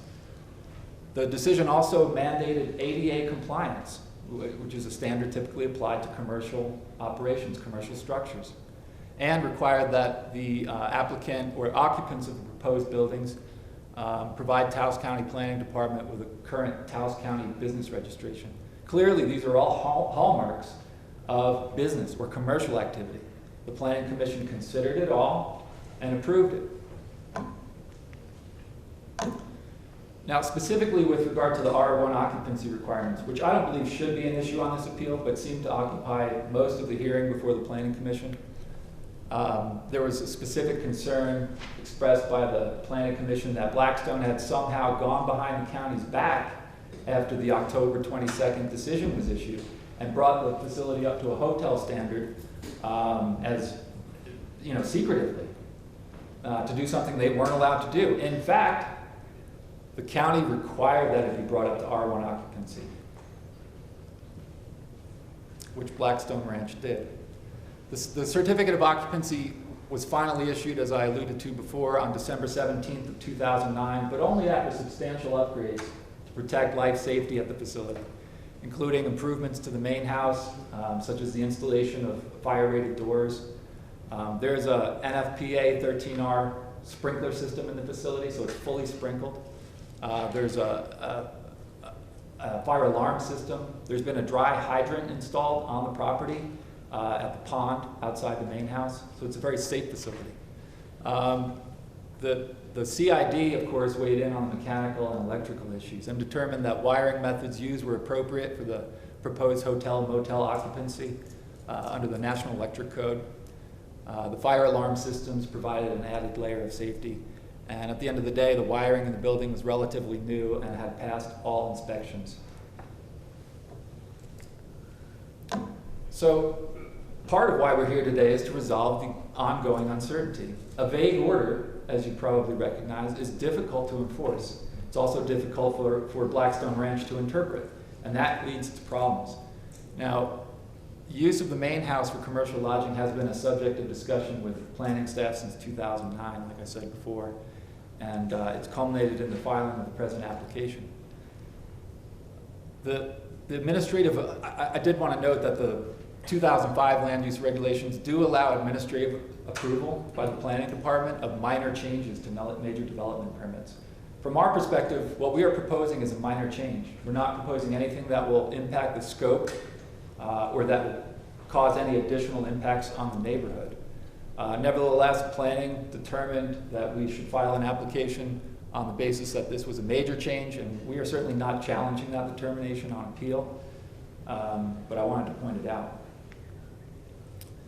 So we filed the 2014 application because, quite frankly, it is impossible financially to sustain the operation of Blackstone Ranch without the ability to generate some revenues from use of the main house consistent with its R1 hotel occupancy, which was required by the county. As Mr. Lazarus will describe to you, there is a large agricultural ranching operation at Blackstone Ranch, which Mr. Black has every intention to maintain forever, if possible. It is his desire to preserve the traditional agricultural uses of land on this property. And the parcel we're talking about, A1, is 168 acres. Of that 168 acres, I think it's 130 or maybe 150, Mr. Lazarus will clarify it, acres of irrigated agricultural lands. There are numerous acequias and ditches on this property, and it is being put actively to agricultural use. There are, well, I'll let Mr. Lazarus address that in more detail. Consistent with this plan to put the main house to this use, applicant brought in a professional hospitality management company in 2012, which has now developed a business plan, which he's going to share with you today. But he was given, two directives by applicant, the management company that is. Try to generate revenues from use of the main house to augment the incredible costs, or to be able to meet the incredible costs of running this property. And two, preserve the agriculture. That's it. That's all we intend to do. The application is narrowly tailored to this request. We're only looking to do a sale of group lodging at the main house, conferences and that kind of thing. Again, we're not looking to run a hotel. There aren't going to be any signs put up on the state highway. Certainly not looking to do any more construction on the property. We also want to be able to sell food to guests from the ranch's existing commercial kitchens. The ranch has hired a chef, Naipe Marquez, who's present. He's a heck of a chef, and the ranch would like to put his talents to use. We're also looking for a zoning statement that would allow the sale of alcohol to guests only. But only in accordance, obviously, with a license issued by Alcohol and Gaming, which would require a formal hearing before this board. But as you know, the application for a beer and wine or liquor license does require a zoning statement from the governing body, being you, or the county, that the sale of alcohol is not prohibited on the property. Now, I think we can make an argument that that's the case as it stands. I mean, the Planning Commission approved use of Blackstone Ranch as a conference center. And so on that basis, I believe that we could go out and apply for a liquor license, but we wanted to be upfront. We wanted to ask for your permission. And finally, we want to use the Red Barn for meetings. It's been approved for General Assembly use. It's a beautiful structure. It'll be used for things like yoga, presentations, workshops, and it's been put to that use over the last few years, as Mr. Lovely can tell you. Now, obviously, you have some control over this situation in that you can place conditions on your approval that would ensure that only the uses we're requesting and only the uses that you can live with are allowed at the property. So any future construction or development on the property would have to come through you. There was a lot of speculation before the Planning Commission that this is just the first in a series of attempts to further develop the property. There was talk about Blackstone putting in a golf course, an airstrip. I think even someone even claimed that we might try to put a brothel on the property. Now, obviously, you know that under the current regime, the land use regulations, any further development of this property, particularly if there is a major development permit in place, would require review by both the Planning Commission and the Board of County Commissioners under the 2014 regulations. There are plenty of safeguards in place that will ensure that this property is not further developed. And finally, we're only looking to change the use of a finite piece of this parcel. Of the 168 acres, we only want to be able to offer the lodging and the meals in the main house and the red barn. If we were to draw a circle or a lot line around that portion of the parcel, it would consist of 2.5, 3 acres at most, leaving the rest of the 165 acres for agricultural use, and agricultural use only. Some of the public comments and concerns at the Planning Commission were that they were various, but there was one that Blackstone Ranch continues to use the Dolores Road entrance for business, which sits right at the foot of a residential area, as you probably know. That's simply not true. Blackstone Ranch has never used the Dolores Road entrance for the public. The public wouldn't even know how to find it. And it is rarely used by members of the staff at Blackstone Ranch. It's locked. It was also alleged that the main house does not meet commercial standards. Clearly that's false. The main house was permitted for R1 occupancy after an extensive review of the mechanical and electrical systems by CID with final approval by Taos County. I think almost everyone who got up in opposition to the project complained about detriment to their views.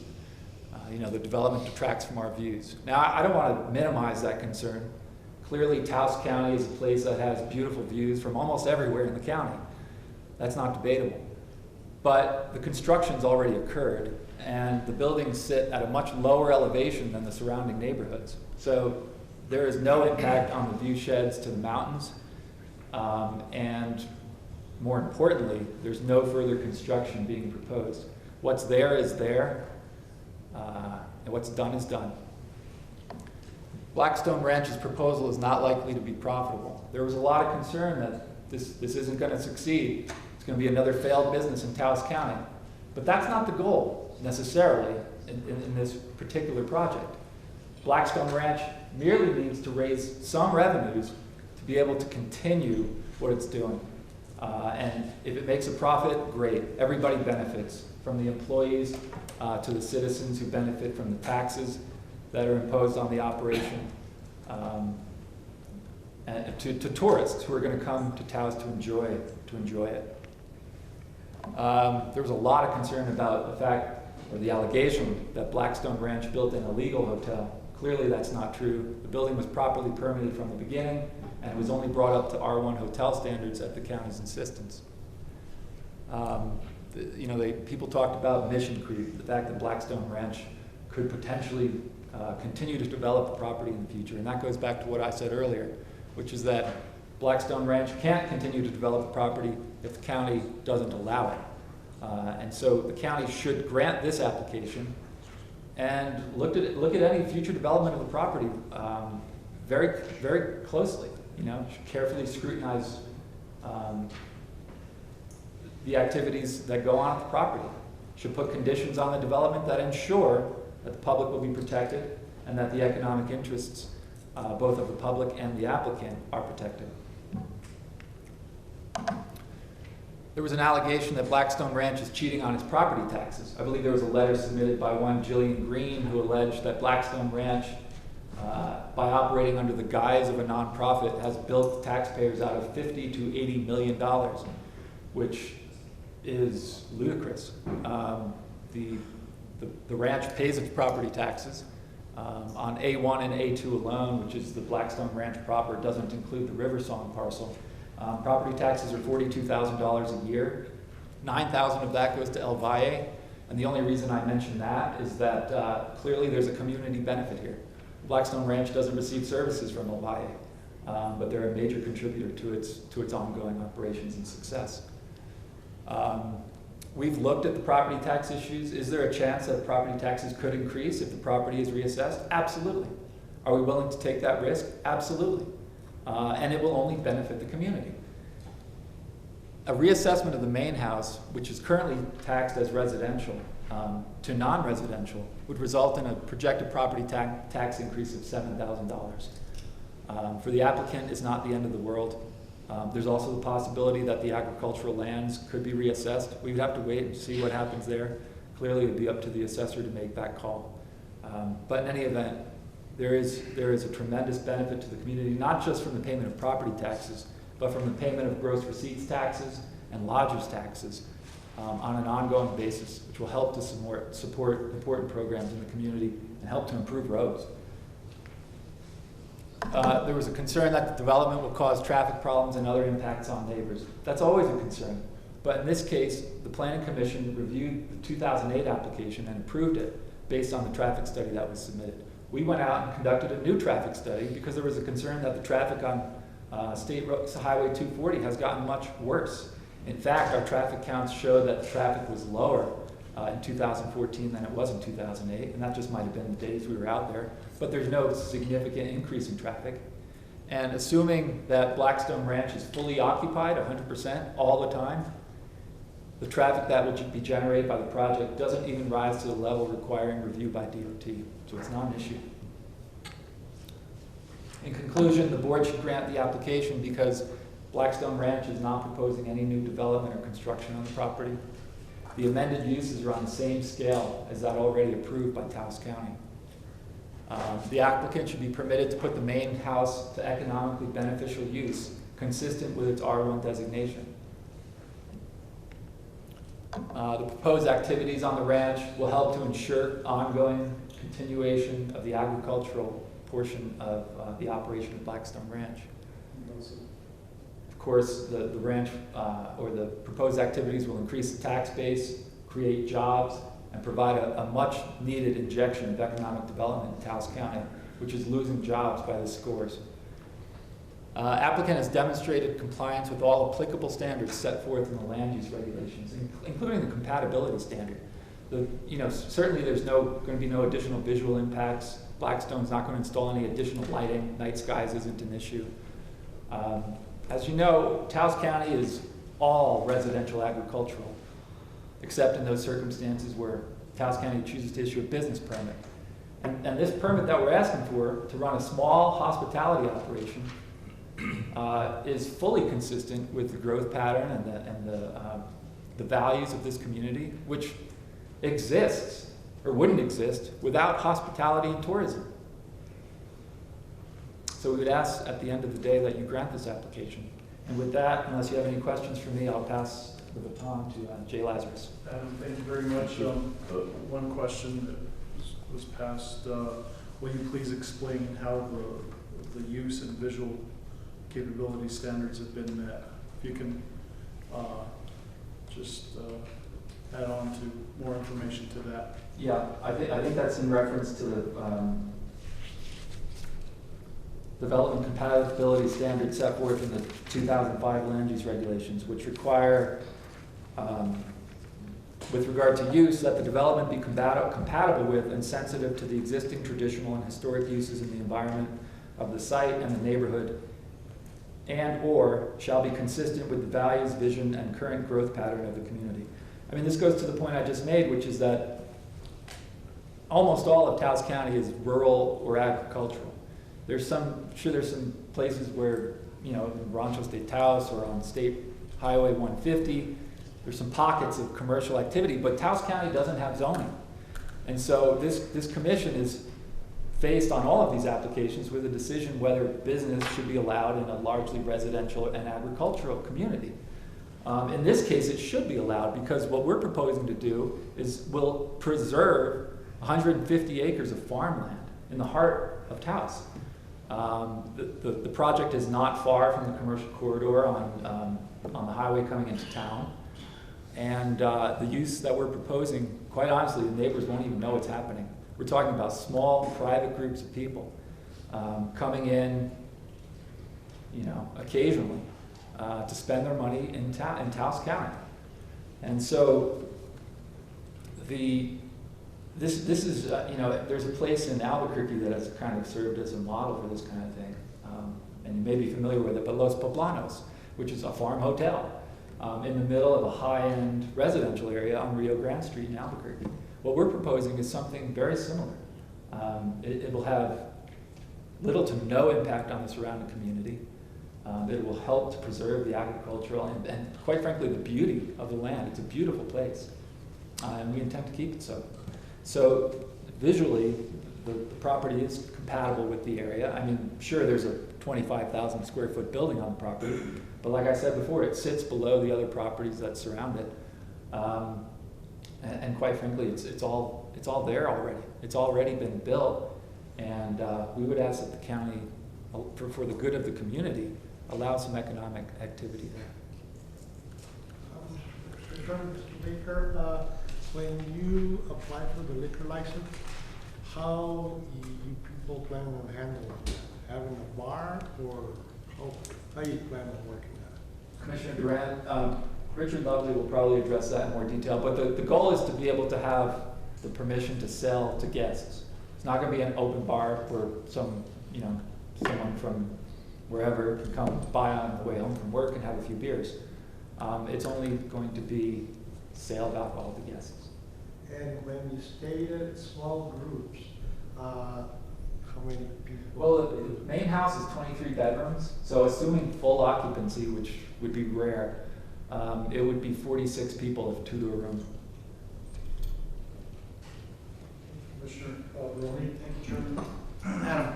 Adam, in changing from, I guess, residential to commercial, one of the biggest, I think, hurdles that was probably thrown up there is the sprinkler system in the building, because I know residential isn't required, a sprinkler system, and in commercial we are.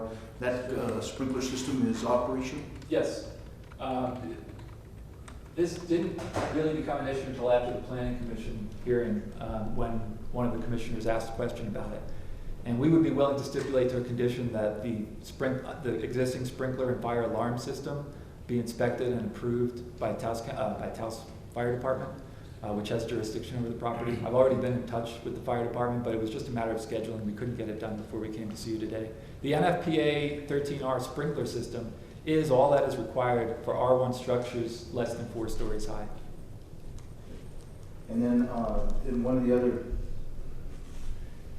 significant changes, I think, is within the electrical layout or electrical, that has been addressed too? That's been addressed, and I submitted the letter granting variance from CID.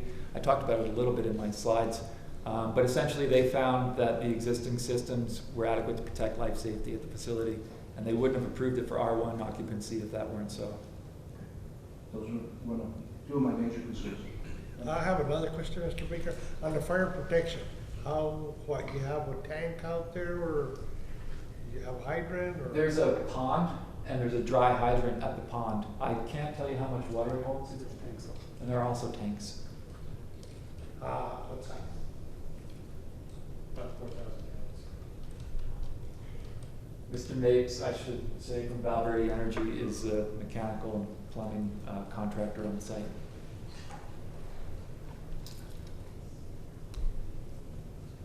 Okay, so from now on, whoever comes forward from the audience needs to speak and state their name, and probably will have to be sworn in as well. Mr. Malone? They have additional folks, and okay. When they're through, I'd like to make a quick comment about the procedure. Okay, very good. Thank you, Mr. Malone. Thank you, Mr. Thank you, Mr. Thank you, Mr. Chairman.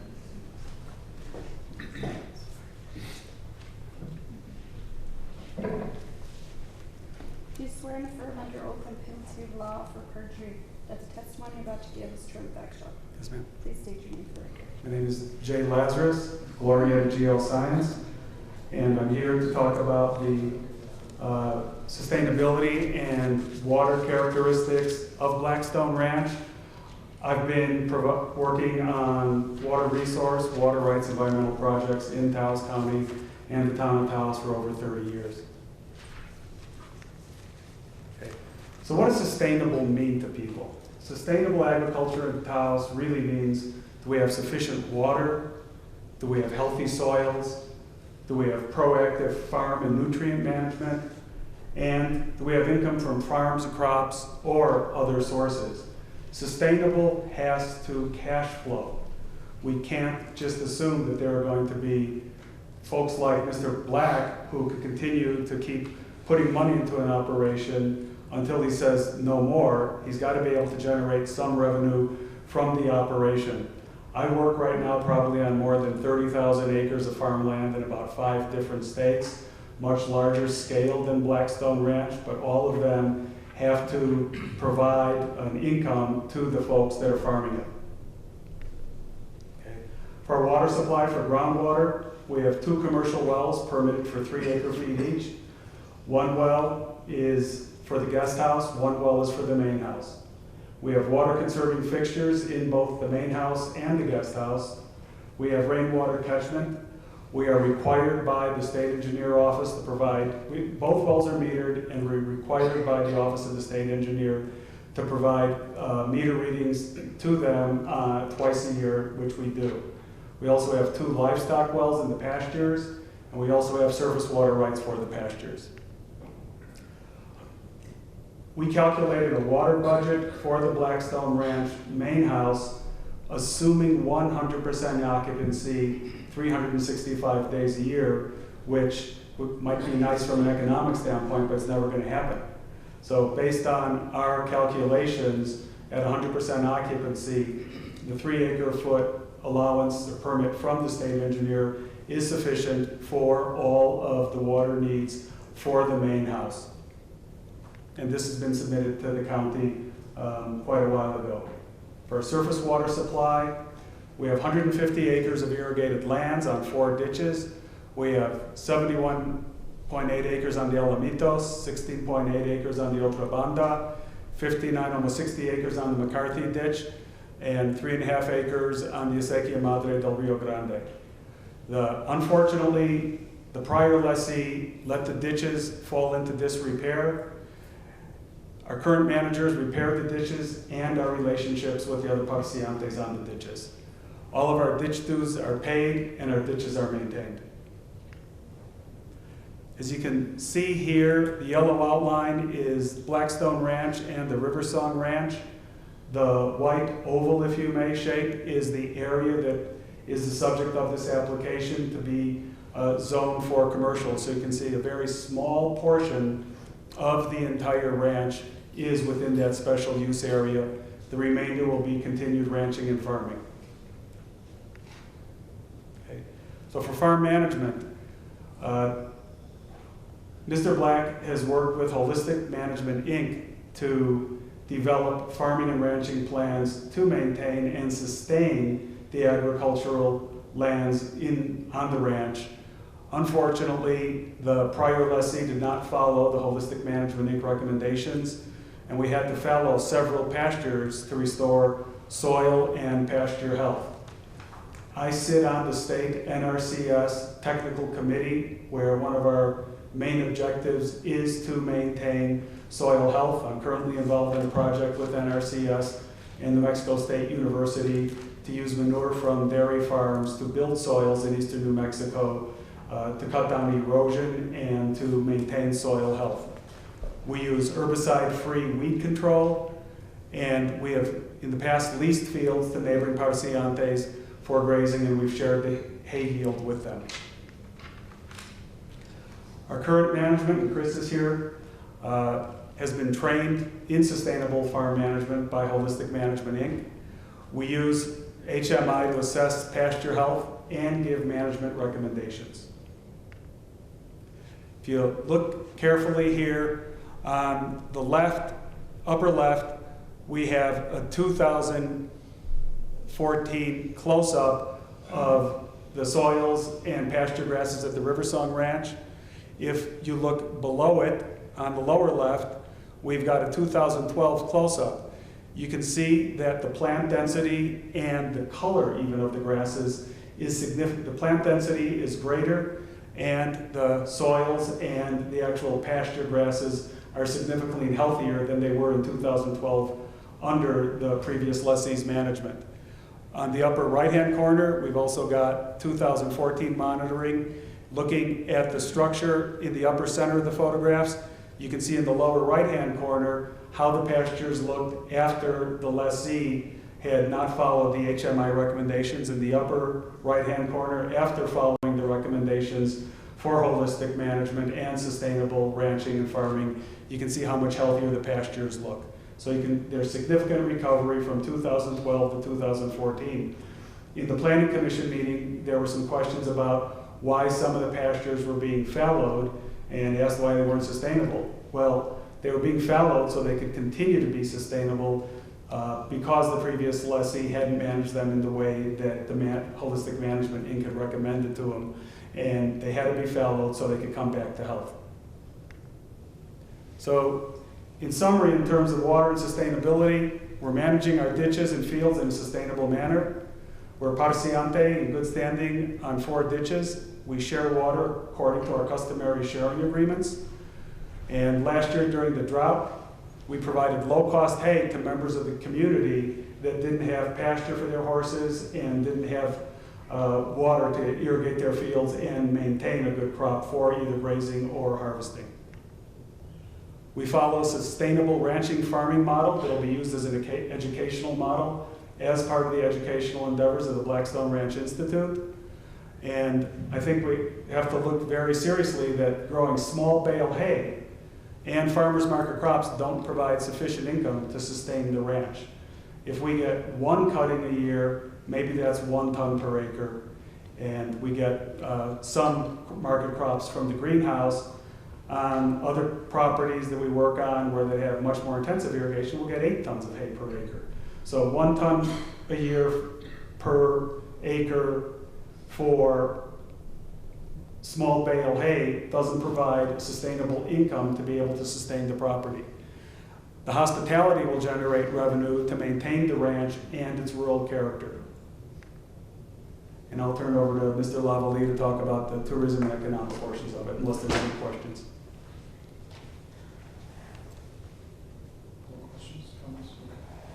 Thank you, Chairman, Commission. Raise your right hand. You swear and affirm under oath and penalty of law for perjury that the testimony about to give is true and factual. I swear. My name is Michel Lavallee. It's Richard Lavallee, so make sure I'm French. My company manages the ranch, and we also have a mandate to develop a economic component to offset the costs of agricultural and educational as well.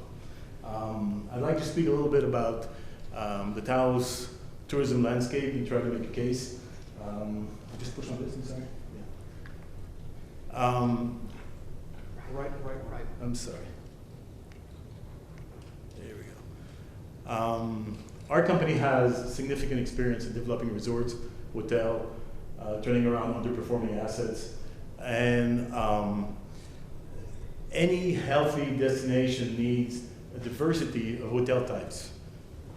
Kind of hotels that would answer the demand of today's very demanding, savvy traveler.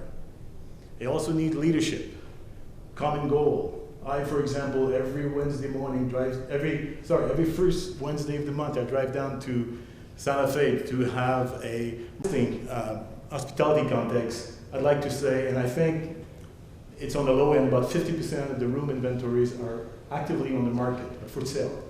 Some with real estate agents with a sign in the front, some with the natural or typical way of hotel brokers. This is not because there's too many hotel rooms in Taos. It's because we don't have a product to answer a modern demand.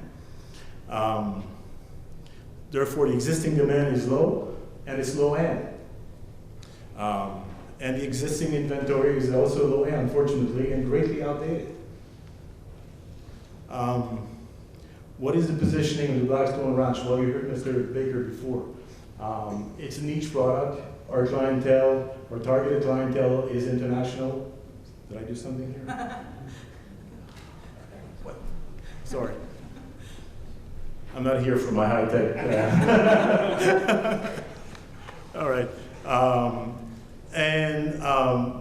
Unlike the example that Mr. Adam gave, Los Poblanos, which is a wonderful place, we don't do IT, individual traveler. We only do group business. Therefore, we will be targeting the top end of various group segments.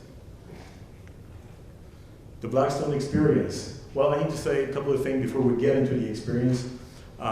We specifically engineer this business model for two critical components. Number one, to maintain Mr. Black's original vision of educational and agricultural and to some degree ecological. Keep doing this now. Did I kill you? Okay. Just the right one. All right. I need to find out. The other one is really to address the neighbor's concern. Again, we're targeting very small group, hardly any traffic at all. We had a dinner of about 20 people last Friday at the ranch. I'm sure there's not a neighbor who noticed that we had people there. That's basically what we're talking about. Blackstone experience, where we're farm. We're farm to table experience. Our chefs love working with what we're growing on the farm. The food growing, food education, food making, private label is the kind of stuff that we're gearing yourself at. We want to create workshops with promoting individual development, positive workshops. We also intend to create and develop some prestigious events as well, and we'll talk further about that a bit later. We did some test product. We did some bit of a test market. We invited various key people in New Mexico, including the Secretary of Tourism. This is a thank you note from her. One of her comments, she believed that the Blackstone Ranch is not only a jewel for Taos, but also a jewel for the entire state of New Mexico in tourism.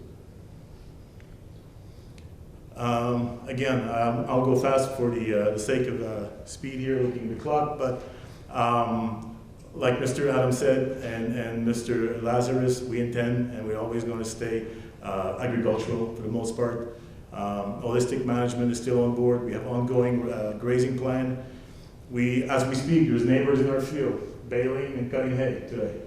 And again, the ranch is open for neighbors and so on, also for grazing in our pastures. More of the same. We took a leadership role with all of the various Mayordomo and Ditch Association. We're forming different entrepreneurial programs with Dream Tree, different relationships with different schools as well to maintain our educational programs. We're developing a horse academy program. We're developing also a mentoring program with the high school culinary group. Even with the New Mexico Native Plant Society, we're a member. And importantly, we're forging an internship program in holistic management that Mr. Adam and Mr. Lazarus talk about. They will have a home at the ranch, an internship program. Sorry. Let's look at Mr. Black, personally, what he's done for this community. He gave the building to Dream Tree. He's an official sponsor for Stray Heart Animal Shelter, the ranch investment, the ongoing effort of the Blackstone Foundation. We support all fundraiser for Dream Tree at 100%, we assume the cost. And below, there's different groups that we've been, to some degree, partnering with or helping for the various fundraisers mainly. Again, sustainable is not subsidized, so there needs to be an entrepreneurial component to offset the pretty significant cost of this property. Some of you might remember an article that was in the Taos News a year ago, calling the ranch a little bit of heaven on earth. Well, we're very proud of that. We have a face today at the farmer's market. We do sell some of our vegetables. That place, when we took over a year ago, it was in a sad state. It was overgrazed, and all of what you see there was basically dying. The orchard was dying. So again, we revived the whole agricultural component of the ranch. More of the business model. We know for a fact, we have tentative business on the books that the hospitality will offset the rest of the cost. Like Mr. Lazarus mentioned, the request for amending this permit consists of 5 acres of the total 190 acres property. Agricultural will remain, as long as we can think of. Group size, you were asking question before. Well, it will average between 20 and 40 people. The average group will be about 30 people. Transportation, well, we're not open as a restaurant or bar. You were asking that before. People will come mainly, there will be shuttle from the airport. Occasional people will rent cars or so. We'll shuttle them. We have a small bus to some various business in Taos, and that's about it. The average stay per group is about 3 to 4 nights. Our projected revenue per group is in between $80,000 to $90,000. Now, we don't sell at the same rate in most hotels in Taos, so we're on top end. Luckily, Mr. Black built a luxury product, and we can claim those rates. We sell packages. We're looking at maybe at a 40% occupancy, a little bit than 40% occupancy. We will net about $500,000. Now, Mr. Black will never see his original investment, but at least every month he's not going to have to go in his pocket, and it will be sustainable. A lot of that money also goes back to the local economy.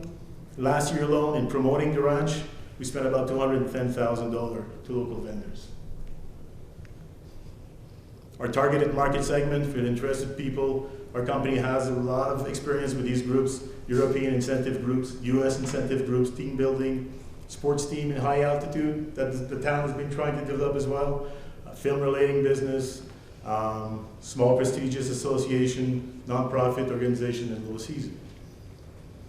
We also, I mentioned before, we like to develop some prestigious events. TAS, the first one is important. Taos Active Symposium on Knowledge. We already have committed funds from the state. I started to talk to the town, to Richard Bellis to be specific, to key players, and this is something that's in motion. It's important because it's also going to have an impact on other hotels, on, again, various other businesses in Taos. The rest are workshop, 101 series, underground supper club retreats, dinner club, private label product that we're starting to develop as well, equestrian event. What we mean by this is IM training and potentially some art events as well. Currently, our payroll represents about $350,000. If this application is approved, we would be looking at about $500,000, 30 jobs, 20 full-time, about 10 part-time jobs. You heard the tax number before, $42,000 a year. Oh God, I did it again.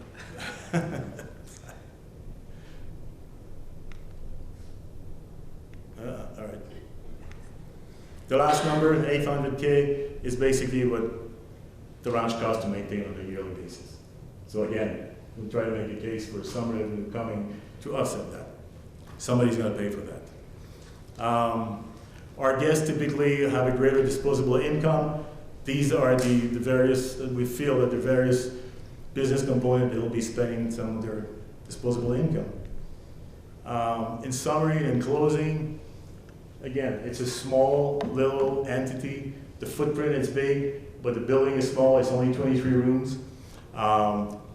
What we were saying before, that the existing special use permit for about 100 people in educational programs. Well, we're saying that, you know, if these people are going to stay there, they'll eat there, somebody will make their bed, somebody will prep the food, somebody will serve the food, give the key at the door when they arrive in the room. That's called hospitality. So all we're saying is a few times out of the year, for about 30 people, we'd like to charge for that to offset the cost. And lastly, people were saying, well, you have marketing already, you're already operating. Well, not quite. Typically, when you open a hotel, 2 years before the opening, you start pre-selling. It's normal. You want to hit the pavement running. So by the time you open, you do have business on the book. We are pre-selling. Somebody saw a website out there saying that you can book room. Well, I dare anybody to book a room. I'll come back here and apologize to everybody. This is the case. You cannot book a room on the web right now for Blackstone Ranch. And especially not individual, because again, the intention is to the group only. So, thank you. Any questions? Thank you. Thank you.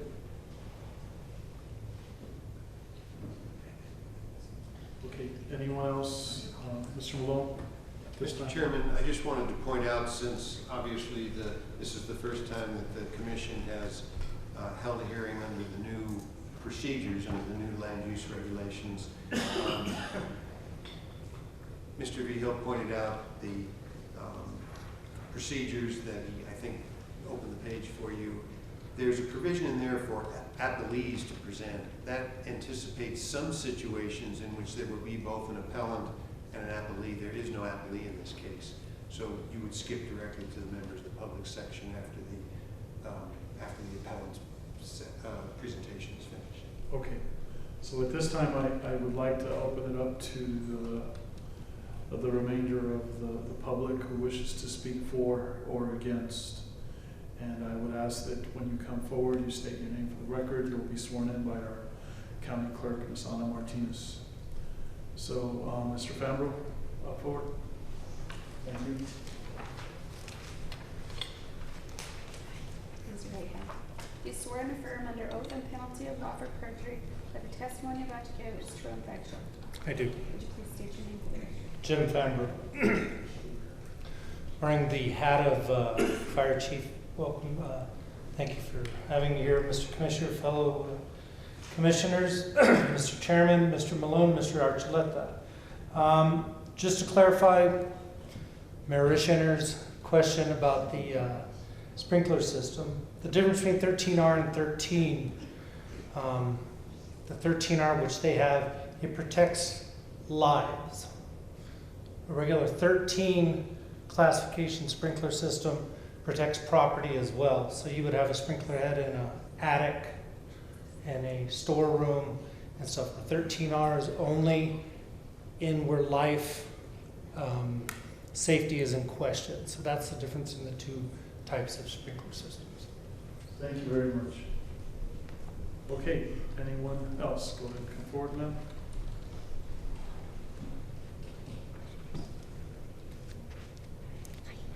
Raise your right hand. Do you swear and affirm under oath and penalty of law for perjury that the testimony you're about to give is true and factual? I do. Please state your name for the record. My name is Leslie Cronin, and I run Pueblo Balloon Company and a whole bunch of other enterprises that bring gross receipts tax into the county. Anyway, I have worked with many passengers from Blackstone Ranch. I want to say that this has such a good impact on all of our, we call ourselves outfitters. I think I dress better than that, but whether it's ballooning or rafting, or I'm taking people into pottery classes or art classes, these really truly are the kind of people who can afford a $250 balloon ride. And I want to share an experience with you. I went out to Blackstone Ranch last week, and I had never been there before. And I got directions from one of my pilots. And when I turned in the driveway, just going down a little bit of the driveway, there was a house, and I thought, is that it? That's a beautiful house, is that it? And I went on down the road, and it took me a while to figure out that that was the inn, or the conference center, or it looked just like a big honkin' house. And so that it fits into the surrounding land. It is a beautiful, beautiful property.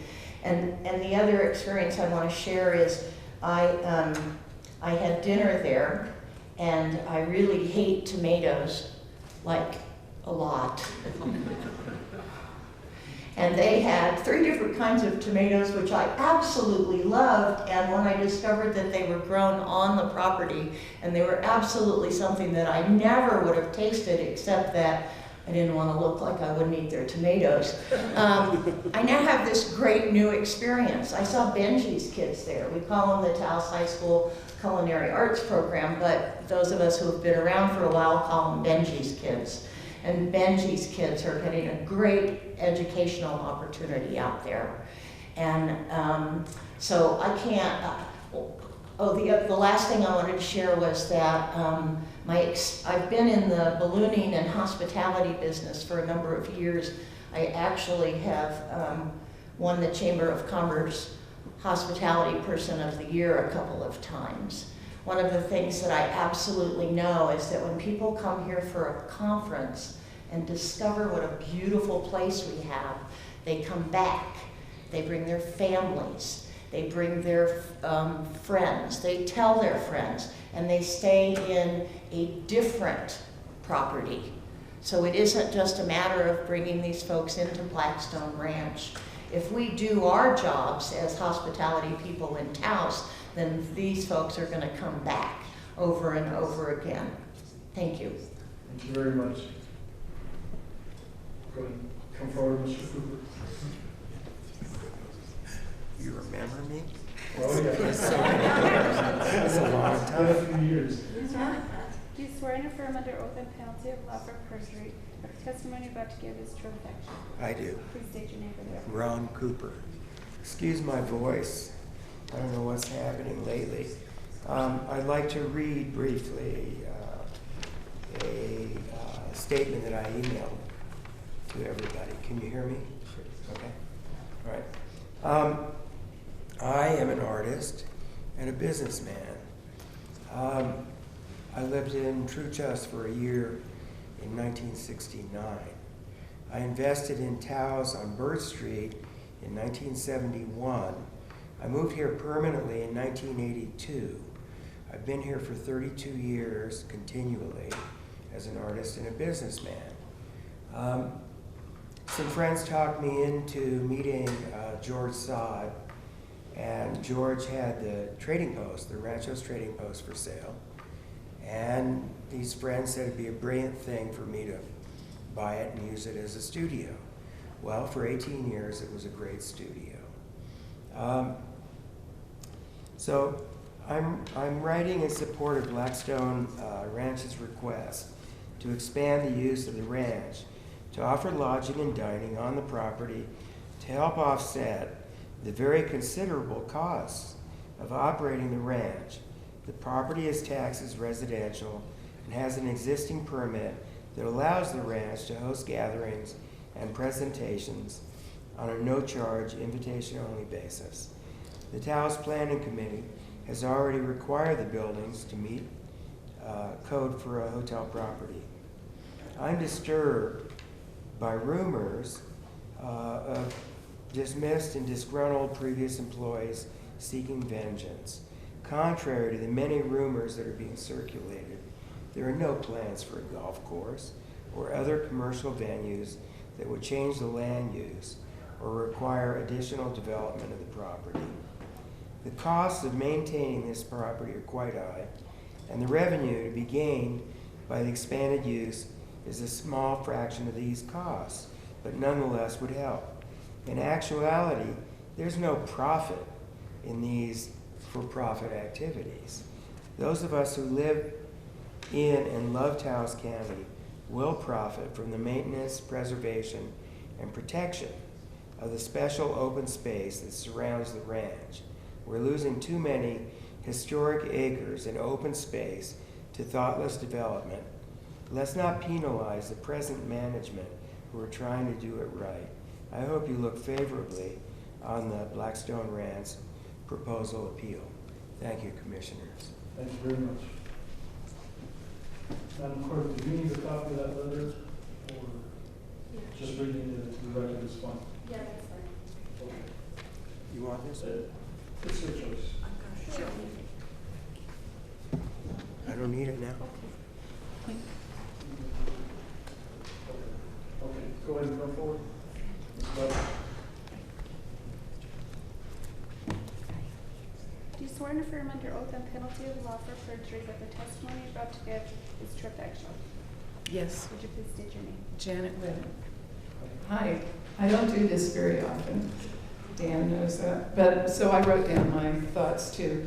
I appreciate the 100+ acres that will be left open for us all to enjoy, but it's not the main reason that I support what Blackstone Ranch is doing.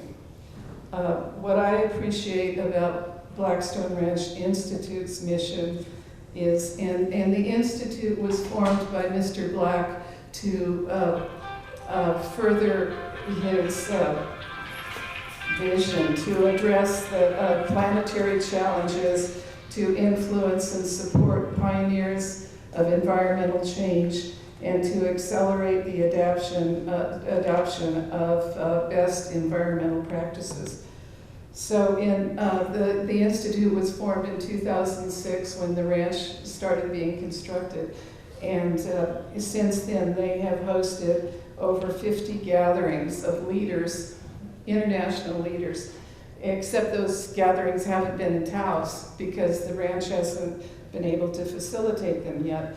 The meetings have been in Ghost Ranch, Santa Fe, Washington, D.C., even Ecuador.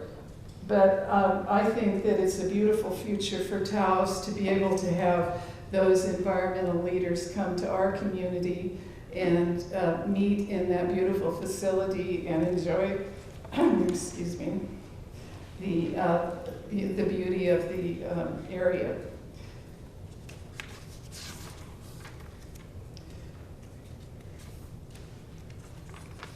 I think it's a natural for Taos, with our industry being the creative industry, to have a place that invites the creative thinkers to come and meet and make plans to better the planet. So I urge you to support this.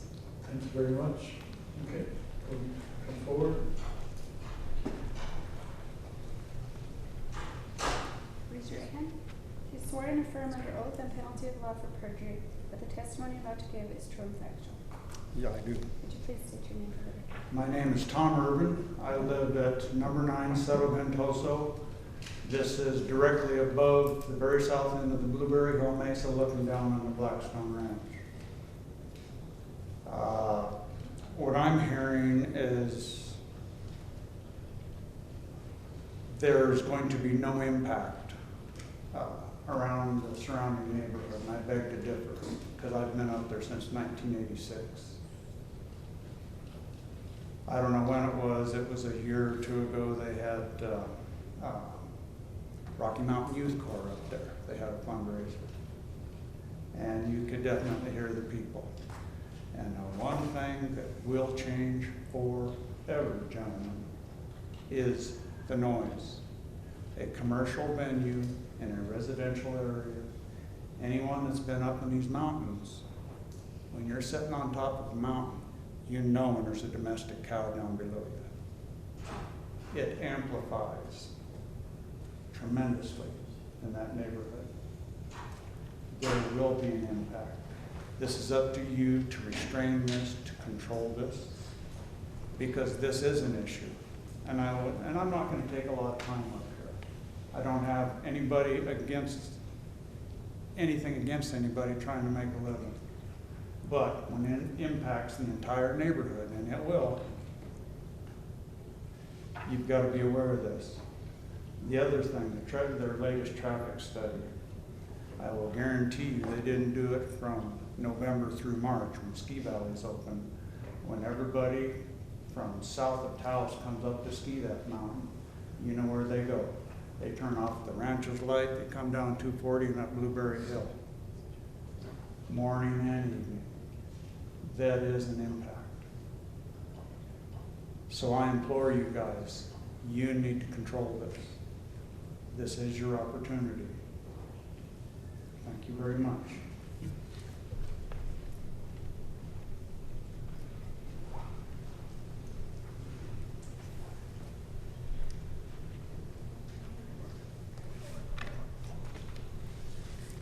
You swear and affirm under oath and penalty of law for perjury that the testimony about to give is true and factual.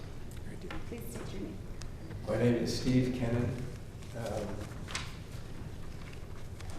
Longtime residents. I bought a couple of acres from George McCarthy in '76 and have watched the use of that land for a long time. I got to know Pat Black over a 2-year period of time, starting with dinner at my house. I believe that he wishes to sustain the agricultural nature of the land. I'm convinced of it. But I have a couple of concerns. It appears that if the hotel is successful, the land loses its agricultural status. This is a tax situation, and presumably Mr. Black can pick up the tax costs.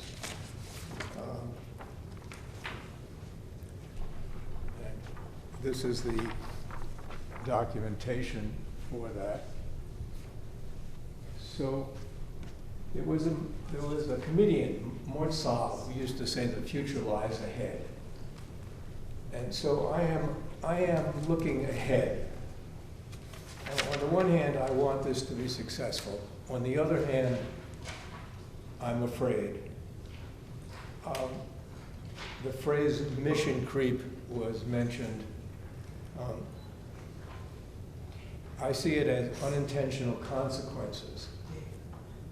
What happens if this land, when this land, assuming that the hotel is successful and pays its way,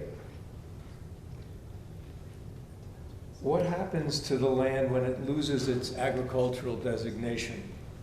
What happens when it becomes market value? It's the biggest piece of property in the heart of Taos right now. I don't know. I don't see that being discussed. And as I say, I've been watching this piece of land. My kids played with the cows on this land. I've been watching it for a while, and I am concerned about the future. I cannot predict the future, but nothing is stagnant. Everything moves along, and I've seen the ranch go through several changes over time. What will 10 years be? That's a short amount of time. What about 15 years? Is there a way, gentlemen, for you to limit development of the agricultural part? I don't know. Maybe there is a legal way to do that. I at one time talked to Pat Black about donating it to the land trust. I was told at that time that he didn't need any tax benefits. I would love to see a discussion in this meeting place about 10 years from now, given various scenarios, success and non-success of this hotel, and how the land, the agricultural aspects of it are supported. Like I said, I believe that Mr. Black wishes to do that. The second point I wish to make is I'm one of those Dolores Road people. Since the land has been developed, currently a road was installed that runs maybe 10 or 15 feet from my property line. I'm almost surrounded by ranch traffic at times, and it's very uncomfortable. Last night we had dinner sitting on the portal. At 6 o'clock, 2 trucks came by. Suppose there are 30 employees at the ranch. That could be 60 trucks or cars coming by my house each day, and none of them will be guests of the hotel, right? How can we stop? I bought that piece of land because it looked out on the mountain. It didn't look out on the road. And there was a wonderful picture that was shown of the traffic pattern or of the roads around the ranch that maybe could be pulled up. But you can see that I would be uncomfortable with more traffic, hotel traffic. Maybe the attorney could stipulate that there will be no hotel employee traffic going by my house. That would be pleasant.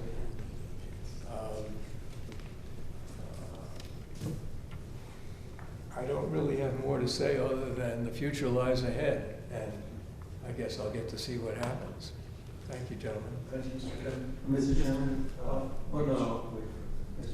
Okay. Mr. Chairman, I was just going to say that under the procedures that apply to this hearing, the applicant does have a right to cross-examine witnesses, and I just had a few questions for Mr. Kennan. I don't. Go ahead and look. Okay. Mr. Kennan, you said that you trust that Mr. Black wants to preserve the agricultural lands on Blackstone Ranch. Mr. Kennan, if you want to come back to the podium, that way, sure. Your voice can be recorded.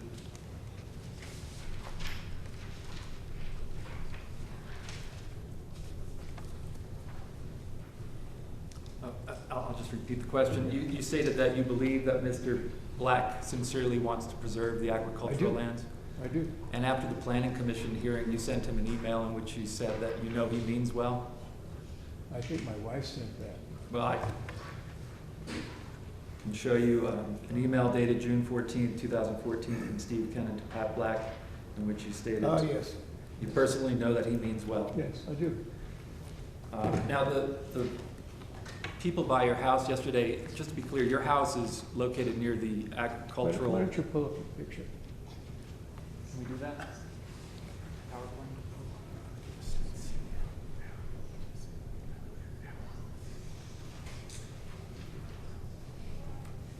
Let me ask you another question while he's doing that. You wrote a letter to the commission in opposition to this appeal. I think you mentioned Taos Mountain Beef, which was a project that you worked on with Mr. Black. Correct. What was the nature of that project? Do you really want to get into it? It's a very interesting project. It involved 50 Taoseños.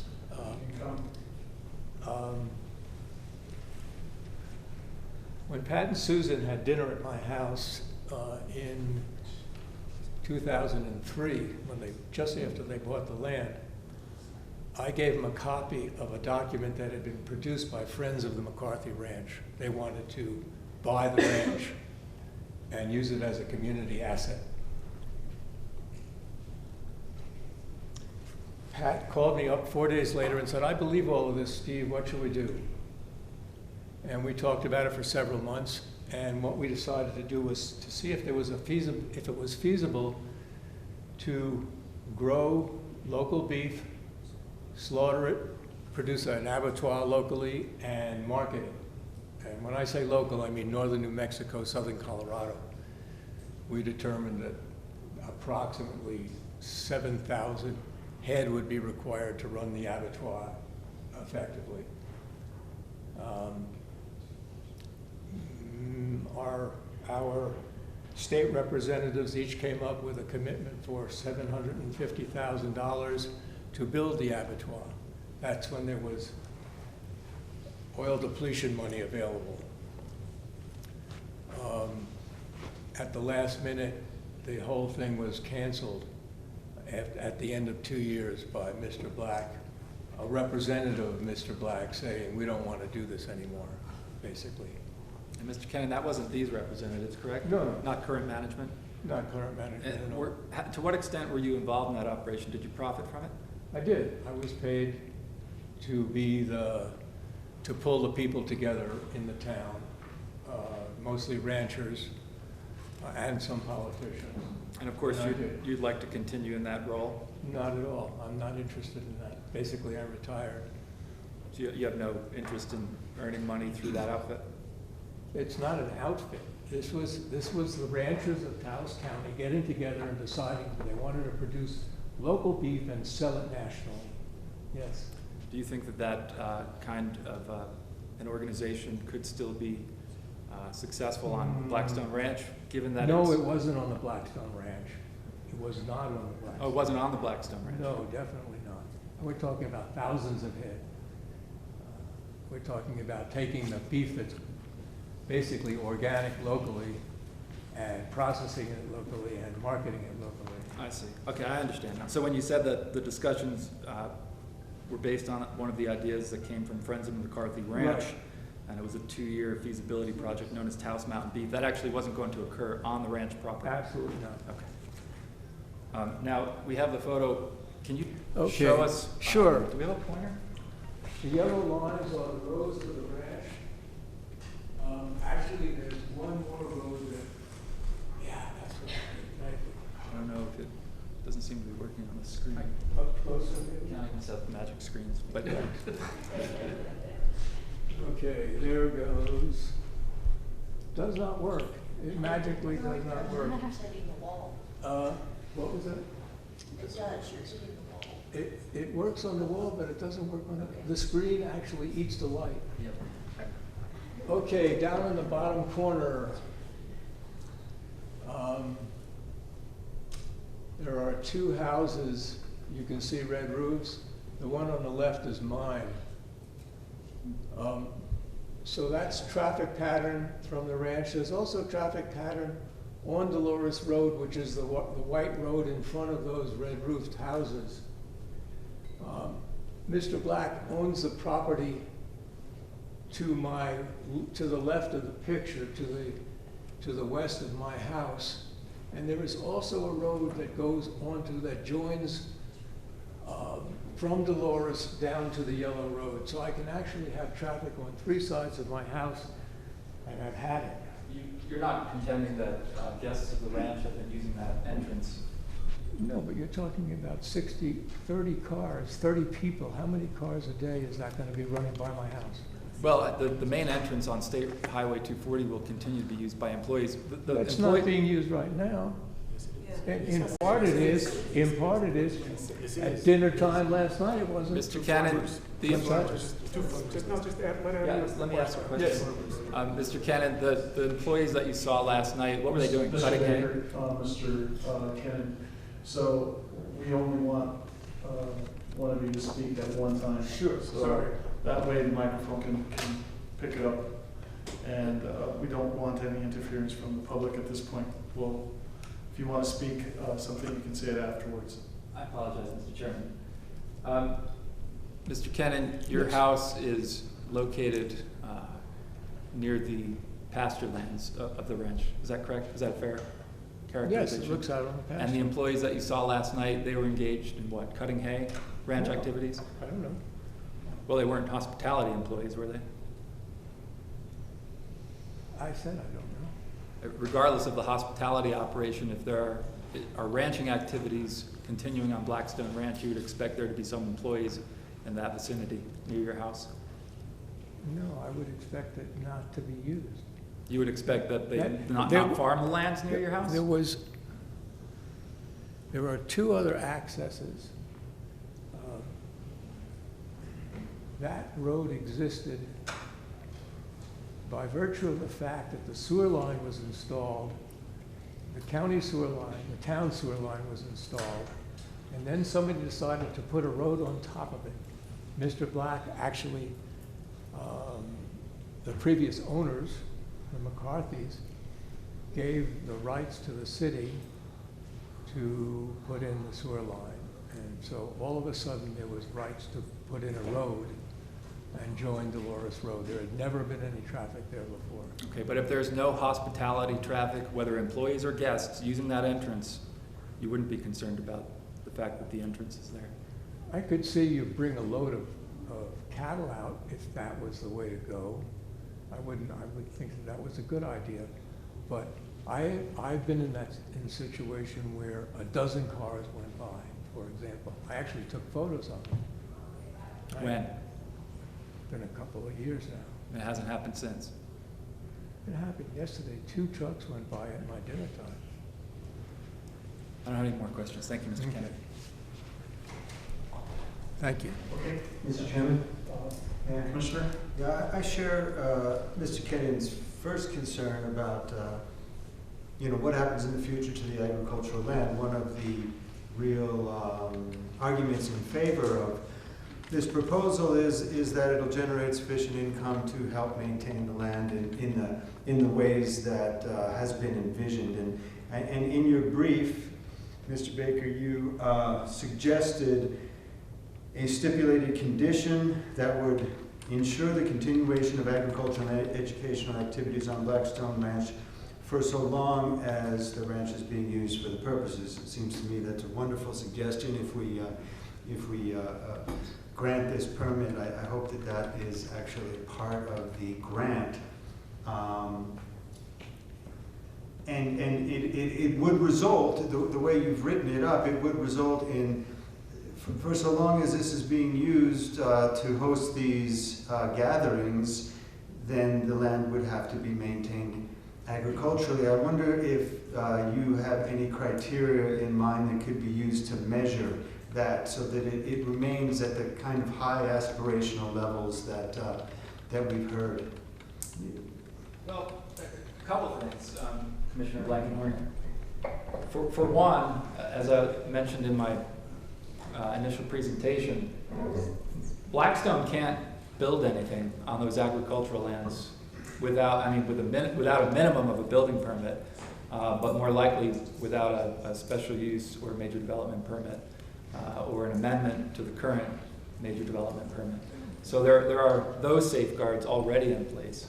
What I proposed in my brief would be an express condition that would require Blackstone to come back to the county under the new LUR, the 2014 land use regulations, so that there would always be an opportunity for public comment and input, and the ability of the county to say yay or nay on future development of those agricultural lands. I mean, to be clear, this proposal that we've come to you with today includes no further development of those lands. In fact, to the contrary, it's intended to help preserve those lands.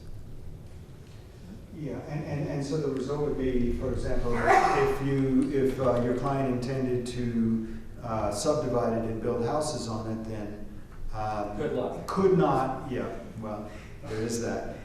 Could not even make the application without shutting down the current operation. Absolutely. I think any change to the major development, to the provisions of the major development permit, and any activities outside the scope of the major development permit would give the county the right to seek revocation of the major development permit. But I was interested in going actually a step further because, you know, listening to the presentation, you know, you hear about, oh, well, a year or two ago, things weren't kept up as they should have been, and so here's the improvements we made.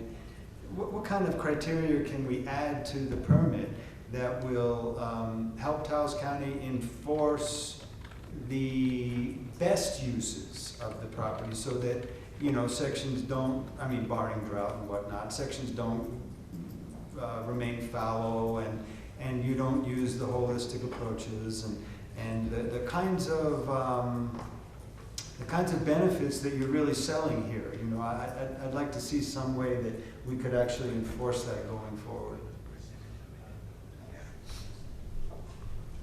If I may, Mr. Lazarus will answer the question. Commissioners, Mr. Malone, I think I know where Commissioner Blankenhorn is going with this, and in fact, could we make it one of the conditions, if this commission made the decision today to approve this application, make it one of the conditions that the property has to stay as a green pasture, as a protected farmland? Mr. Chairman, you absolutely could make that a condition of the approval of the special use permit. And as I mentioned to you before the hearing started, the Open Meetings Act allows specifically for quasi-judicial matters to be heard in executive session. And I think that an exploration of how we might do that and what I think can and can't be done would be appropriate in executive session. That would be great. Thank you for that. I'd like to hear what Mr. Lazarus's ideas are. The Blackstone is continuing their relation. I can do this, Steve. Thank you. Blackstone is continuing its relationship with Holistic Management, Inc. We plan on maintaining the pastures in the kind of shape that I showed you in the 2014 photos. I think it's also important to remember that if there's going to be any development on any irrigated land anywhere on the ranch, they're going to be forfeiting the water rights because they would be making a intentional move to permanently retire those lands. That's not in the ranch's best interest, that's not in the Aseki's best interest, and it's not something that's contemplated because they want to maintain the water rights as much as possible to be able to maintain the pastures that they have.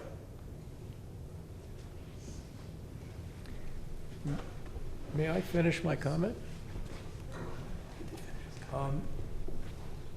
I think that you're doing exactly the right thing, assuming that the land can be protected.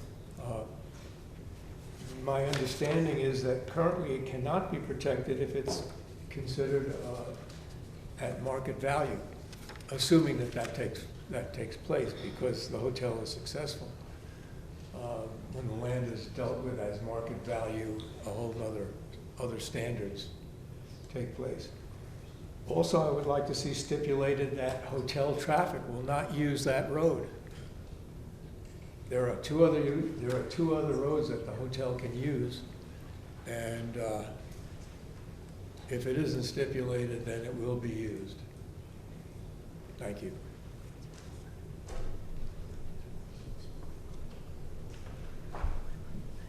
Mr. Lincoln? Yeah, just real quick on that, you know, I think what you're talking about has to do with agricultural tax exemption. So it's possible that Mr. Black would lose his agricultural tax exemption, but our stipulated condition that requires it to maintain as agricultural would still be in place. It would have no effect on that. So the property would still be protected in that way. It's just Mr. Black's tax bill would not be protected. Okay, anyone else who wishes to speak? Sir, if you want to come forward, he doesn't have to be sworn. Just state your name for the record. My name is Tom Urban. One of the biggest concerns is the noise. When you start getting 30 to 150 people up there in that open valley, I mean, what are you guys going to do? Put a dome over them? I mean, how do you control this? Because it is pretty obvious. I would invite any of you to come up there to my house and check this out. I beg you to come up, because it will be an issue. Thank you. Thank you, Mr. Urban. Okay, anyone else who wishes to speak for or against? Go ahead. Stephen, hold on a second. There's someone for you. Do you swear and affirm? Do you swear and affirm under oath and penalty of law for perjury that the testimony you're about to give is true and factual? Please state your name for the record. My name is Michelle Montoya. I reside on State Road 240, directly across Blackstone Ranch, and I oppose this. They say that there is no traffic all hours of the night. There is traffic. They claim that they close the gate at 10 or that they will be closing it at 10. That's not true. Traffic is in and out all hours of the night, all hours of the night. And it's just non-stop. The noise, I don't hear the noise. I just see a lot of traffic in and out. And I oppose this. That's all.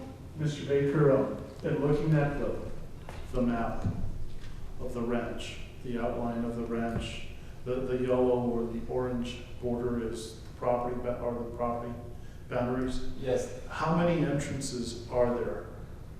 Mr. Chairman, the primary entrance is on State Highway 240, right before it turns up toward Blueberry Hill there. Okay.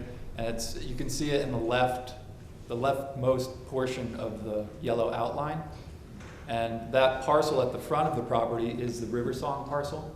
There's a residence on that property, and that's where the primary entrance is. The other entrances are on Dolores Road, which we've already talked about. The Planning Commission limited the use of that entrance, and that limitation should probably be maintained. And that limitation is what? That it not be used for guests, and that it be used as little as possible by staff. Primarily for ranching purposes? Only for ranching purposes. Okay. The other entrance, which isn't used at all, it's locked, is off of Lower Ranchitos Road on the northwest side of the property. Okay. And it's no longer used. It's there for emergency ingress and egress only. Okay. Mr. Chair, while Mr. Baker's up there, can I ask a quick question? Mr. Baker, you spoke earlier about the separate parcels. Could you identify, in your materials, are the parcels identified by legal description or something that would enable us to identify them in a decision in order? Yes, I believe so. The parcel that the main house is on, what size is that? 168.043 acres. And the Parcel other parcel? A1. Okay. And then the other parcel is an island within that, and it encompasses the guest house and the greenhouse and some of the agricultural buildings. That's a 2.45 acre parcel, and we've not asked for any additional uses on that. Okay, anyone else who wishes to speak for or against?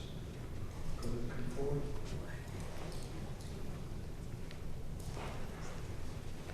Raise your right hand. Do you swear and affirm under oath and penalty of law for perjury that the testimony you're about to give is true and factual? Yes, I do. Please state your name for the record. Larry Mapes. Mr. Chairman, Commissioners, I've been in business in Taos in different capacities, as retail, services, construction, lots of different avenues, startups. One of the things that it really, I think is important to realize here, if you look at Taos as a community in attracting business, here we have somebody that has already spent probably over $40 million into a facility of his own money, of his own volition. There are communities who would give their eye teeth for that kind of opportunity. And for us to not allow this ranch an opportunity to at least be sustainable, to me, is a real missed opportunity. I have a letter that's part of the record that kind of covers this, but I really want to point out that the state of New Mexico will give $200 million to set up a spaceport, and here in Taos we have somebody who's put in $50 million of his own money to have a guest ranch. And so I think that, to me, the answer is obvious. Yes, there's going to be growth in this town. Yes, there's going to be changes. People want Taos to be like it was 20, 30 years ago. We all know that that's not really going to happen. Certainly, we can keep some of the aspects of it, such as the agricultural flavor and the values of it. And I think this project does that. Thank you. Thank you. Next. Go ahead, come forward. Raise your right hand. Do you swear and affirm under oath and penalty of law for perjury that the testimony you're about to give is true and factual? I do. Please state your name. David Mapes. I'm relatively new to this, but what I do see is a very sustainable way of economic development for Taos, and we need economic development, and I have total faith that these folks will work with their neighbors to resolve issues. And my brother said a lot of what I feel too, and so hopefully I was able to contribute a little bit, but I think this is very important that we go forward and give these people the opportunity to start to recoup maybe some of their investment and to continue with their mission of preserving agriculture in Taos. Thank you. Thank you. Okay.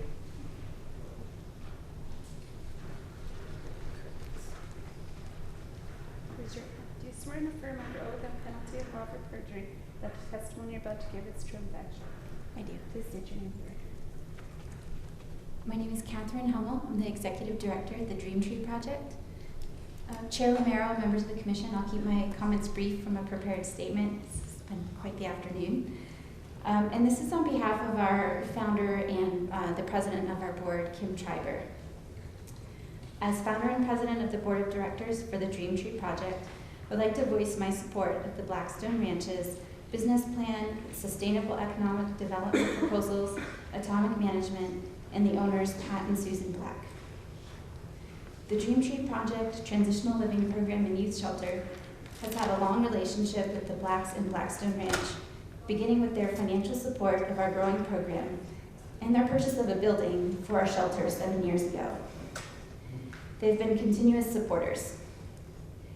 Their commitment to our county, our welfare, our economic growth, and their dedication to sustainable environmental practices makes the Blackstone Ranch an important and valuable member of our community.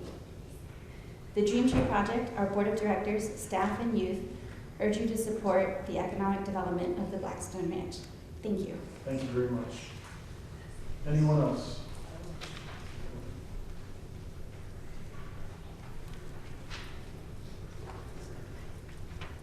Do you swear and affirm under oath and penalty of law for perjury that the testimony you're about to give is true and factual? I do. Please state your name for the record. Maggie Younger. Commissioners and Chairman, I'm an employee of the ranch, but I wanted to read one of the letters from one of our sort of partners, if I could out loud. It's part of your record. This is from Dr. Elizabeth Babbitts. She's our veterinarian. And this is to the Board of County Commissioners of Taos County. It is with respect and humbleness that I present my thoughts as a practicing professional and businesswoman in Taos County in support of Blackstone Ranch as a recipient of a commercial license. I feel that I can accurately provide appropriate reasons of support as I have observed and felt the transitions of change the ranch has experienced into its now current and positive management. I have been involved directly as a previous renter, and also I have worked for a long time as Blackstone Ranch's equine veterinarian. I have seen the ranch go through unrest, turmoil, and also have seen the progress and positive changes that are now reflected in its mission and visions currently. The management currently has focused very much on the sustainability of the ranch as well as the livestock present. The health and welfare of the animals is of paramount importance. The management has undertaken great compliance to veterinary care, management of pasture grazing, and training and work of the horses. This has also led to further reaching visions and idea development where others can learn and experience equine management, training skills, and health care. Education is very important at the ranch, and this becomes very apparent when I am involved in working of diet, training, rehabilitation, and other protocols for the horses. The Blackstone Ranch is a literal haven for education in various aspects of not only ranch work and livestock, but also in its diversity for sustainability programs such as organic growing of food, as well as in business and team development programs. Blackstone can offer a diversity of education for not only the community, a direct benefit, but also in outreach programs. Economically, the ranch, through education and employment, can bolster the county, the Taos region, and the community that resides here, especially the youth. Through programs that have their foundations already presented and ready to be implemented, the region, and Taos specifically, can benefit greatly from the many opportunities that the ranch is offering.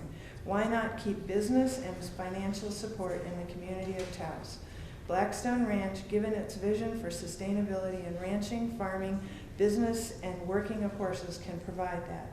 Having seen the progress Blackstone Ranch has already demonstrated, I fully support the vision for its future growth and humbly, sincerely, and respectfully ask that you consider granting the treasure that is Blackstone Ranch a commercial license so that further goals and dreams can benefit all of Taos County. Sincerely, Dr. Elizabeth Babbitts, Medicine Wheel Equine Center, and she's in San Cristobal. Thank you.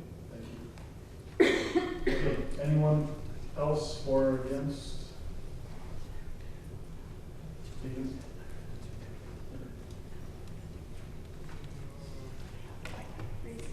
Stephen, how long is your presentation going to be? Several minutes, is that okay? 5 minutes at the most?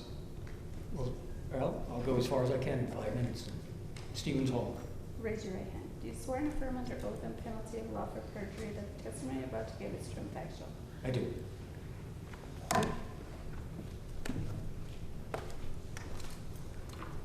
As Mr. Baker did, what I'd like to do is to start by my own sort of brief review of this project from its beginning.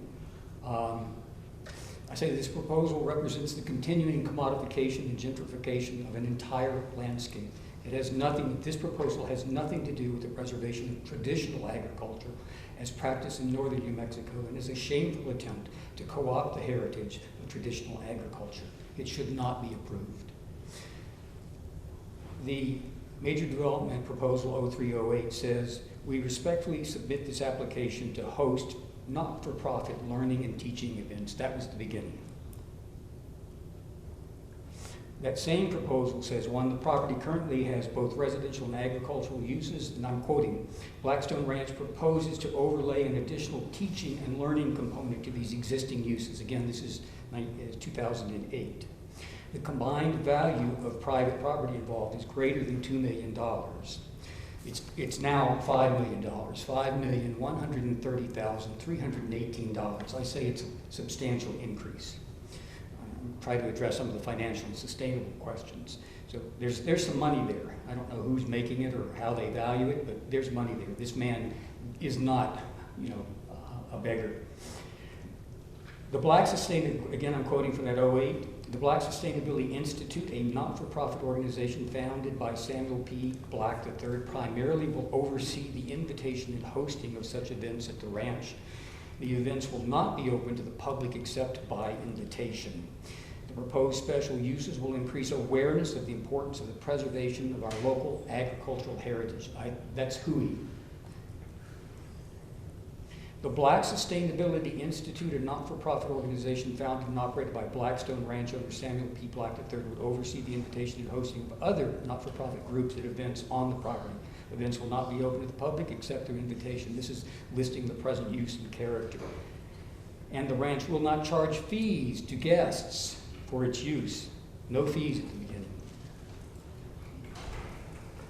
As to the water supply quality, the OSC application for permit to use underground waters says, nor has the owner any intention of developing the property beyond the one household residence. I don't know exactly what that applies to, but it sounds to me like it's not a one household residence, and this was the well application. The liquid waste disposal application says, and this is the town of Taos, for water and sewer service dated 1 July 2008 for new residential single-family owner. A Taos letter dated 11 July 2008, signed by Torres, allows temporary certificate of occupancy to be issued, but not permanent until all connections made, meter installed, and grease trap installed. I'm assuming that all that happened, but I don't know for a fact that it was. In February of 2008, a letter from Abeta Engineering to Torres, who was then the Public Utilities Director, says, quote, clients at the Blackstone Ranch agree to the following: to pay all costs necessary to complete the construction of the approved system. They will maintain ownership of the system and will be responsible for all maintenance and operating costs of the system. To pay the monthly out-of-town user fee will require the metering of all wells on the property, the deep buildings or other uses which discharge to the sewer system. I don't know if they have, are they all metered? Do we know about the use of the water? Yes. In the application of June 11th of this year, in describing the proposal, quote, it has become increasingly difficult since 2008 to sustain these efforts and maintain the Blackstone Ranch facilities without the ability to generate revenues. Specifically, the Blackstone Ranch seeks to leverage Taos County's position as a world-class destination by offering the main house and its amenities for a luxurious lodging experience to help offset the expenses associated with operation of the ranch's extensive agricultural operations and ongoing nonprofit activities. Blackstone Ranch also plans to offer packages to lodging guests that may include horseback riding, rafting, skiing, balloon rides, $250 a shot according to the lady earlier, sightseeing and other recreational activities available in the community. Blackstone Ranch intends to market itself to individuals and small groups for upscale retreats, conferences, and vacations.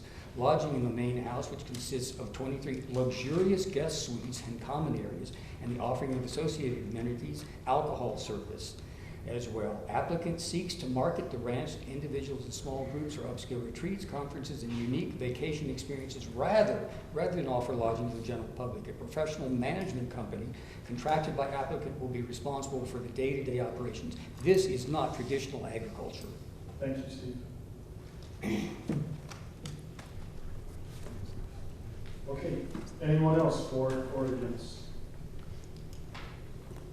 If not, at this time, I would recommend a motion to go into executive session. Thank you, Commissioner Grande. I'll go ahead and close the public hearing and ask the commission that we go into executive session. Mr. Vigil? Mr. Chairman, Mr. Vigil. Okay.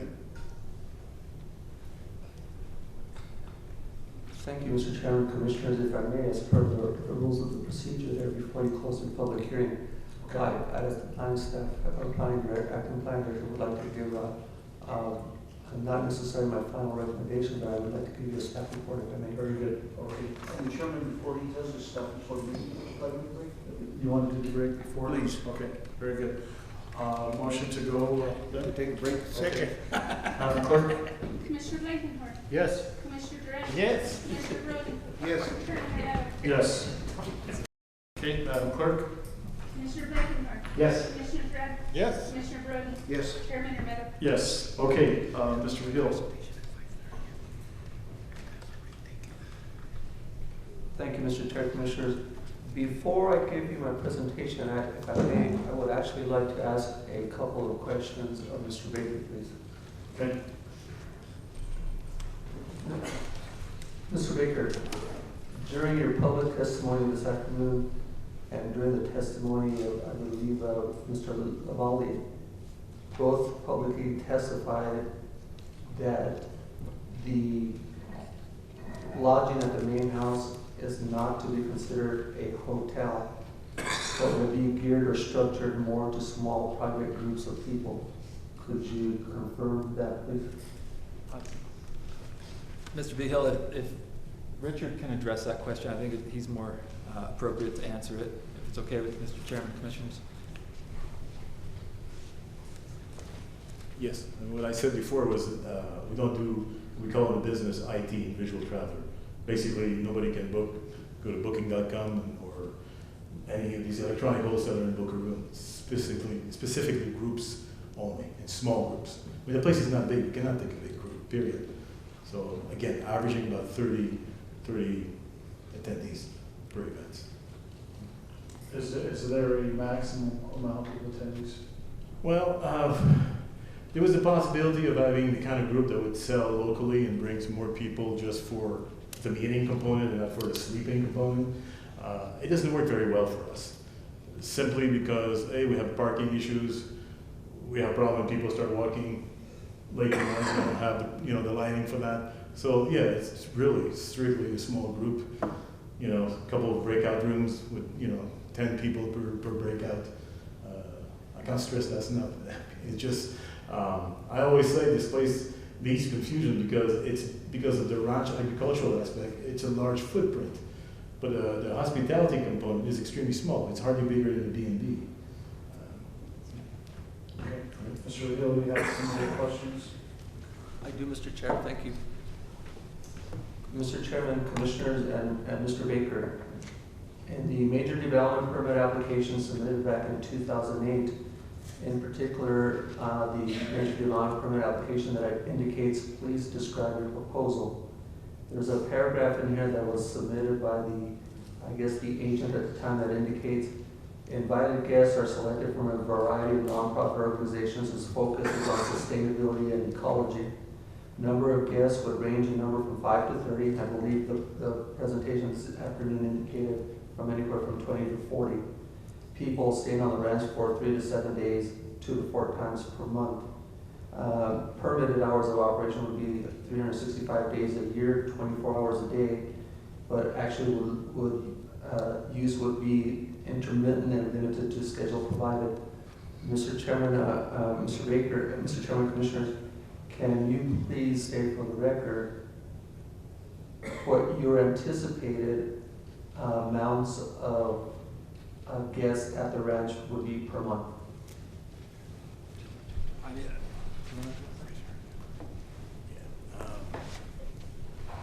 Specifically per month, I don't have the budget in front of me that we projected. On a yearly basis, it represents about 41% occupancy. So half of the occupancy spread on the year. I don't know if I'm making any sense. And when you're looking at 23 rooms, it's not a whole lot of people.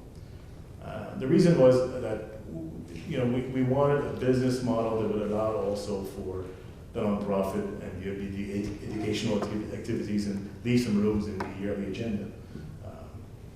So on a monthly basis, allow me to get my glasses, and I think I have achieved the budget. I can kind of tell you.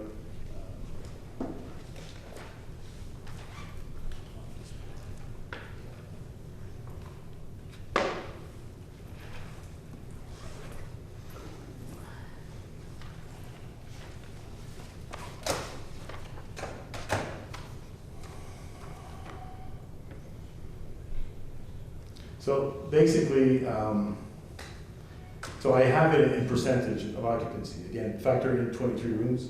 So October, for example, when we did the budget way back then, obviously, we're looking at 13%, 20% for November, December, we're looking at 19%, 39% for the month of January, February, 33%, 19% per month. What that means. Yeah, so it's basically the percentage in the hotel, it's the number of room, your inventory to sell, plus a number of days of the month, work numbers a day of the year for the occupancy for the year. So if you can give us a translation of. I can't guarantee you unless we start doing math in number of people. Actual numbers. Yeah, I cannot do this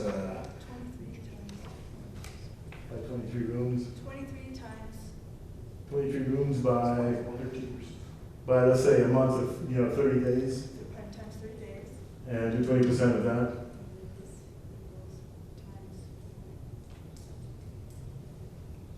And this is over a whole Month. Whole month? That's the 30.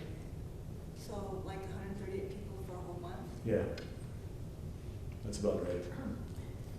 Spread of the month.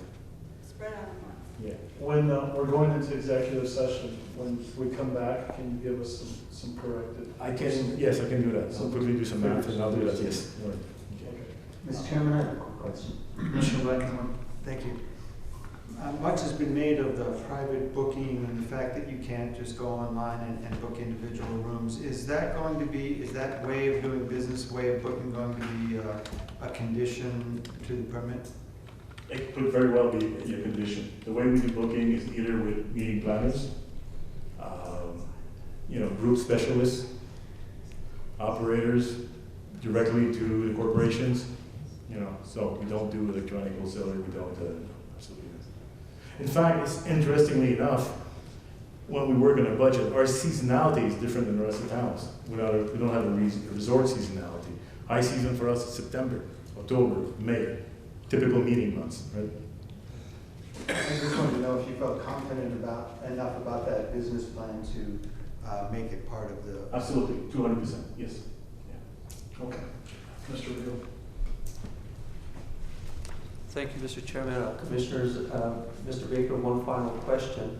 And before I give you the presentation, Mr. Baker, would you be receptive as a recommendation, strict as a recommendation, to move forward with a claim of exemption lot split that would separate the 5 acres of the commercial property, give or take, from the 168-acre Blackstone Ranch?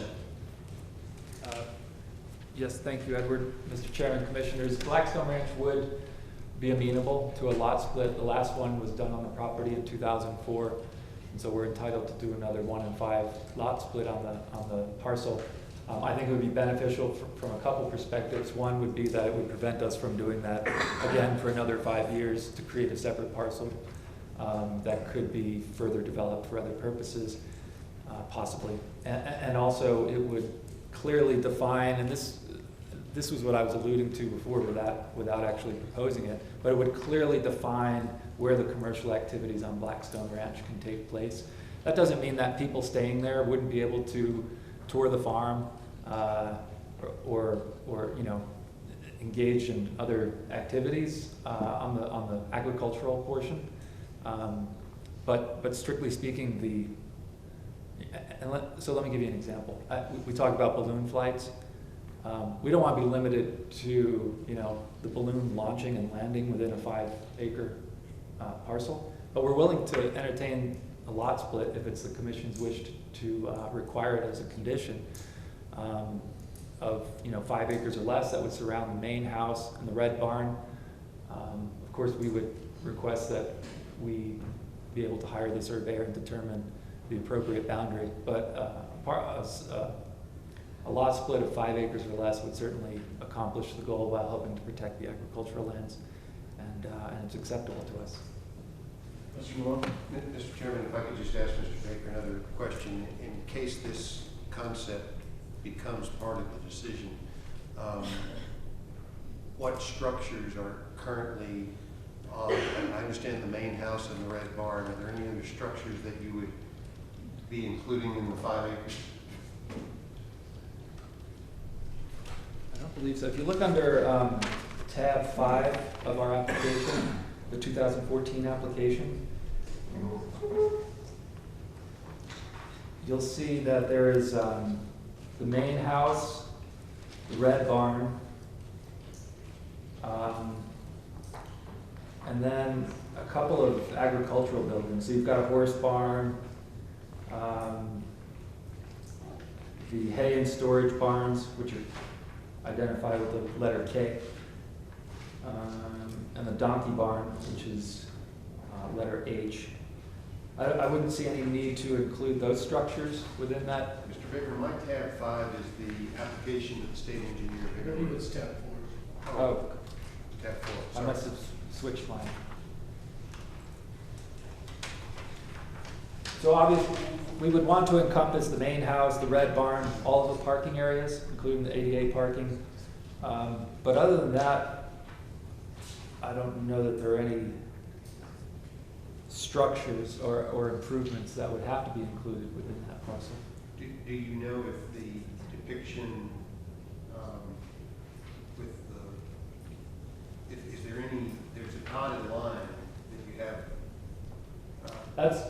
That's just a random area that was indicated because we had a blow up of it in the 2008 application.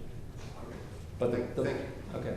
But and Mr. Malone, just to be clear, that there's a well subdivision boundary indicated with a blue dotted line. That's actually parcel A2, and it surrounds the guest house and some other structures, just for your information. While we're at it, Mr. Baker, can I ask you a question, Mr. Chairman? On this map that we were on, the road where the gentleman was posing, which one is that? Dolores, is it Dolores Road? Dolores Road. So that'd be the first. We consider two. Yes, this is it's labeled as an auxiliary access. Is that the one, Mr. Baker? Yes. Oh, thank you. So, Mr. Baker, the owner of this property, his interest is primarily, yes, he has to have a commercial venture in there, but the primary interest is to be able to preserve the land as an open space area, perpetuity. He wants to do it. Yes, Mr. Chairman. Has he taken any of the steps to do that? And when will that be accomplished? Absolutely. Well, I'm not sure if you mean by steps, do you mean like a Placing it with a conservation easement or putting it even in a trust? I don't know the entire process, but. Right. No, he's not started that process and has no interest in doing so, quite honestly. He wants this to remain private property. But he has taken steps to further the agricultural operation on the land, including the hiring of a ranch manager and staff. And we talked about Holistic Management International, which is a well-respected, sustainable agricultural operation, to come in and do staff training, make recommendations to management, and also to start working on some educational programs, including an internship program that we're hoping to start at the ranch. So, I mean, the applicant is putting a lot of money, a lot of thought and concern into the perpetuation of the agricultural activities. He's not investigated a land trust or a conservation easement. So is any part of this parcel open to possible residential development, or is it all pretty much wetlands? No, I think there's about 9.5 acres of wetlands which are probably not developable on the property, but the great bulk of it could theoretically be put to residential use. It's not his intent to do so, but if, for example, the major development permit is denied, that's something we would have to evaluate. Thank you. Thank you. Okay, Mr. Miguel, anything else?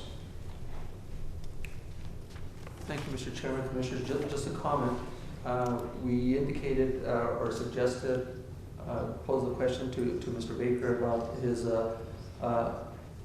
being amenable to accepting a proposed claim of exemption loss clear. We hypothetically threw 5 acres out. We don't want to be held or hold the applicant to the 5 acres because of water rights and that kind of stuff. It might be a little bit larger, it might be a little bit small, but we just want to clarify that, okay? Okay. Mr. Chairman, Commissioners, also for the record, I would like to disclose that the Planning Department received a letter of opposition from Gilly Green. We received a letter of opposition from John Manning. These are all in your packet. We received a letter of opposition or concern from Steve Kennan. We received a letter of opposition or concern from Gene Kennan and son Dylan Kennan. We also received a letter of support from Ron Cooper. We received a letter of support from Sandra Lerner. We received a letter of support from Kim Triber. This is Dream Tree Project Incorporated, President, Board of Directors. We received a letter of support from Judith Kendall. We received a letter of opposition from Patty Sokol. We received a letter of support from Larry Mapes.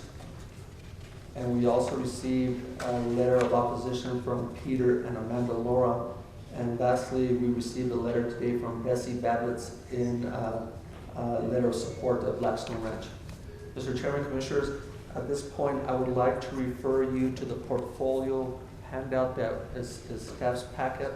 And I would like to refer you to tab D as in David, page 2.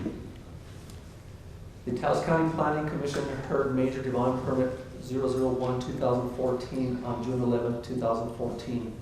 For the Taos County Planning Commission, based on the applicant's testimony and testimony from both proponents and opponents, voted to deny major development permit 001-2014. The decision of the Planning Commission was filed for record in the office of the Taos County Clerk on June 20th, 2014. I'm not going to read the entire staff report to the record, but I do have some selected pages for you, okay?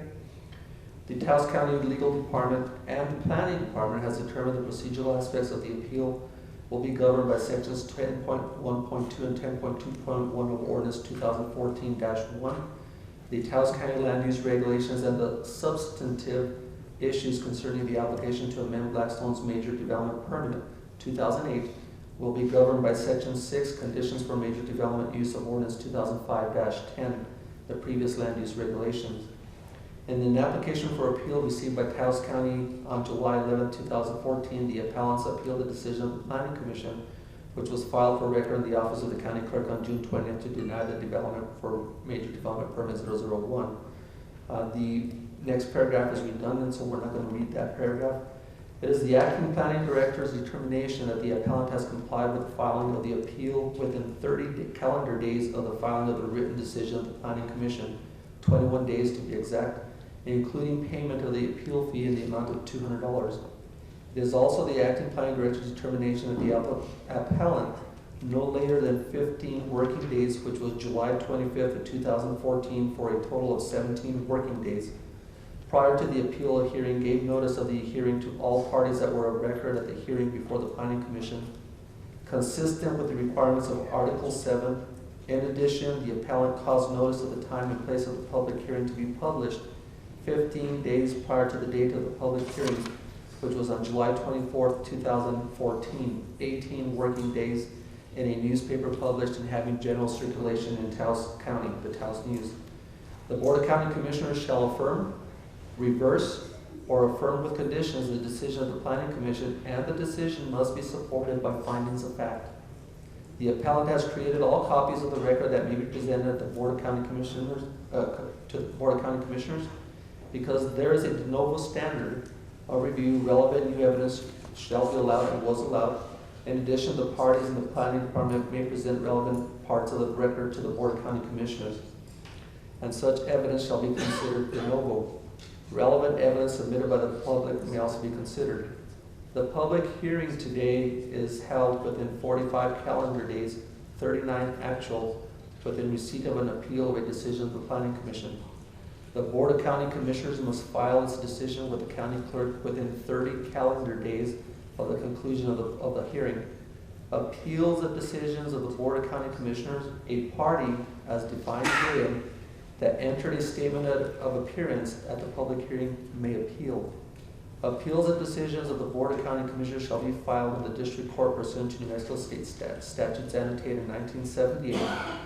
39-3-1-1 and Rule of Civil Procedure by filing a notice of appeal in the District Court within 30 calendar days of the filing of the decision of the Board of County Commissioners with the County Clerk. Uniform procedures of the appeal hearing have been identified, and Commissioner Torres has followed these procedures. As outlined in my written report before you, the applicant has provided the required materials necessary for the applicant to be deemed complete, including notice. As of August 5th, 2014, the Planning Department received 2 emails from Gilly Green and John R. Manning expressing opposition to the application. On October 14th, 2008, the Taos County Planning Commission approved Major Development Permit 003-2008 for the Blackstone Ranch River Song Annex. The Major Development Permit combined the Blackstone Ranch acres and structures with River Song Ranch Annex acres and structures as a mixed use of 191.42 acres, more or less, of the Blackstone Ranch, which was previously known as the McCarthy Ranch. A lot of this information has already been disclosed. The mixed uses, including the operation of Blackstone Ranch as an operating agricultural property to provide both hands-on learning experience opportunities and to provide settings through the ranch and existing buildings for gatherings, presentations, the sharing of ideas, learning, and teaching intended to promote sustainable environmental practices which were prohibited to the general public except by individual invitation. The approval also included outdoor educational events or gatherings during the hours of 8 a.m. to 10 p.m. The house and the guest house on Blackstone Ranch and the house on River Song were restricted from being used for seminars and conferences and were sold to be used for residential purposes. All uses identified in Major Development 003 were approved to be non-profit where no fees were assessed. Major Development 001-2014 is intended to allow Blackstone Ranch to offer the main house and its amenities for a luxurious lodging experience, to offer the Red Barn to guests in the community for meetings, conferences, workshops, and other such events in its assembly space or small outdoor amphitheater, and to offer packages of lodging to guests that may include horseback riding, rafting, skiing, balloon rides, sightseeing, and other recreational activities available in the community. The changes in the use of the main house and the Red Barn are to help offset the expenses that's been introduced to you this afternoon. Effectively, the proposal could and should be considered as an amendment to the uses granted under Major Development Permit 003-2008 rather than 2018. Notably, however, the decision of the Planning Commission conditioned approval that any changes to the use proposed in the application shall require a new application to the approval of the Taos County Planning Department if necessary by the Taos County Planning Commission, hence the appeal hearing today. Mr. Chairman, Commissioners, the next section identifies the occupancy rates that were issued in terms of the certificate of occupancy issued. We will not cover that.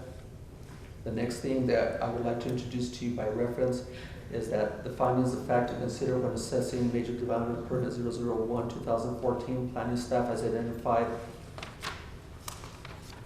17 findings of fact. I would really introduce those to the record as by reference. And once again, Mr. Chairman, Commissioners, the decisions that need to be made by the Taos County Commission are approved with conditions, deny, table, or continue Major Development Permit 001-2014.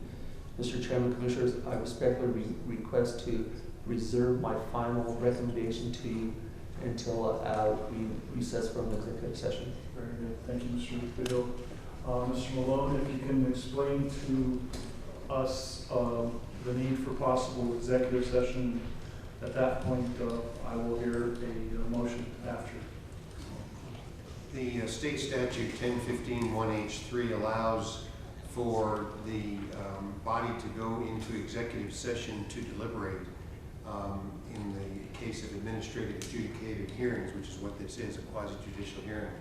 And in terms of discussing possible limitations that the commission may want to impose and how those should be worded, how those should be handled, all of those things would require the advice of your counsel, and that should be done in executive session. Okay. So at this point, I'll go ahead and close the public hearing, and I'll entertain a motion for executive session. Before you entertain a motion, I'd like to ask a couple of questions of Steve and our staff. I know previously we have, in another business within our community, we have limited the use because of sound decibels and because outside a certain parameter of time, before a certain time and after a certain time. Is that something that is within our limitations within this? Mr. Miguel, go ahead. Mr. Chairman, Commissioner Brony, Commissioners, under the existing major development permit that is already in place, outdoor activities are limited or restricted to no later than 10 p.m. The applicant desires to keep that period till 10 p.m. If you choose to place some type of noise restriction, obviously, certainly you could put that kind of condition or impose that type of restriction if you choose to do so. So, okay, and doesn't have in an AM? Mr. Chairman, Commissioner Brony, to this knowledge, it is not. Any other questions or comments, commissioners? So we'll go into executive session. Okay, Madam Clerk? Commissioner Blankenhorn. Yes. Commissioner Durant. Yeah. Commissioner Bruni. Yes. Chairman Romero. Yes, and it's going to be about, half an hour, 40 minutes? An hour?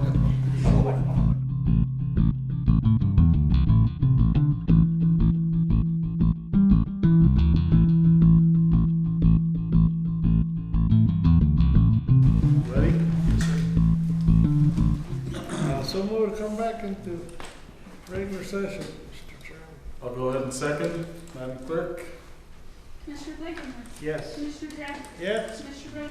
Yes. Chairman Romero. Yes, at this time I'll turn it over to our attorney, Mr. Malone.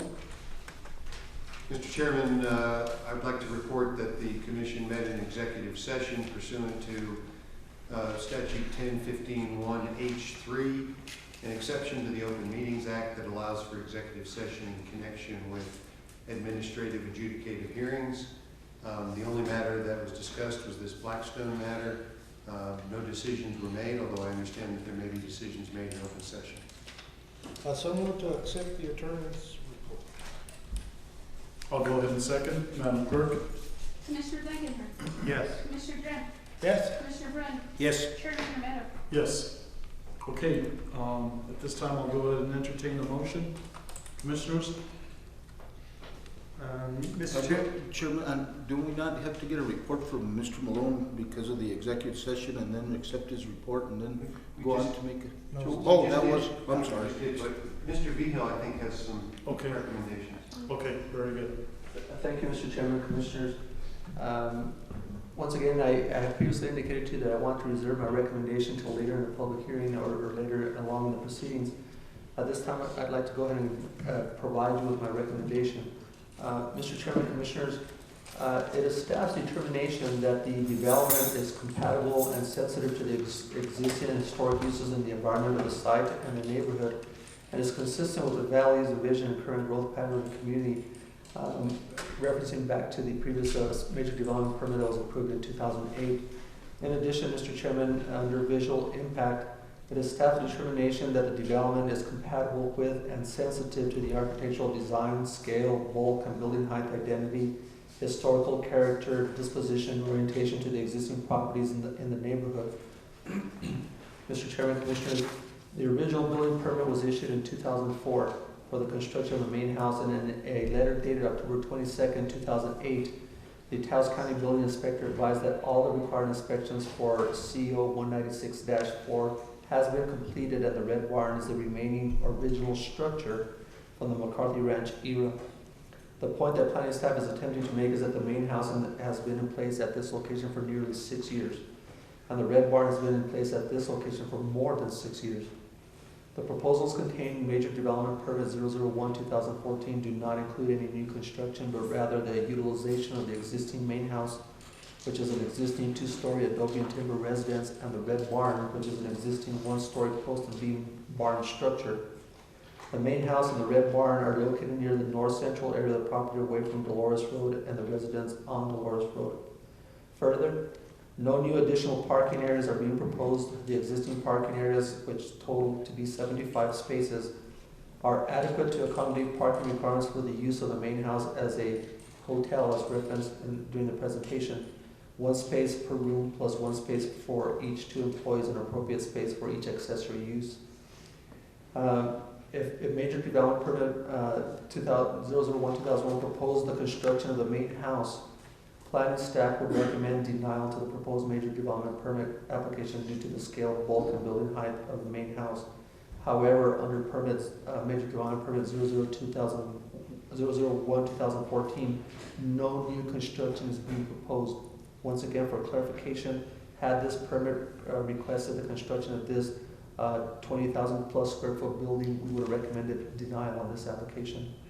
However, the main house is constructed, the red barn is in place. Having said that, Mr. Chairman, Commissioners, planning staff respectfully recommends to the Board of County Commissioners approval of major development permit 001-2014. We would like to indicate by reference the findings of fact that planning staff has identified as being numbered 1 through 17. In addition, Mr. Chairman, Commissioners, should you choose to accept staff's recommendation, we would like for you to respectfully incorporate the following conditions into your motion if you choose to accept the recommendation to approve. Number 1, the applicant shall improve the existing ADA parking spaces located at the main house and at the red barn with asphalt, concrete, or a compacted material to establish a hard surface for easy navigation of wheelchairs. This is to meet ADA requirements. Number 2, all artificial light sources such as parking lot lights, pedestrian lights, or security lighting must be structured to avoid unnecessary glare. In the case of light standards, fixtures that cut off or shield the light source shall be used. Letter A under number 2, all exterior lighting shall comply with Ordinance 2006-9, the Night Sky Protection Act. Number 3, approval of major development permit 001-2014 does not constitute approval for any type of construction and/or related construction improvements other than the improvements to the ADA parking spaces. Number 4, access to the Blackstone Ranch for the for-profit uses shall be restricted to the access of New Mexico State Road 240, the main entrance, to include hotel employee and guest traffic. Sub-letter A under number 4, the applicant shall place a stop sign at the intersection of River Song, Blackstone Ranch Road, and New Mexico State Road 240. Subsection B under number 4, we would like to respectfully include in this recommendation Dolores Road access is limited to agricultural activities, and all other entrances are limited to emergency purposes. Mr. Chairman, Commissioners, as number 5. Edward, all the other accesses or entrances to the ranch are limited to emergency purposes? With the exception of the main entrance. What about farming activity? We could modify the recommendation to include farming activity, so desire. Okay. I want to make sure I've got this written down right. I thought I heard Mr. Vigil say that Dolores Road was limited to agricultural activity and emergency, and the rest of the entrances were limited to emergency. Well, there are a total of 3 entrances. The main entrance, which is off of 240, just past the river, before the river, Rio Pueblo. The other entrances, right now, the one that's up on the top of the hill, Blueberry Hill area, is used mostly for emergency reasons. Dolores Road is used, a neighbor saw some big equipment or trucks there yesterday that looked more non-farming than anything else. So if we could limit Dolores and the other one to just farming equipment or vehicles. Correct? That's what we had kind of talked about. But I just wanted to make sure I understood what Mr. Vigil was saying. Thank you, Mr. Chairman. Commissioner, so noted. Mr. Chairman, Commissioners, number 5, off-street parking, including loading and unloading, shall be contained within the designated parking areas.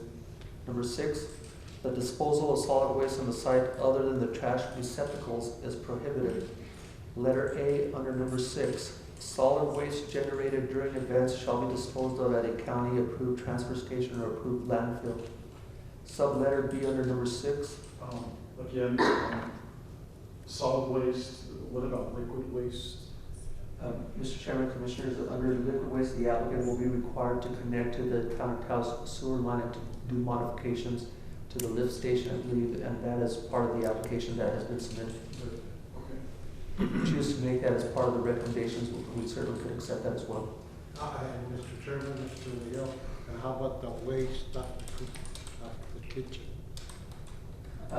Mr. Chairman, Commissioner Duran, we have not specified the waste of the kitchen, and we could make a recommendation to include that the waste of the kitchen is disposed of properly.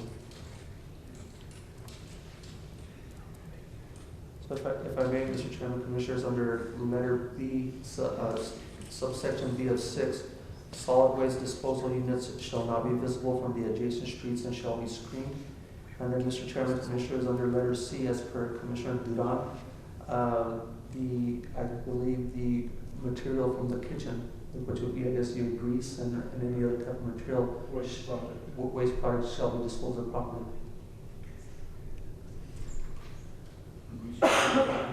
striped, I guess. Yeah. Mr. Chairman, Commissioners, thank you for your patience. And again, under number 7, the applicant shall obtain approval from the Alcohol and Gaming Division of the New Mexico Regulation and Licensing Department prior to any liquor sales. Subletter A, under number 7, the applicant shall provide a copy of the Alcohol and Gaming Division's approval to serve alcohol to the Planning Department as soon as it becomes available. Number 8, the applicant or property manager designated by the applicant shall obtain an approved Taos County business registration reflective of the new uses. The applicant shall provide a copy of the Taos County business registration to the Taos County Planning Department. Number 9, the applicant's fire prevention plan approved under Major Development Permit 003-2008 shall remain in effect. Number 10, the referenced commercial uses identified in Major Development Permit 001-2014 application shall only be applicable to the main house and to the red barn.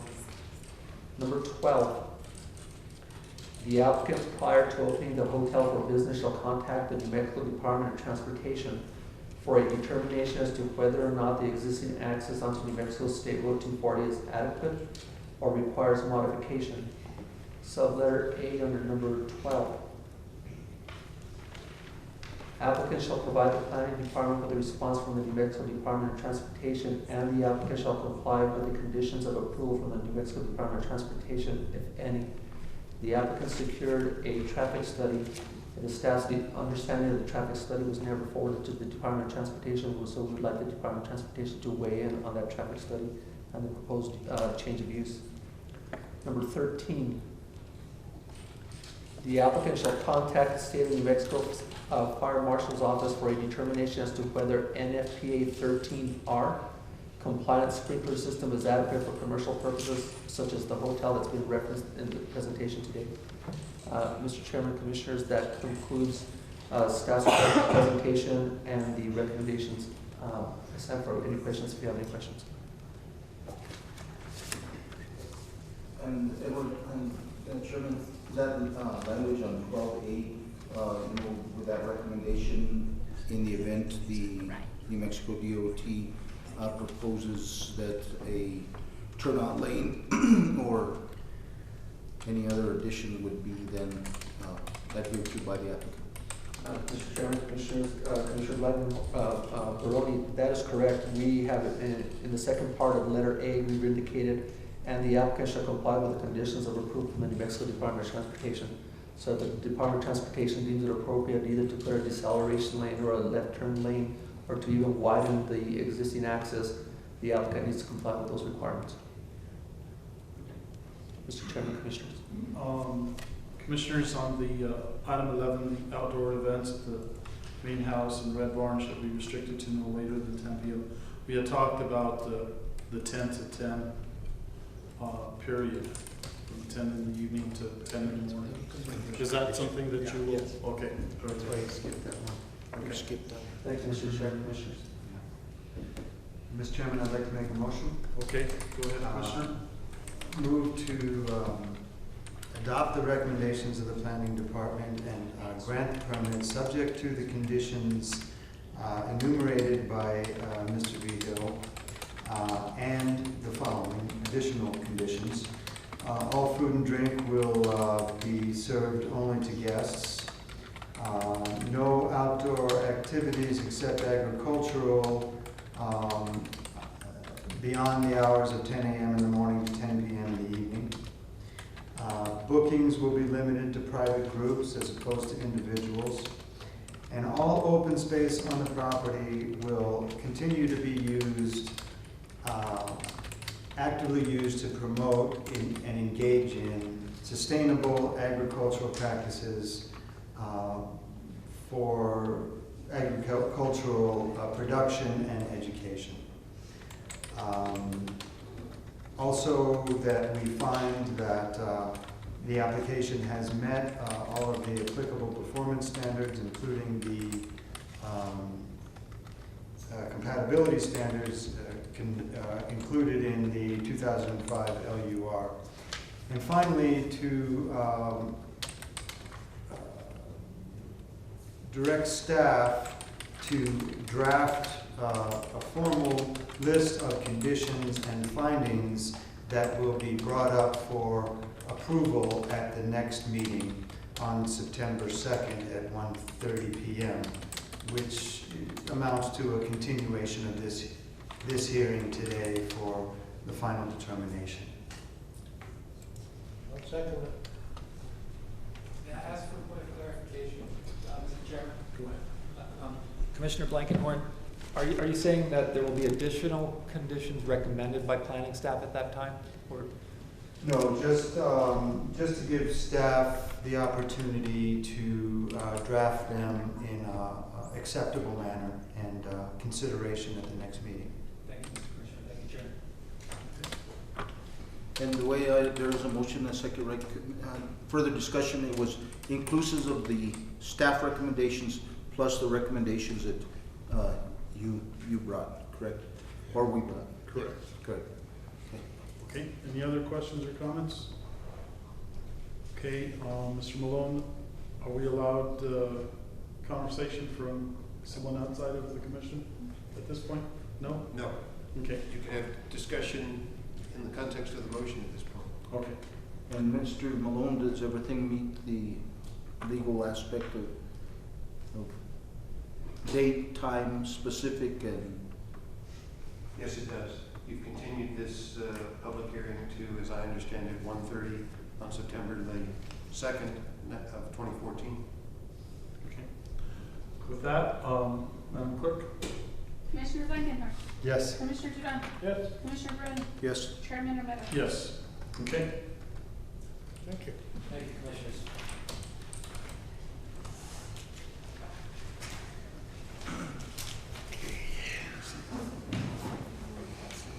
We'll move on to item 12, the county manager's report and matters.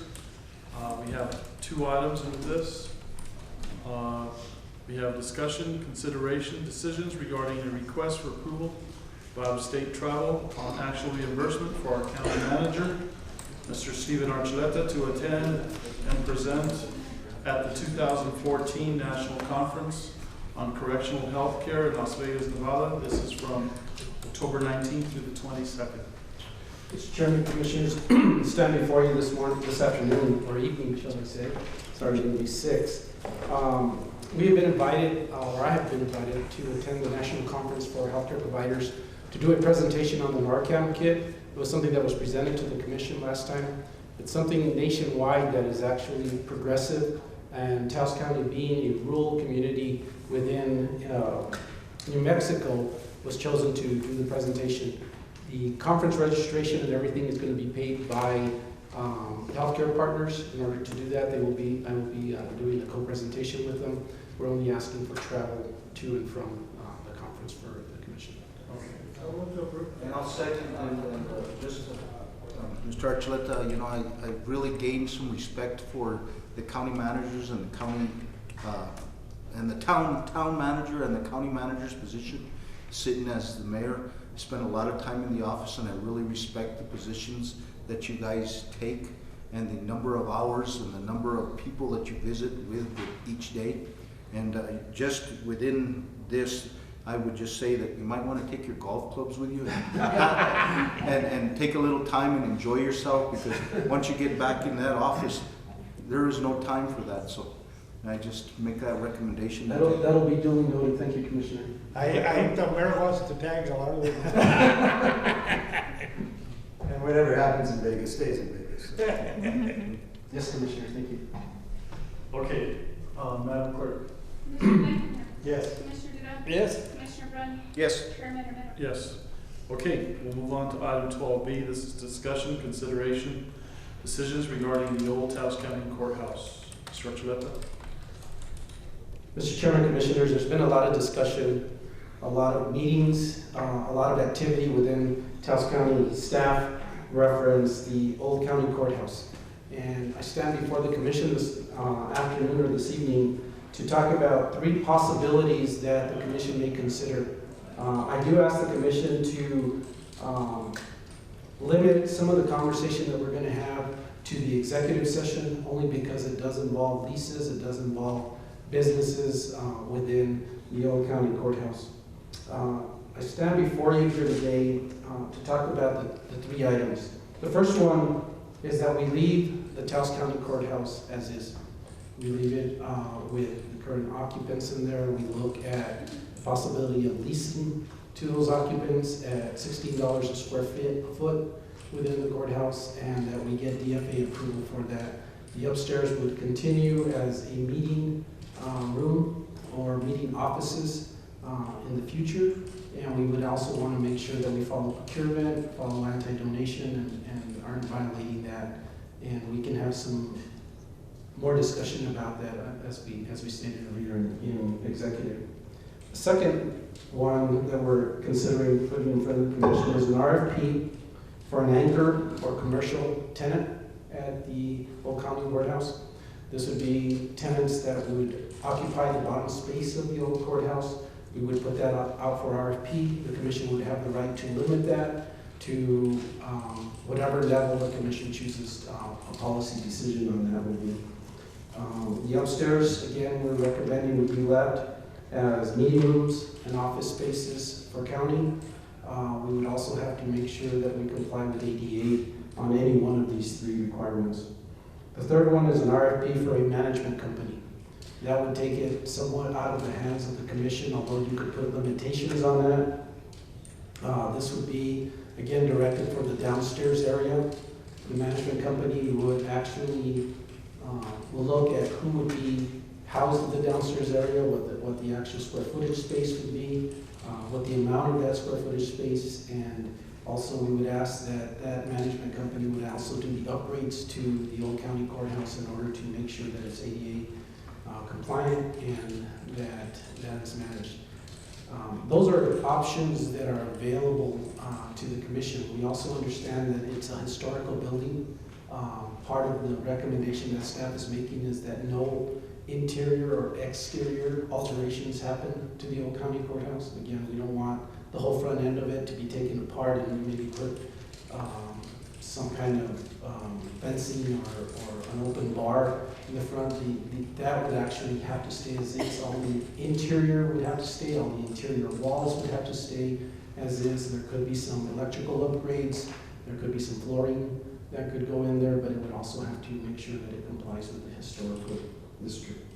I know Mr. Malone also has some additional comments about the process, but we actually need direction from the commission. We would like to sit and talk about the three options that are available. These are the, I guess they sort of run the gamut from the left to the right, keep it as is, or let's go to a management company. But staff is awaiting direction from the commission as to the policy.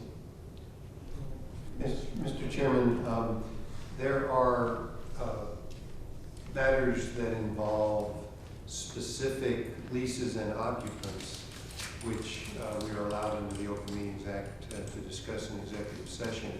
And I think it's appropriate that those matters should be discussed in executive session. But I'd be happy at this point to repeat, just so that everybody has it in their current memory, the basic concept of the rules that apply to leasing out space there in the Old County Courthouse.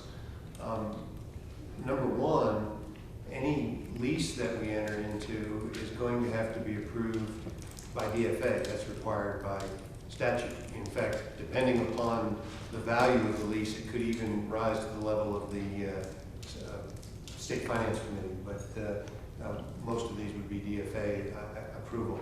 So that's number one. Regardless of whether it's a market value lease or some other kind of lease, it still has to be approved by DFA in order to be a valid enforceable lease. Number two, if we receive anything other than market value in cash for the property, DFA has written an opinion that's been in place now for about 6 years, that if you accept in-kind services, and it's okay to do that, but that if you accept in-kind services as part of the compensation to match up to market value, that you're obtaining services on behalf of the county, and that has to be done using the procurement process.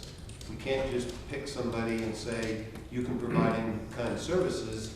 We have to give people at large the opportunity to bid or make a proposal to provide those in-kind services. And finally, if we do rent to somebody at market value, although it does have to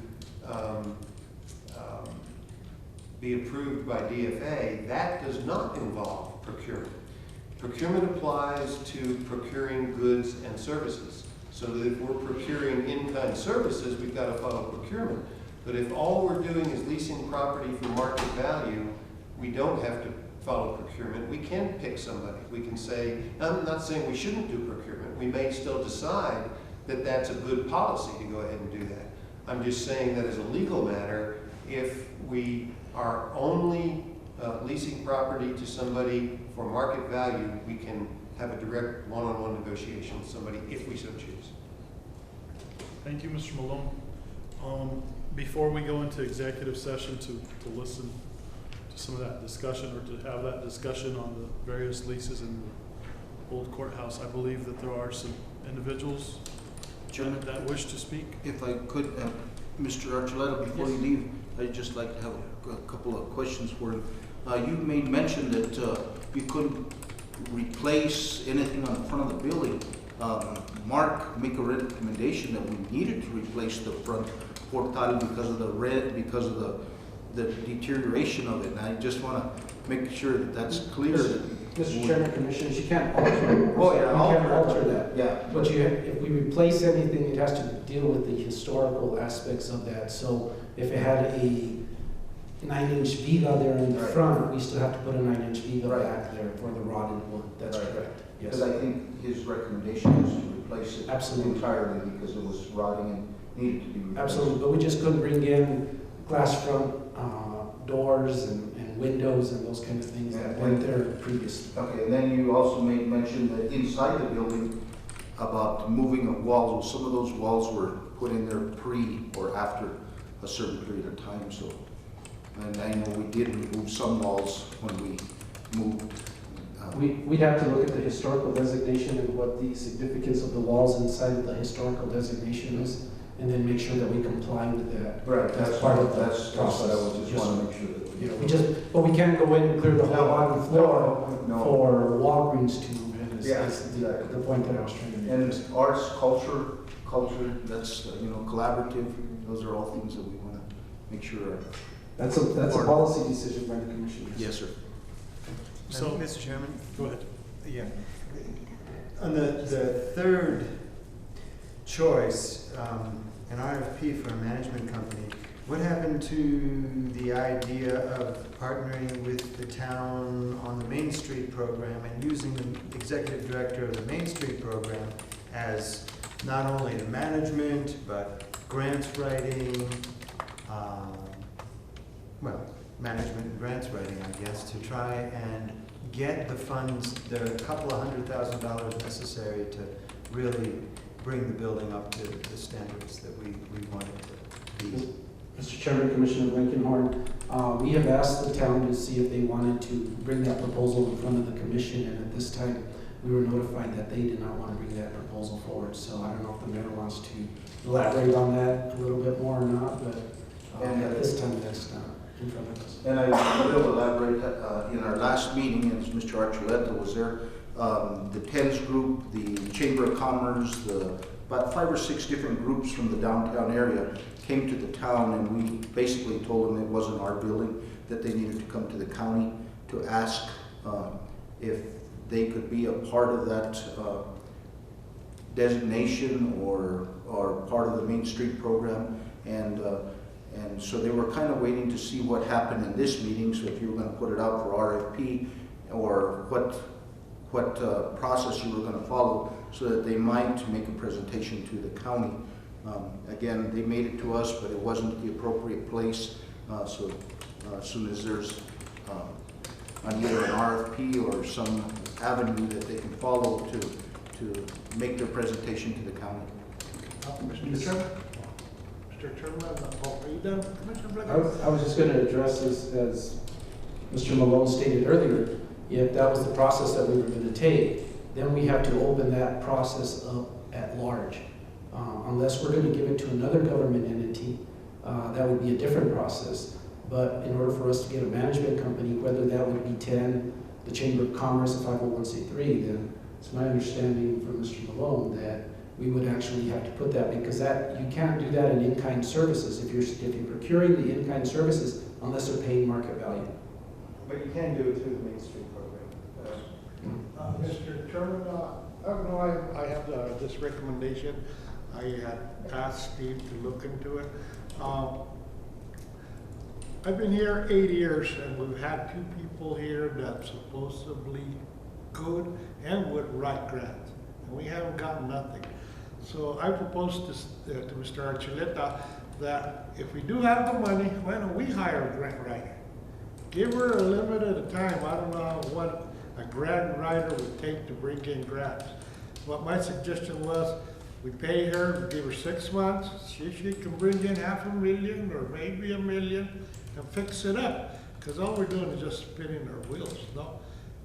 But, you know, my recommendation was 6 months. It might, whoever we go after to write a grant, maybe they know they need 8 months, or maybe they need 10 months, you know? And if they don't produce, you know, in the time they say they can do it, then you let them go. Well, I know that this morning there was, prior to our commission meeting, there was another meeting that took place where the county manager and Commissioner Blankenhorn and I were involved in. It was stated that the county, like other counties, unlike other counties, has not really applied for federal funding like we should. There are other government entities that have aggressively sought funding for various projects, for federal funding for roads, bridges, even buildings like the old courthouse. And so I really feel, Mr. Chuleta, commissioners, that we need to beef up our grants writing department. You know, we need to hire the appropriate people to be able to write the grants, and then of course with that comes in the people that need to administer those grants. But we really are lacking in that end of it. And I know, Mr. Archuleta, that you've talked about addressing that issue here pretty soon, and hopefully it would be something that we could approach, in which we could seek the proper amounts of grants and dollars available out there to be able to make the necessary improvements for the building. I mean, there's even private foundations that are probably willing to contribute X amount of dollars to make sure that the building is brought up to code and that it's used for the purposes that we all intend to. You know, and I'm hearing from the commission that you know, the arts and culture aspect of it is very important, and I agree. I think we need to preserve those things. It is the last stronghold of this community. That building represents for this community what our multicultural community consists of, and we need to preserve that. We need to uphold that, and we want to make sure as the owners of a public property such as the old courthouse that we continue to do so. Unfortunately, money is the way to do this, but there's also a community that is very much willing to support it in whatever way we have to make sure that it's a successful building, that it continues to serve the people of Taos County the way it should be and the way it was intended to be. And with that, Mr. Archuleta, I know that there are a lot of people, or a few people here that wish to speak today, and I would like to open up the floor for them to have some sharing of opinions and ideas before we go into executive session. And Chairman, just one more statement, and you know, our intention at the town was not to step on anybody's toes. Our intention was to basically, you know, the arts, culture community centers. You know, we want to, basically, it's the heart of downtown. The downtown area has kind of been revitalized in a certain way, and we're continuing to move that, and that's a big part, an integral part of the town, as it is with the county. And we would like to partner with you to find funding, because, you know, as people visit the downtown area, the lack of restrooms in the area, the lack of ADA compliant in the building, and the wonderful upstairs mural room that attracts people to the downtown area. The downtown tours that could be done from that area. And the town doesn't wish to take it over. The town just wants to partner with the county. And again, this is something that would have to, again, be brought to the town, and there would have to be some collaborative effort. In no way, we just want to find funding to fix that up. Whether you guys find it, we find it collaboratively. It belongs to the county, the building. It'll always be the county's building. It just needs to be some collaborative effort. It's been kind of, you know, the county has put in, I don't know, I want to say a couple of $100,000 in the last 8 years into that building. I've been trying to push that for the last 8 years. Every year I'm trying to, please guys, let's put a little bit more money in it. And last year we failed on our CDBG grant, which would have really brought it up to par. We would have got the restrooms, we would have got the elevator. But again, it's just one of those things that's in the heart of downtown. I think it's one of those things that whoever's the leader, whoever, you know, like the 911, it doesn't matter who runs it, long as it's a good, viable for the whole community, because that's who uses that, the whole community. It belongs to the whole community.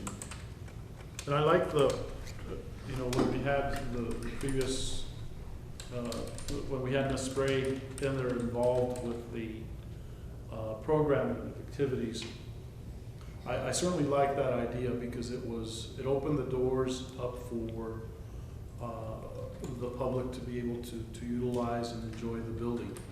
You know, the problem that I had with that is that there were a lot of events that were going on, and possibly our own administration was not aware of these events, and that opens it up to a lot of liability. And that was a major concern for me. If someone was in there, or if the rooms or the upstairs area was filled above capacity and there was a fire, or the floors collapsed or walls collapsed because of too many people in there, too much weight. That's the fear that I had as far as bringing in that liability to the county. But as far as the events are concerned, I think it's a good idea to continue seeking those aggressively, to be able to bring in concerts or music venues, any type of programming that is good for the community, that is wholesome for the community. I think that is something that should be welcome. Mr. Chairman, if I could just ask Commissioner Barone a quick question. I agree with you, Commissioner Mayor, that the collaborative effort downtown, right there in the plaza, with that building as a focus, is the best way to go. But I understand the town is in the process of hiring a grants writer, and I wondered how and if that hire would work into such a collaboration. And I guess we have 4 other council people that we need to work with. And yes, that would be something that we could bring to the council and say, can we work collaboratively on finding money for the old county courthouse? And I think it would be a win-win for everyone. Thank you. Okay. At this time, is there anyone from the public that wishes to speak?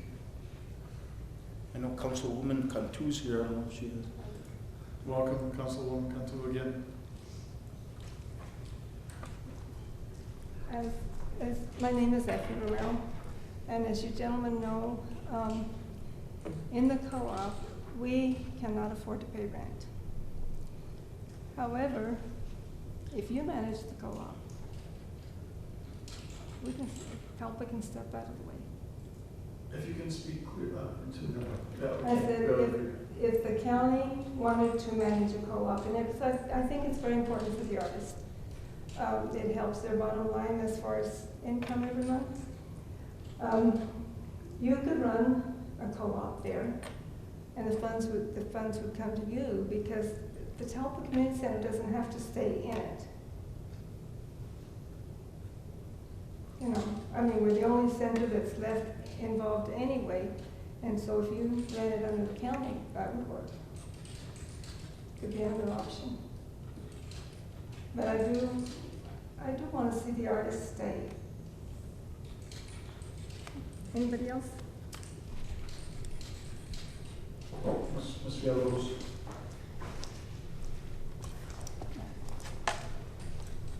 Thank you. In the year that we've been there,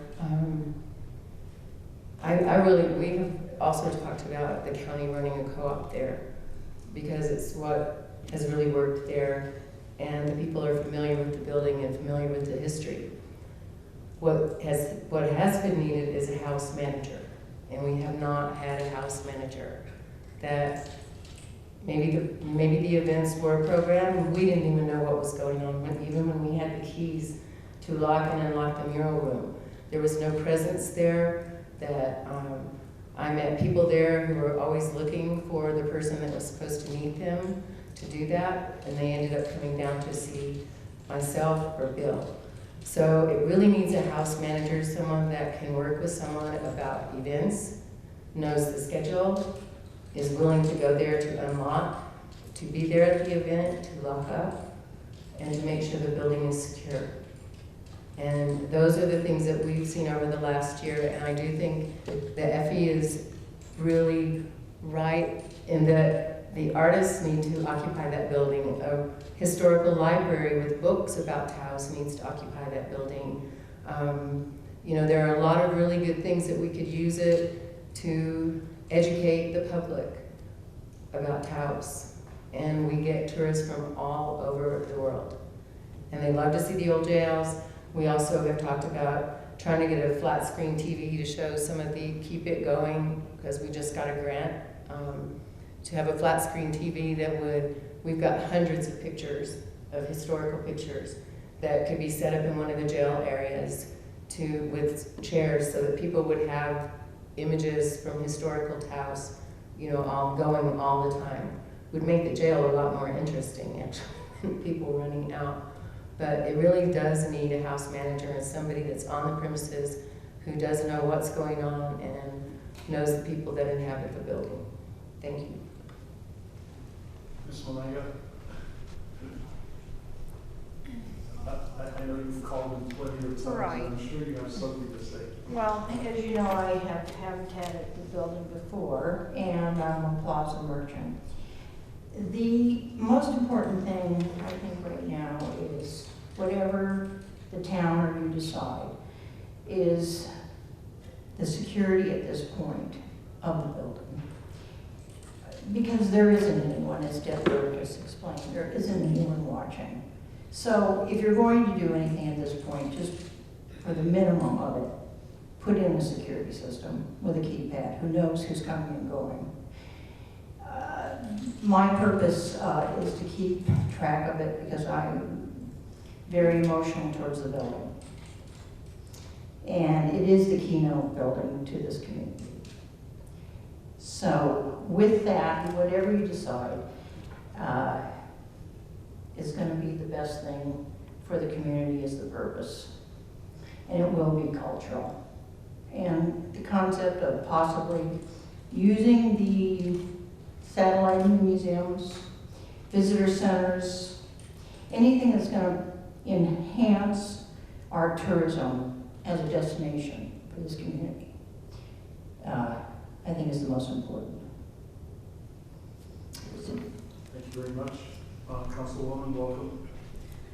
At the end of the day, I came this morning because it was my understanding at the council meeting the other day that the group that presented to us was going to also be presented to you today, which was my main purpose of coming to see what they had to say, and none of them were here.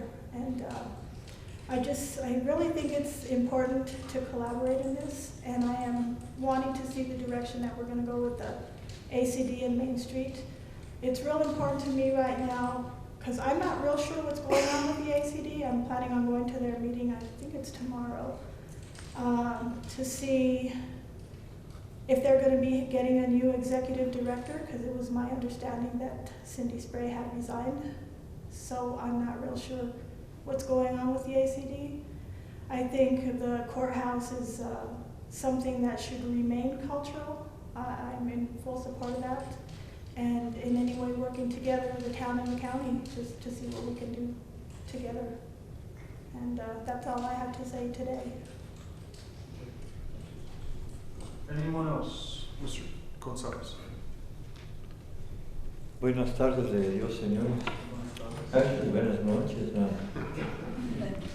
Gentlemen, I'm here because I'm a recent member of the radio station KRZA. It's 88.7 on your regular dial.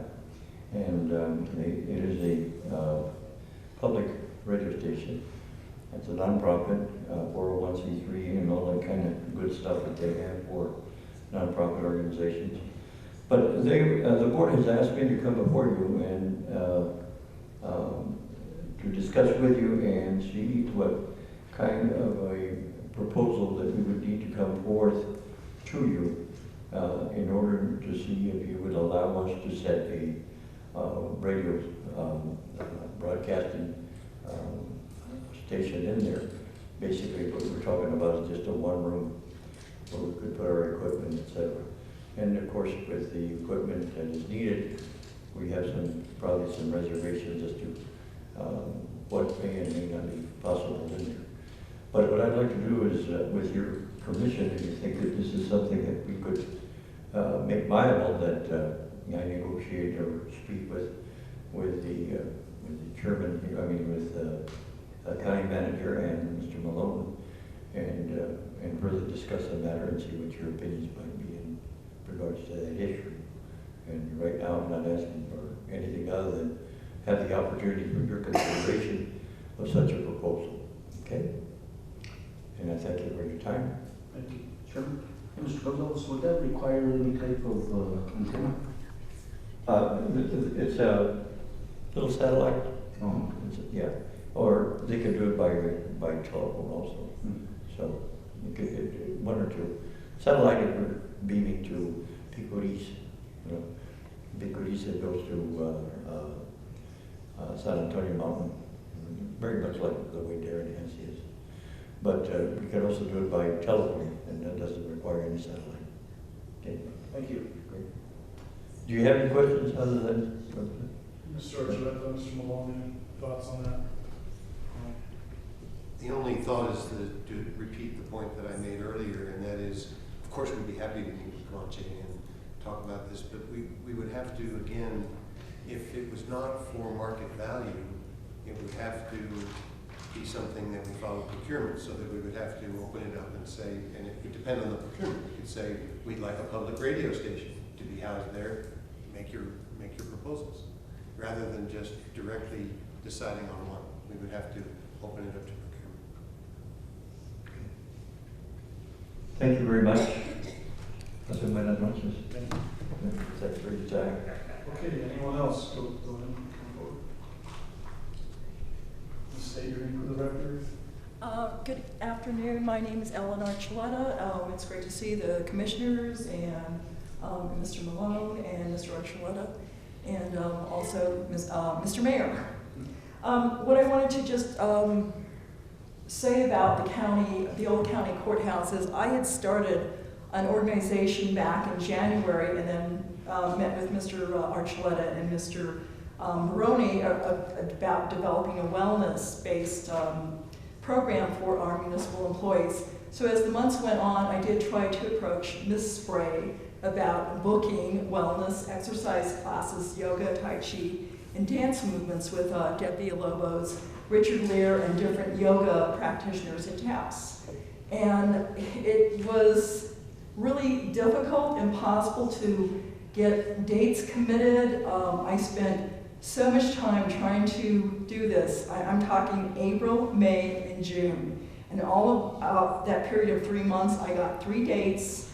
It would take 2 weeks to get phone calls back. So I'm so glad to hear that you're looking at moving forward and trying to find either a management company, one house manager, because there are so many different viable wellness programs that we can do by having workshops, conferences there. Some are art-based with exercise. And the other thing that Mr. Gonzalez mentioned about KRZA, they actually have approached me about doing a wellness program. So it'd be something that I'd love to do by having bookings with Tai Chi, the dance movement, and yoga, and also being able to interview local practitioners and artists in our county courthouse for KRZ, which really is, in case you have not listened to it or haven't listened to it often, it is really a very big part of our community. They've really embraced northern New Mexico as well as, you know, their southern Colorado listeners. So I really am looking forward to see something develop soon. And also in the interim, if there's anybody, I'm going to meet with Mr. Jaramillo on Monday to see if I can do any interim bookings until there's a decision on who you go with. So that's all I wanted to state. Thank you. Thank you. Okay, no one else at this time? So move to go into executive session. Okay, so there are a couple of items in executive session, Commissioners. One of them is the discussion concerning the acquisition of real property. This may be discussed in closed session under the Open Meetings Act exemption of 1015-1 H8. The other one is discussion regarding the pending or threatened litigation. I believe Mr. Malone, you wanted some advice or some thoughts from the commission on that one as well. And that is under the Open Meetings under Act exemption of 1015-1 H7. So I believe there was a motion, Commissioner Brony, and yes, seconded by Commissioner Duran. Madam Clerk. Commissioner Blankenhorn. Yes. Commissioner Duran. Commissioner Duran. Yes. Commissioner Brony. yes. Chairman Romero. Yes. Okay.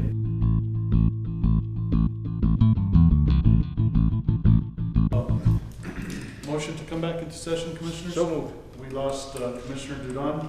I'll go ahead and second. Madam Clerk? Commissioner Blankenhorn. Yes. Commissioner Brony. Yes. Chairman Romero. Yes, okay. Mr. Malone, go ahead. The commission met in executive session to discuss two different matters, both under exceptions to the Open Meetings Act, exception 1015-1H8, the disposition of real property, discussion of the disposition of real property at the Old County Courthouse. In that connection, only that matter was discussed, no decision was made. And also, we also discussed a matter of pending litigation under 1015-1H7, and again, there was discussion only of that matter, no decision was made. Motion to accept the county attorney's report. I'll go ahead and second. Mr. Malone? Oh, Madam Clerk? Commissioner Blankenhorn. Yes. Commissioner Brony. Yes. Chairman Romero. Yes. Mr. Malone, any other action items? Mr. Archuleta? You want to do the second executive item? Well, that's up to the commissioners. If they Okay. decide that they want to have any further discussion in public session or have any motions on either of those items, that would be up to them. Okay, Commissioners, with regards to the old courthouse issue or leases, I would like to set a motion that we instruct staff to determine what the actual value is of the retail spaces on the bottom floor, based on a comparable, I guess, or comparative leases to other areas on the plaza of each individual space. And then also, if we can instruct staff to look at being able to get a grant writer as was suggested by Commissioner Dudon, hired, possibly collaboratively with the town of Taos and the county, to look at bringing in the necessary revenues to be able to make the repairs that we need of the old courthouse. And as far as both of those items coming back to the commission and having some definite numbers as to what those lease amounts should be on all of the spaces of the first floor, that'll be my motion. Mr. Malone. Just a question, Mr. Chairman. What about the second floor? Anything addressing the second floor? With regards to the second floor, maybe that could be a separate motion because it's involving currently tenants that are of a different nature, more of the nonprofit nature. So that's separate at some other time. Okay. We can do a motion after or at another time. Mr. Chairman, maybe it'd be better to do it in two motions, and the first motion would be instruct staff to establish fair market values for the leases on the bottom floor, and then offer leases to the existing tenants based on those fair market values. Okay. I'll amend my motion to include just that. I'll second that. Madam Clerk? Commissioner Blankenhorn. Yes. Commissioner Bruni. Yes. Chairman Romero. Yes. Okay, and then the second motion was, what was the next item? Well, it had to do with collaboration with the town, which I'm really in favor of. I wonder, Mr. Chairman, is this something that we should do with a joint meeting with the town to try to figure out how we're gonna work together to do this, or maybe not, maybe we should just make a motion now and instruct staff to begin the discussions with town? Well, my thought on that, Commissioners, was that we look at raising the necessary funds to be able to do the modifications or the changes that are necessary at the building, ADA accessibility, elevators, redoing the porch structure, the facade in the front, making sure that it's safe. All those needs that the building currently has, being able to hire a grant writer to come in and give them X amount of months, 6 months, to come in with ideas or actual grants that could possibly come into making sure that we are able to do all of these improvements to the building before we go out and do any long-term leases or anything with the building. And then your list of stuff there, we want to make sure that we include the restrooms, because I think that's the biggest thing, to continue to have any type of ADA accessibility and restrooms. Activities in there. You know, we're depending on those restrooms behind the building to take the heat of that. And I'm reluctant to ask staff to hire a grants writer when I know the town is in the process of doing one. And maybe it's true that we both need grants writers for our own specific purposes, but if we're looking at the old county courthouse as the focal point, I favor working with the town on a single grants writer and manager of that building, the same person. And I don't know if it's feasible or not, but I believe that that's the way to go. And I would like that idea to be explored between town and county staffs. I don't like the idea of going out to seek a manager of the building at this time. I think that once we relinquish that the people of Taos County will lose the ability to do the things that they want with that building, the ability to enjoy it. Once you hire a manager or an outside management agency to come in, we lose that. We lose that community structure. That's the only thing that the people of Taos County have on the plaza right now. And I'm speaking from someone who who grew up in this community and who still cares about the local families, whether they're Native American or Hispanic or Anglo. There are the families, the traditional families that have been in this community, and they have valued the importance of that building. We need to still continue to look out for them and make sure that they have a presence on the plaza. The farmers market has done that, it appears. We need to do that, the same with the old courthouse on the plaza. And so for us to even consider an outside management company to come in, that opens up the door to a lot of things that we may not want to see on the plaza. I agree, Mr. Chairman, that wasn't my suggestion. A manager slash, or rather a grants writer slash manager would be an employee either of the town, the county, or both. I think my motion was for just a grants writer,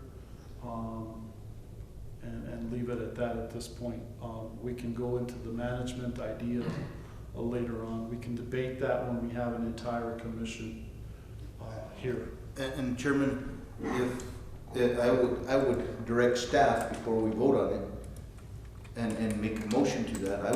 I would direct staff to bring back, if in the budget we have the money to hire a grants writer, for what term we're hiring the grants writer, and if there is money to hire a grants writer, in what department and for how long and for what purpose. I mean, you know, our budget here at the county keeps getting tighter and tighter, and I think we've gone from 210 employees to 280 employees, and this is a reoccurring expense. You can't just hire a person for an 8-month period, a 1-month period, and then say, okay, that we accomplished the grants at the old county courthouse. Now you're no longer employed.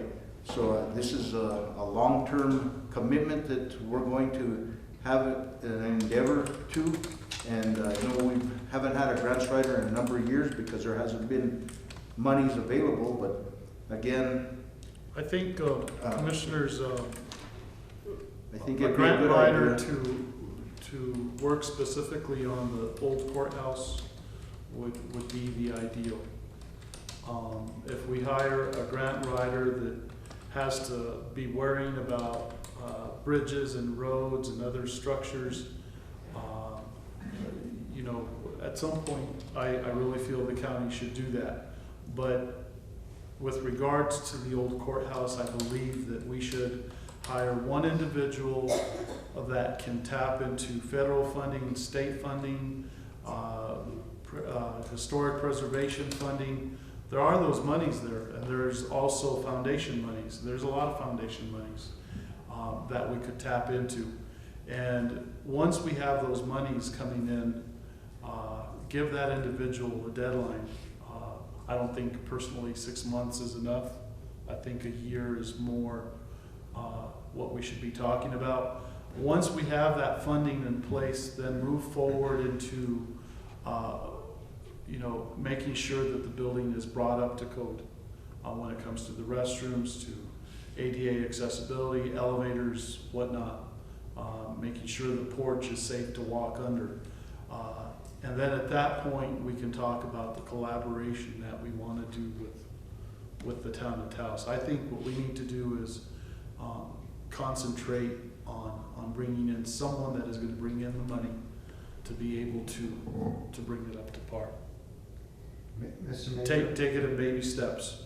Mr. Mayor, is what's going to be the focal point of the grants writer that the town is hiring? Is that part of the RFP? economic development is, you know, the focal point. And this is basically revitalization of a historic building, bringing in the money, the cash flow that we need in order to bring it up to code. It's two separate animals. Although once it's done, we can look at how it's going to work to create economic development. Mr. Chairman, Commissioners, just to respond to Commissioner Baroni's question, we can actually put it out for a contract so that we wouldn't have to hire the individual as a full-time position. We put an RFP out on a contract basis with the stipulations that Commissioner Romero was talking about, specifically for the courthouse. If the commission chooses to do that, we could come back to the commission with what a one-year contract would look like, RFP, and for what amount, and then where we would make recommendations from the budget to take that out of there. Staff has also been working on alternatives to the budget to figure out where else we could pull money from. Options that we have available to us is actually renewing some of our, or redoing some of our current loans that we have out there and cashing out some money out of those loans. One in particular that comes to mind is the ag loan, because the GRTs have gone up on that loan. We qualify for more money on there. I would definitely think that the agricultural center would have to have the arena finished first, and then whatever money's left over out of that could possibly put into the old courthouse. It's a very specific loan and a very specific GRT for those type of structures, shall I say. And in speaking with our financial advisors about that, it looks like we could probably pull out about $700,000 out of that. What that would take to finish the arena at the Ag Center and take care of that, which was the initial intent of the loan, and then how much would be left over is something that staff can present back to the commission also as an option available to them. So it sounds like we don't need a grant writer, we've already found the funds. Well, not necessarily. There again, there's a lot of issues, and there's a lot of grants that are out there, but we don't have that person to go after them. And we do. I truly believe we do need a grant writer to do that. But this would give us a stepping stone to actually put some money into the old courthouse to the capital improvements of it immediately, and then start really looking. We're not just talking, you know, the front porch. We're not just talking restrooms. We're talking electrical upgrades in there. We're talking about plumbing upgrades in that area, and then we also want to, on some level, give it a fresh look or a facelift of, you know, new paint, new vigas, those kind of things. A new roof.